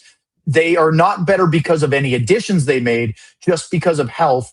And then they're kind of leaning on some of the young guys taking a step, and guys like Thomas Harley, who did not have their best season last year, getting back to the level you expect. Lastly, do you see any newcomers coming into the lineup in Dallas this next season? I mean, injuries always can possibly create opportunity, but right now, no. Contracts make rosters these days, and the Stars have to send probably Arttu Huru through waiver. He's waiver exempt. They have to send him down, and one more player to get below the cap. They're about $1.3 million above the cap with the Robertson deal right now. Within the rules, they can go up to 10% over, no big deal. But for that season opening roster, which will be 3 or 4 days before Dallas's season opener, which is October 2nd, they don't start until a couple days after the league gets going. They will have to do a couple of moves. And, we talked about injuries. Somebody gets picked up and, picks up an injury. We hope you don't, but in training camp or in the shorter preseason, then maybe you don't because you have LTIR, you can use that kind of stuff.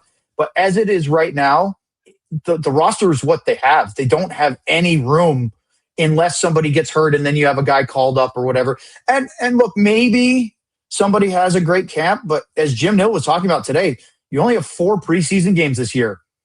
It's going to the toll is being taken by the young players because they're not going to get as many games to maybe either see where the level is at the NHL or maybe show out and maybe earn that spot they otherwise wouldn't have been slated for.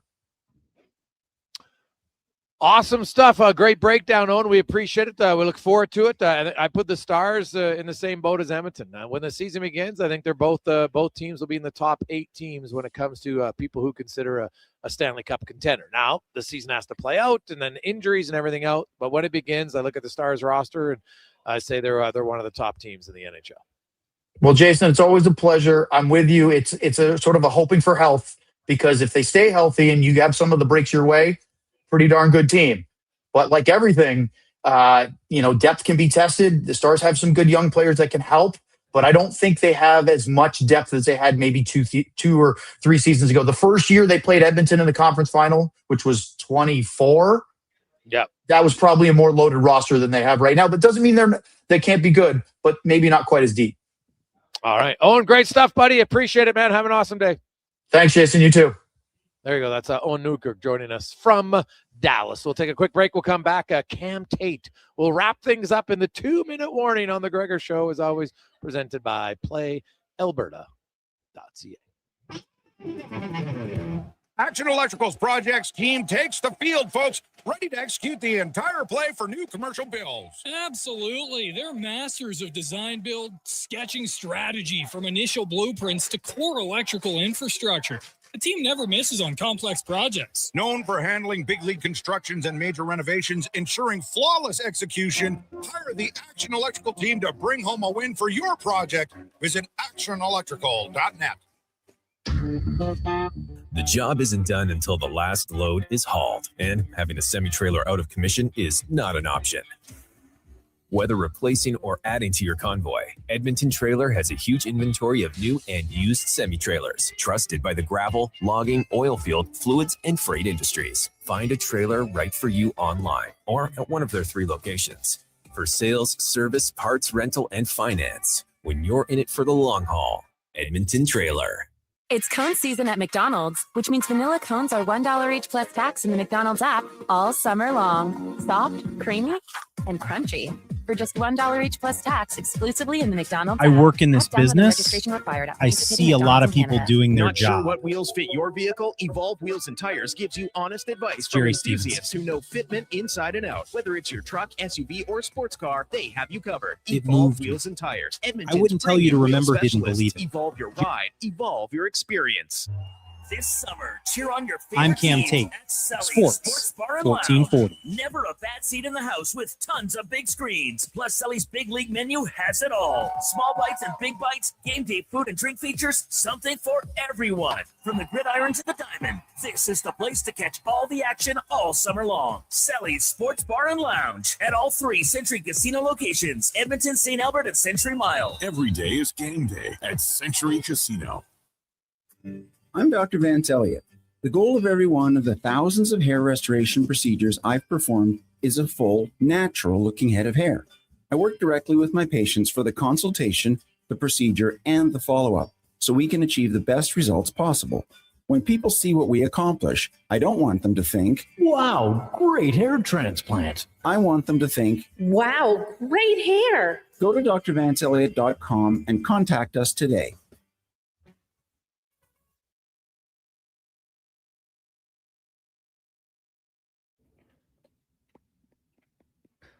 Portions of this hour brought to you by the Nation Golf Tournament, Friday, August 28th, 2026 at Millwoods Golf Course. Golf, drinks, swag, food, and fun. Every swing supports Gregor's grads and help graduates shine on graduation day. Sign up at nationgear.ca before it sells out. The Jason Gregor Show, the best of Edmonton sports talk and beyond. This is Sports 1440. Presented by PlayAlberta.ca, Alberta's only regulated online gambling website.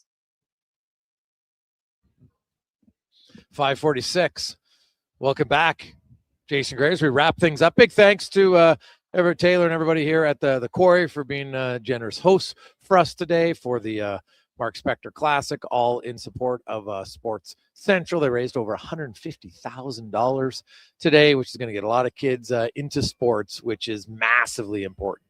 And it's not just sports. Like, they have bikes and everything else. Just a lot. Like, think about it when you got that first bike. Man, I still remember mine, man. Out at the farm, I called it the Blue Bullet. It was unreal. Blue frame. Now, being a farm kid, you had to learn to ride your bike.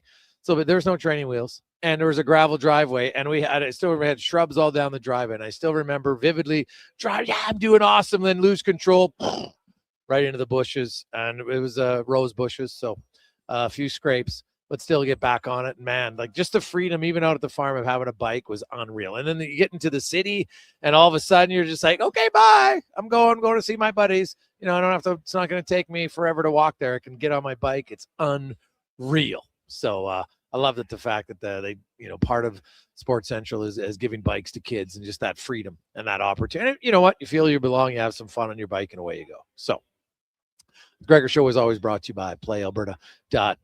and they give back, lots of the money. All the revenue comes and stays right here in the province at playalberta.ca, fixing roads and many other things. So that's awesome too. Now, today would be the first day, Connor Halley, that I actually, because Cam Tate's here down at the Spec Classic, and he was sitting right across from me. So I was watching Tater make the 2-minute warning, and I can tell you what the struggles when you see like Struds try to comb his hair. That was similar to watching Tater trying to write his article today, because he's trying to talk up the ladies, and then he's trying to have some food, and then he's doing it, and I was dying. It was unreal. So let's get to the 2-minute warning, brought to you by Legacy Heating and Cooling, home of the no payments, no interest for 1 year on your AC unit. And days like today, baby, I hope you got it. LegacyHeating.ca. Here is Cam Tate and the 2-minute warning. I work in this business. I see a lot of people doing their job. And then every so often, you meet someone who just gets it, who cares in a way that changes how you see things. That's Jerry Stevenson. I'm asking you, and I mean really asking you, to remember his name, Jerry Stevenson, because what he does, it's not about the highlights or the stats. He finds the human part, the part that actually matters, the part that stays with you. And honestly, it moved me. I wouldn't tell you to remember his name if I didn't believe it. Jerry Stevenson does absolutely amazing work. Incredible work.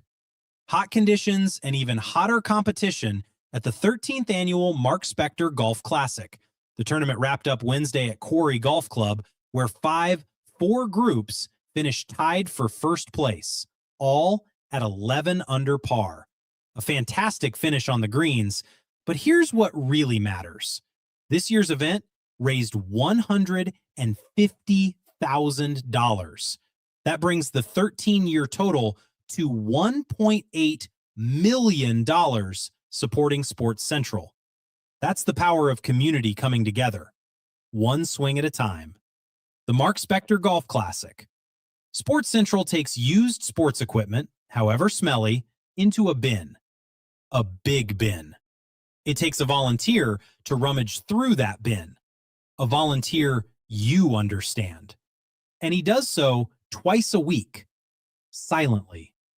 But he represents everything Sports Central is. Their name, you ask?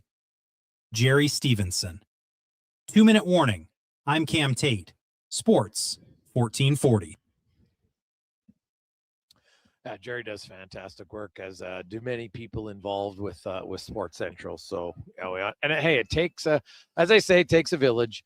And when you look at what Sports Central's done, there's so many people behind the scenes, in front of the scene. What about the people that just fix up the bikes, right? And I know there's lots of people that are retired that just volunteer their time, and people drop off bikes, and maybe it needs a new chain, maybe the tires are bent, whatever. They've got guys and gals in the back there that are unreal and fix up all these bikes, and they repaint them, and then they drop it off, and for that child, that's like a brand new bike, and it's a brand new opportunity, and it's the ability to fit in, and it is awesome stuff. So I love it. 833-401-1440, 833-401-1440. Jason Gregor, Connor Halley, Declan Cougar with you. Conman's going to be running the show tomorrow, as I have an engagement that I need to be part in. So the Conman will have, I think he's going to have a special guest in studio at 3 o'clock tomorrow. Anything else you got planned, Conman? Definitely going to go out to Saskatchewan, talk some Rough Riders at the Elks in action. And then you know what? Hey, might have to call him a favor. See if Eddie Steele wants to hop on and get the green and gold perspective. Of course, a guy who played in the league, obviously covers the league very well with Elks Nation. So, yeah, we'll be doing that for sure. Looking forward to having Declan Kruger running the things for 5 questions as well. He always makes it a lot of fun. And then I get to sit back on the round table, right? I get to let the other guys see what they want to come up with. So looking forward to it. And, hey, we'll be glad to have you back on Friday in studio. But it's going to be a lot of fun tomorrow on the show. Yeah, no, it will be great. And, looking forward to helping out tomorrow. So everybody have yourselves a wonderful Wednesday evening. Enjoy the heat. Enjoy the shade. You know what? Now's the perfect time of day, man. It is awesome. So have a great one. Let's get to Connor Halley, a Sports 1440 update brought to you by Hire Good. If you are looking for quality professional work, get it done at Hire Good. Site cleanup, debris removal, seasonal maintenance, and more. Check out hiregood.ca. Stable jobs create stable lives. Here's Connor Halley. Have yourselves a great night.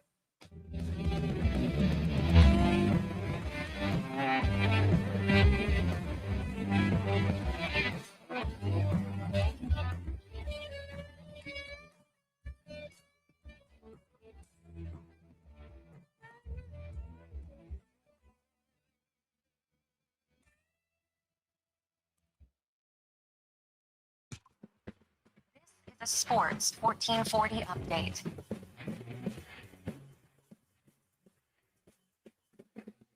In case you missed it, Jason Robertson sticking around with the Dallas Stars for one more year, signing a one-year deal, $12 million. He could enter free agency next summer if a new contract is not signed. In 456 games, the forward has 490 points. Major League Baseball tonight, Jays are in action, taking on the Rays right now, tied at 1 midway through the first. We'll have this one for you on our AM feed immediately following the upcoming commercial break. Elsewhere, Twins beat the Guardians 7-3. Phillies have a 2-1 lead over the Dodgers in the fifth. Red Sox at home, trailing the Orioles 4-0 in the second, at risk of their 15-game winning streak being snapped. And in the second, in Atlanta, Braves on top of the Padres 1-0. Later tonight, Tigers up against the Cubbies. Rangers host the White Sox, and the Marlins get the Astros. Earlier today, it was the Brewers getting by the Mets 4-3. Royals down the Giants 5-4. Rockies at home losing to the Nationals 8-0. Diamondbacks all over the Athletics 15-5. Mariners losing to the Reds 5-3. And in a thriller, Cards over the Angels 1-0. In town tonight, Riverhawks hosting Kamloops once again down at Remax Field. First pitch set for 7 o'clock in the WNBA at halftime. The Liberty leading the Sky 48-46. Mystics have a 1-point lead over the Aces in the second quarter. Later tonight, you got Fever and Sun. Wings taking on the Fire, and earlier today, Sparks fell to the Mercury 86-82. Lynx over the Storm 86-76. That's going to do it for us here on the Jason Gregor Show. Coming up next, if you're streaming Fox Sports Radio, you're on the AM dial. You got Blue Jays and Rays currently tied at 1 apiece in the bottom of the third. I'm Connor Halley. This has been a Sports 1440 update. It's Sports 1440, a Stingray radio station broadcasting on Treaty 6 territory. Download the free iHeartRadio app and listen to CKJR wherever you go. 50-50-50. Right now at Papa John's, you order carry out, you get 50% off the pizza, loaded with the toppings you love. You want pepperoni? You got it. You want the works? Done. Always made with our fresh, never frozen dough. Half the price for the pizza you already love. When you come grab it, just use promo code CO50. Better ingredients, better pizza, Papa John's. 50% off regular menu price pizzas. Carry out only. Use promo code CO50. Participating locations, restrictions may apply. Got a car you're ready to part with? Find out what it's worth. Fast, easy, and totally free